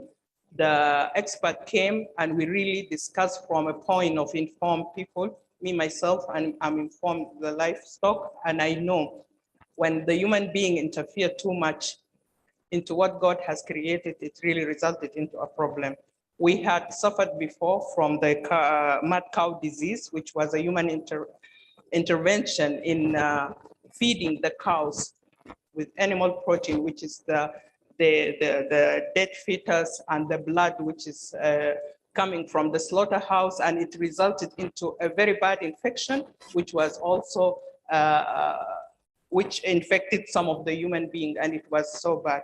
Right, Honorable Speaker, even in livestock, we have in poultry, some of the modified poultry, which is really affected the life of the people, because some of these even they are fed on hormones, which will result in a very adverse effect on the production even of the human being.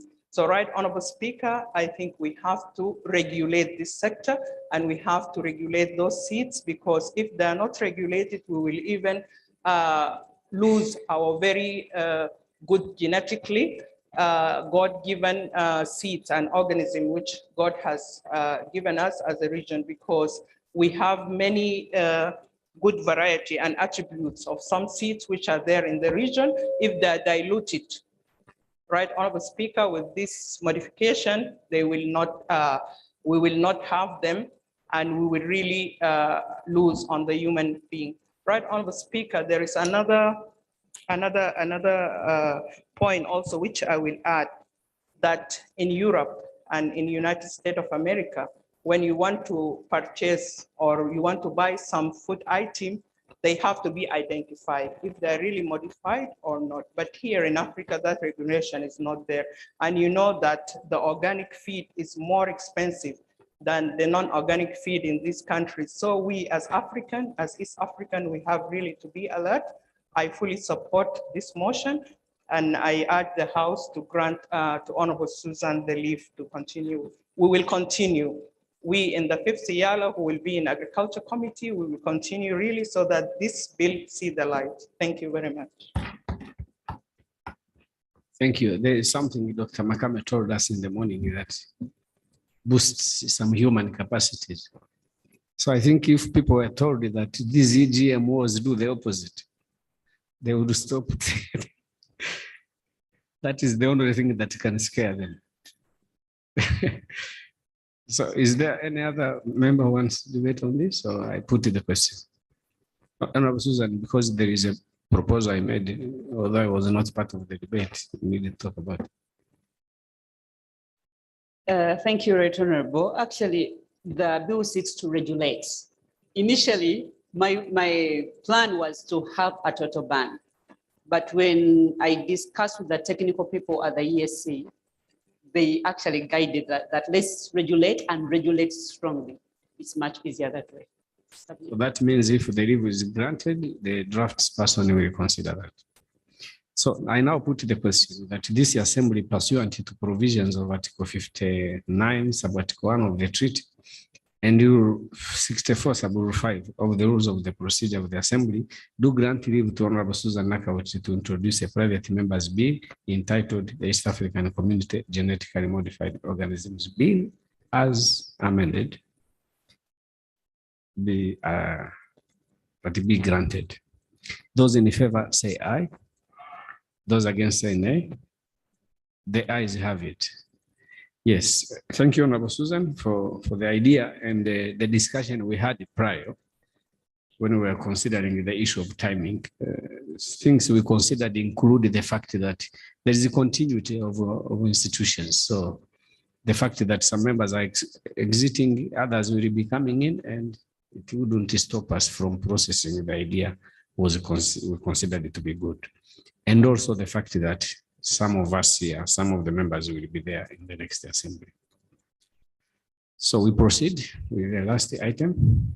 We move to the last item on order paper, motion for resolution of the assembly recommending the council submit to the summit proposals to enhance the salary and allowances for members and review the remuneration for staff in the community above motion.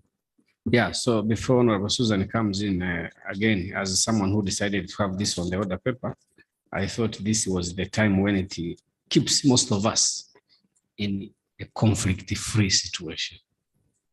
So the issue of timing was also very important. Honorable Susan. Thank you so much, Right Honorable Speaker. I'm saying that on purpose. Thank you so much, because the order paper today was tight, but you granted me space on the order paper for this very, very important motion. Right Honorable Speaker, I beg to move that this assembly do resolve to recommend to the Council of Ministers to submit to the summit proposals to enhance the salary and allowances for members of the assembly and to review the remuneration for staff of the community. I beg to move. Second. Honorable Mbide, Honorable Karinda, and all the members standing. And you do know the wisdom in my choices. Honorable Susan. Thank you, Right Honorable Speaker. And thank you for all the members who've seconded, especially the chief seconder, Honorable Mukasambide. I know his English has been properly mobilized already to handle this very important motion. Whereas Article 51, Clause 2 of the treaty provides that members of the assembly shall serve the community on terms and conditions determined by the summit on the recommendation of council. And whereas in 2002, the summit initially determined the conditions of service for members of the assembly, including the sitting allowances and daily subsistence allowance payable to the members in the discharge of their functions. And whereas the summit subsequently reviewed and enhanced the salary and allowances of the members of the assembly on 20th June 2003, 28th June 2010, under the 15th summit on 30th November 2013, that's nearly 10 years ago, to take into account the workload, inflationary, and other considerations, knowing that Article 70, Clause 3 of the treaty provides that the salaries of the staff in the service of the community shall be determined by the Council of Ministers, inspired by the need to attract and retain the best talents in the assembly and staff of the community by providing competitive and attractive terms of service, recalling that the salaries and allowances of the staff of the community were also last reviewed by the council in 2013, that's nearly 10 years ago. Aware that the salaries and allowances of the members and staff of the community are the lowest in the continent and rank lower than those payable by the African Union and other regional economic communities like IGAD, SADC, ECOWAS, CIMAC, name all of them. Further aware that due to the low salaries and allowances, the EAC has become a training ground for the African Union and other regional economic communities with competitive terms and conditions, and is losing staff to these organizations because of their competitive terms of service. Concerned that although the EAC has been consistently ranked as the best integrated regional economic community in Africa, the unattractive and uncompetitive terms of service are likely to derail the efforts of the members and staff towards maintaining this achievement. Further concerned that due to inflation and the general rise in the cost of living throughout the community over the last 10 years, the existing emoluments for the members of the assembly and staff are not consistent with the diplomatic and international character of the members and staff, and are demoralizing and affecting the work and activities of the assembly and the community, and adversely affecting the welfare and livelihood of the members, staff, and their families. Now, therefore, be it resolved by the assembly as follows: that in accordance with Article 49(2), Article 51(2), Article 59(1), and Article 70, Clause 3 of the treaty, the assembly recommends to the Council of Ministers to, one, to recommend to the next summit proposals for enhancement of the salary and allowances for the members of the assembly. Two, to direct the Secretary General to urgently review the salaries and allowances of staff and submit proposals for enhancement to the next meeting of the Council of Ministers. And three, review the salaries and allowances of members and staff every 5 years. Right, Honorable Speaker and Honorable Members, I beg to move. Honorable Susan, you can do a brief justification. Thank you, Right Honorable Speaker. Right Honorable Speaker, and before members of council, it's really disheartening, heartbreaking, and immoral that we can have such a thin workforce that is overworked, but very poorly remunerated. If salaries were last reviewed 10 years ago, just go to our national parliaments in the partner states. When I joined parliament in 2006, that was my first term in parliament. The salary I used to get in parliament of Uganda, when you compare it to the current salary of the same member of parliament who is representing my constituency, which was Busiro East, it has multiplied 500% to date. I left Parliament of Uganda 10 years ago. And that's when EAC was reviewing salaries. So if they have increased by 500%, and in the EAC, the status is still the same. Right, Honorable Speaker, look at the cost of living today. The cost of living is very high. There are staff who are paid education allowance. In a full year, the education allowance is $2,000. But which school will charge $2,000 in an entire year? So it is very disturbing that we've not really taken this matter seriously to look at the salaries of our staff and the members of the assembly. These members actually leave their families back home. Recently, there is one member whose wife was even compromised by the neighbor because he has to be here, work, and serve the community. but the motivation is very low, Right Honorable Speaker. I decided to bring this at this time because I didn't want the media to misquote me that Well, I'm fighting. you can consider removing in your justification the reference about the member. Yes.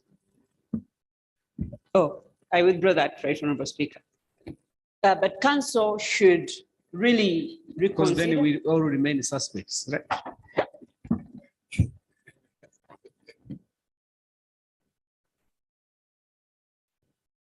I would like the Council of Ministers to reconsider. You know, this world is round.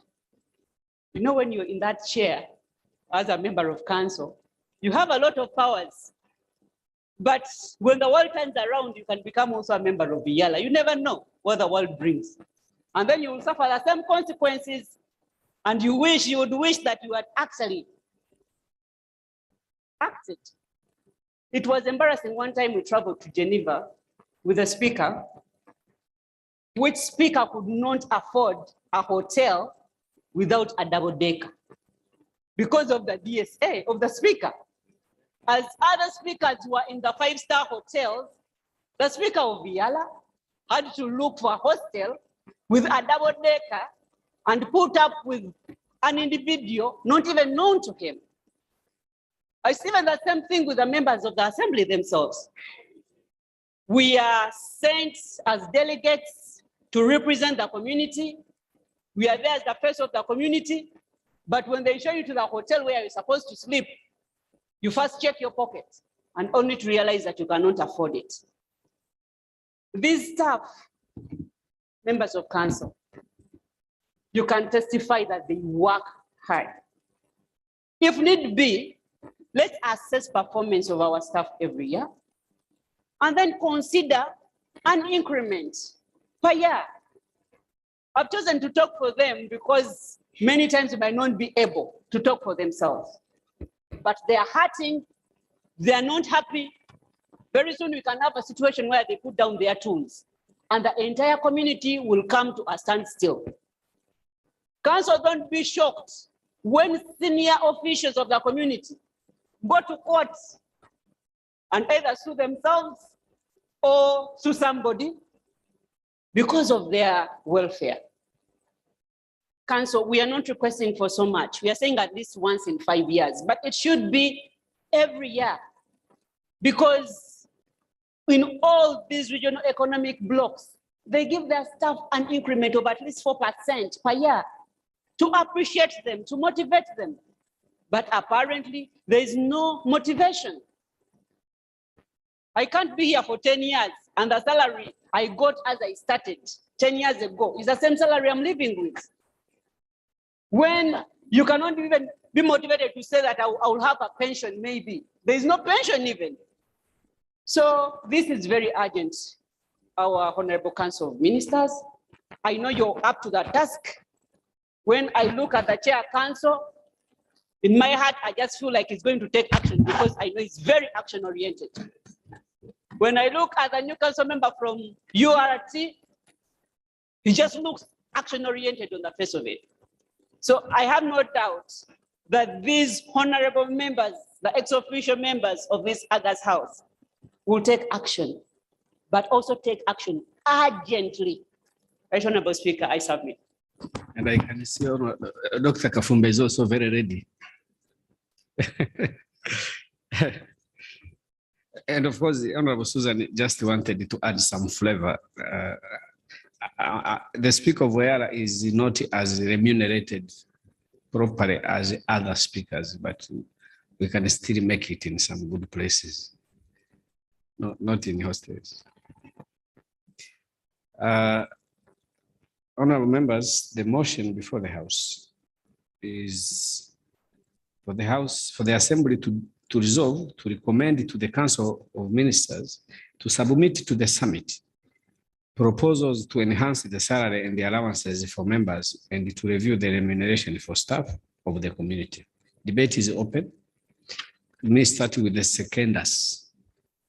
Honorable Mbide. Thank you, Right Honorable Speaker. Right Honorable Speaker, I second the motion.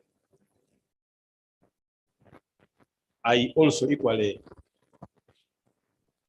join the guidance you have given that these are things that we do for posterity of the Assembly and the staff of the Secretariat. The motion itself, Honorable Council of Ministers, espouses two major inputs. One is buttressed under Article 51(2), then the other one is under Article 73. Now, the one under Article 51(2) is based on your recommendation to summit. It is the summit to grant increment. That is for purposes of members of the Assembly. But the one under 73, members of council, you are the ones to have done it. So clearly, we are going to look at majorly the following things. Number one, when I conclude with my tour of duty, I am going to be almost the extent of a legal activist before the East African Court. Salary review that takes 10 years is inordinate delay. When you look at Article 6, Clause D of the Treaty for the Establishment of the East African Community,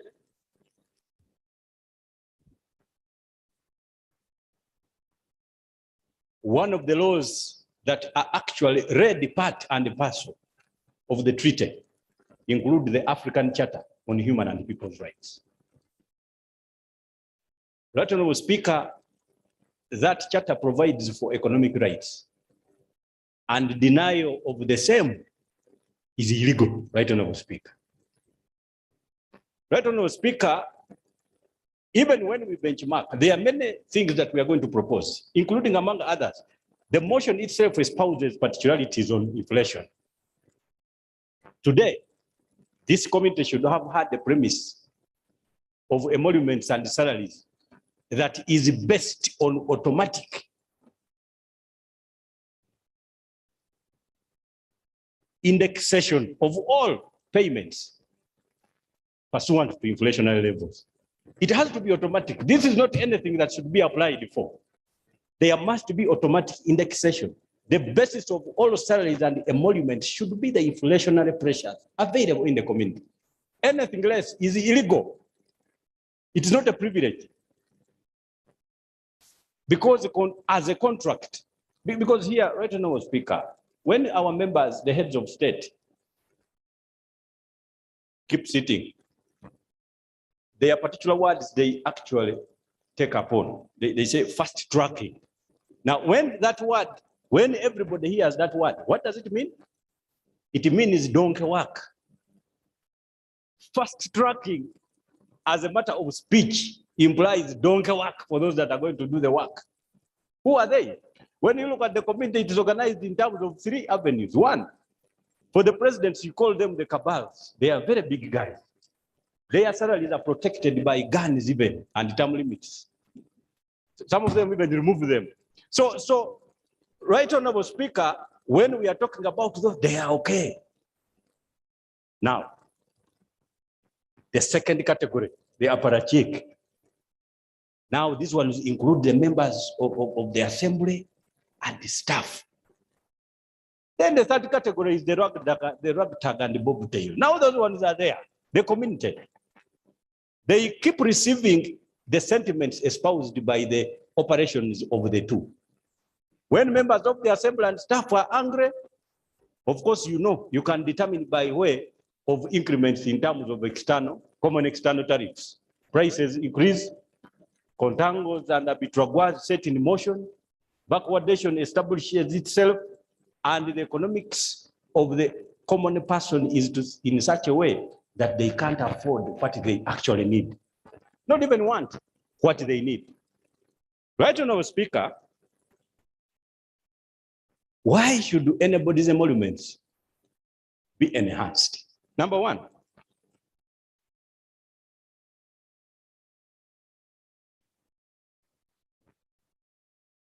but even before I get there, Right Honorable Speaker, what do these people do? Particularly members of staff. Their major role, they ensure implementation of directives of council.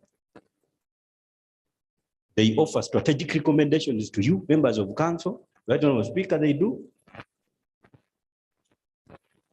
So increment should be based on law, contract, appreciation, acknowledgement. Now, if they have been doing all of this, and that council is not doing what they are supposed to do, in law, there is what we call imputing spite and malafide against such persons. Bad faith. Is it true that really council we can impute bad faith on your part against members of staff or members of the assembly? For purposes of members of the assembly, we would have expected that you need to deliver as quickly as practicable a message to members of summit that please, an increment is yet required. These are things, Right Honorable Speaker, that we require of our members of council. One, and for me, this one, I am proposing a recommendation for indexing, automatic indexation of all emoluments based on inflationary pressures, because that is by law. And I will be interested in this motion because before 60 days lapse, I will, of course, be visiting another organ for purposes of pursuit. So if the mover of the motion takes up this, I'll be the happiest, Right Honorable Speaker. Right Honorable Speaker, there is, whenever we admit a new partner state, whenever we adopt particularities of implementation of another limb of integration, that is more workload. It is workload to the assembly, it is workload to members of staff, but at the same time, we are looking at council that looks at the assembly in terms of financing by way of what we call economic bantigism. But bantigism, Right Honorable Speaker, would be, I think, trying to economize. Doctors recommend bantigism when, for example, you are overweight and you are told now that for purposes of dietary measures, you should stop eating this, you should stop eating that. Now, you do not look at this, that now is majorly not in conformity with the desire for progress that we need. This explains why a lot of things are not done the way they are supposed to be done. Why? One, we were talking with my friend there, he is now outside, that the common market was implemented before the monetary and evaluation of the customs union. Now we are looking at the monetary union, we are implementing it, but we don't know. We have not yet looked at, for example, labor mobility. It is still covered in terms of annexes under the common market. Then if we are now to regard ourselves as with the capacity to operate a single currency, what are we going to do with the Randall 4 tests? For example, what is the cost of a partner state withdrawing its currency for purposes of adopting an East African Community currency vis-a-vis the volume of trade between that partner state and the overall regional trade? That is workload for members of the assembly. It is going to be workload for members of staff. Clearly, Right Honorable Speaker, I think that should be now increment for those that are going to do what is supposed to be done. If we want to progress, and for me, with those, Right Honorable Speaker, I support the motion with amendments. Thank you very much.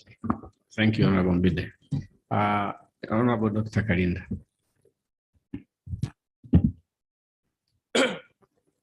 Thank you, Right Honorable Speaker, for giving me the floor to speak to this very important motion.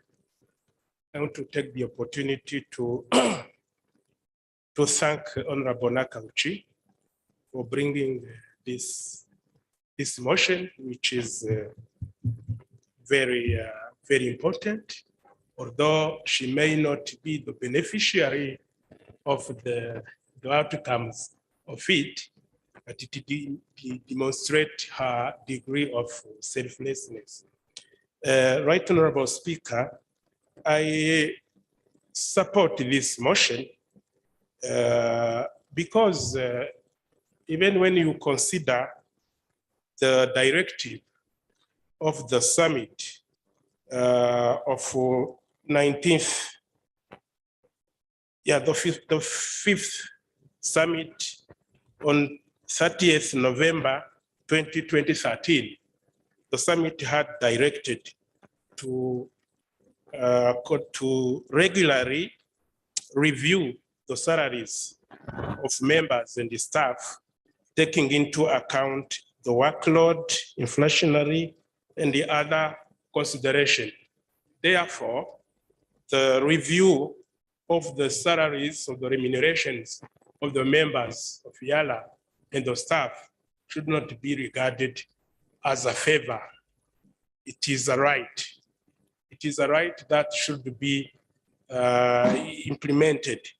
And if the East African community is considered as the most vibrant REC in Africa, why is it that the members and the staff who makes it vibrant are not paid fairly? Honorable Speaker, I do not have much to speak on this motion. It is self-explanatory, and I support it fully, and I submit. Thank you. Thank you. Is there another one that wants to, based on the criteria that we had set? Okay, thank you. Council, yes. Council, we needed to hear you about. Yes. On this one, you don't have to volunteer to speak. Right, Honorable Speaker. I think I do not have much to say. You can just say one word and it resolves all of these issues. I see the motion. I take note of it. And, you know, there is a Council of Ministers. I will give this information. And actually, I don't know the procedure, but I think it will be given officially to the Council of Ministers, and they will look into it. Thank you so much. Thank you, Honorable Chair, Council. Honorable Susan, your motion, you can make a brief comment. Thank you, Right Honorable. We've heard the words of the minister. They're not very committal, but I hope the council will take action, and failure for action. Some of us have been clients of the EACJ before. We shall do the needful, and I know the community will stand to lose much more than addressing this matter amicably. And also, Right Honorable, one thing that I'd left out before I go to the amendment of Honorable Mbite was the issue of Kasoa, for example. In Kasoa, the staff are highly technical. So they have been advertising for positions severally. They go through the recruitment process, and at the end, after the terms of remuneration are given to the staff decline the offer immediately, and they end up not recruiting, but after spending money of the community.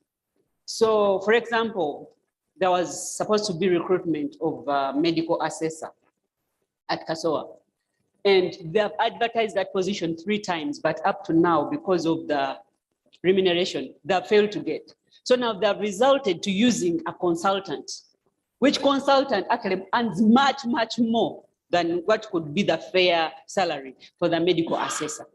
So at the end, we are losing a lot. Many times you get very competent staff, but once they see the terms of service are unfavorable, they decline immediately, and we still lose. So I would like council to really take this matter seriously. And looking at the recommendation by Honorable Mbide. Procedure, Speaker. Yes, Honorable Msamai. Thank you, Honorable Speaker. I thought that the matter which I'm raising could be clarified by the mover of the motion, but I see her concluding, almost concluding without alluding to it.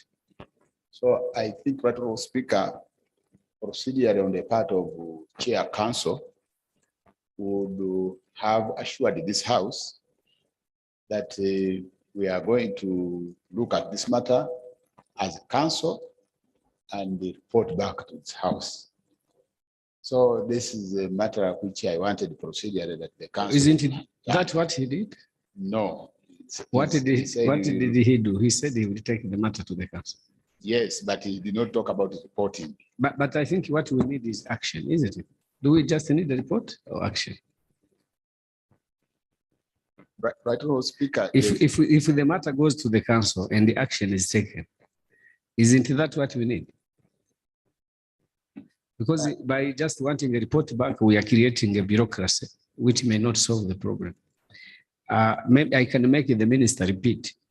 This matter must be tabled before the council, and it should be done as soon as possible. I want to test this with you, Honorable Minister.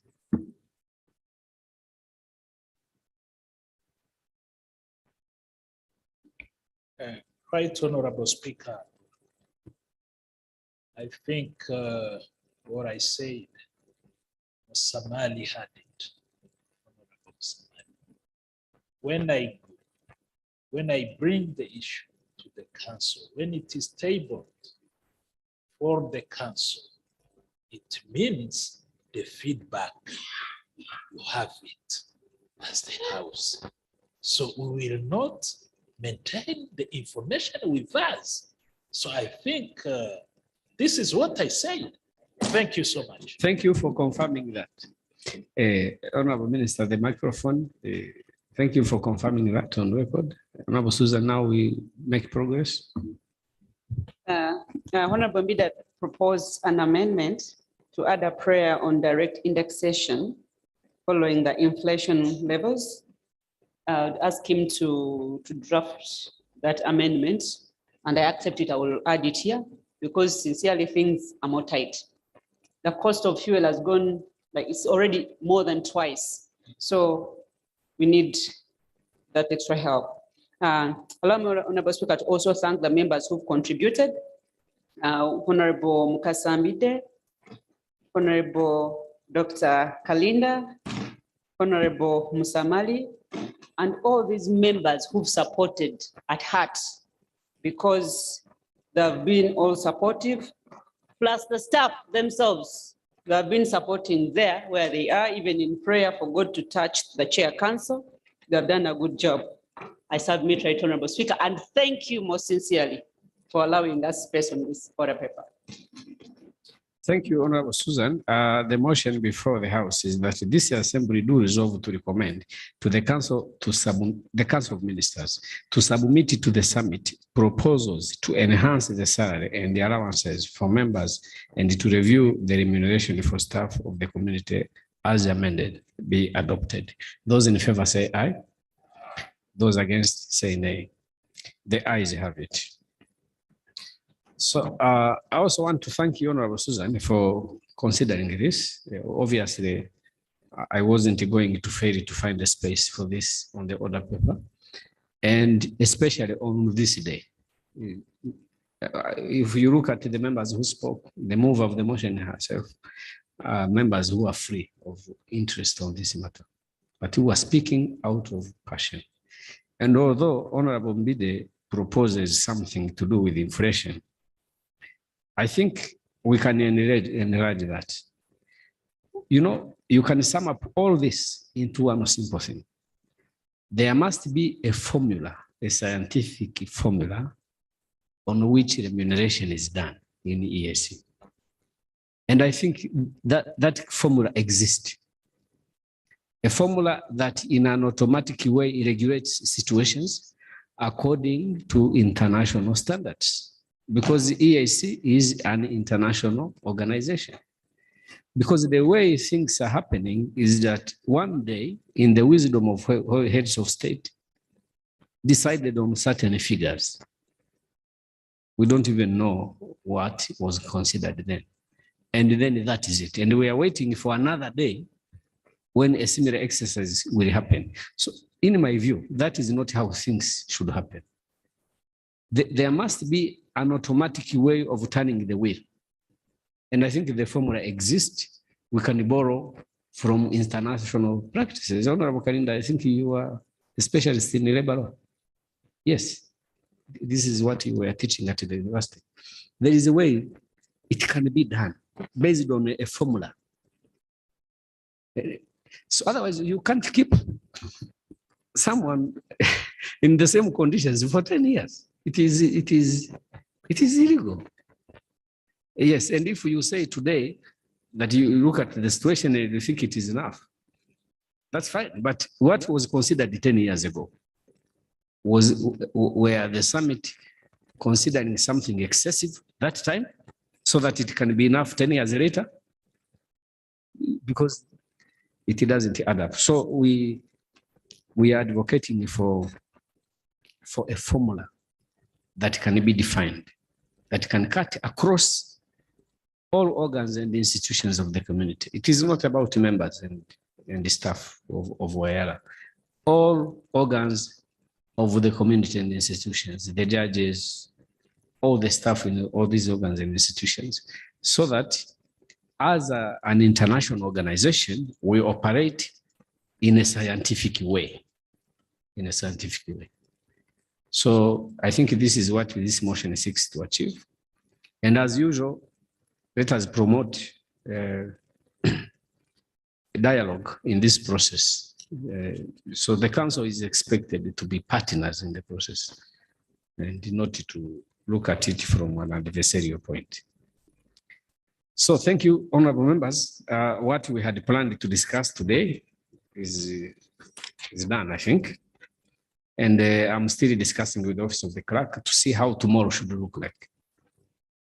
There are some changes we may make to make it tomorrow different from other days. The order paper, I'm considering dedicating tomorrow to only discuss issues of saying goodbye to each other instead of discussing the committee reports. What we have not been able to achieve, the next assembly will handle, because we can't do everything. So I'm considering a possibility of a special sitting, kind of, where we can, wish farewell to one another. Isn't it a good idea? Yeah. So I adjourn the House then until tomorrow at 10 in the morning. House adjourned.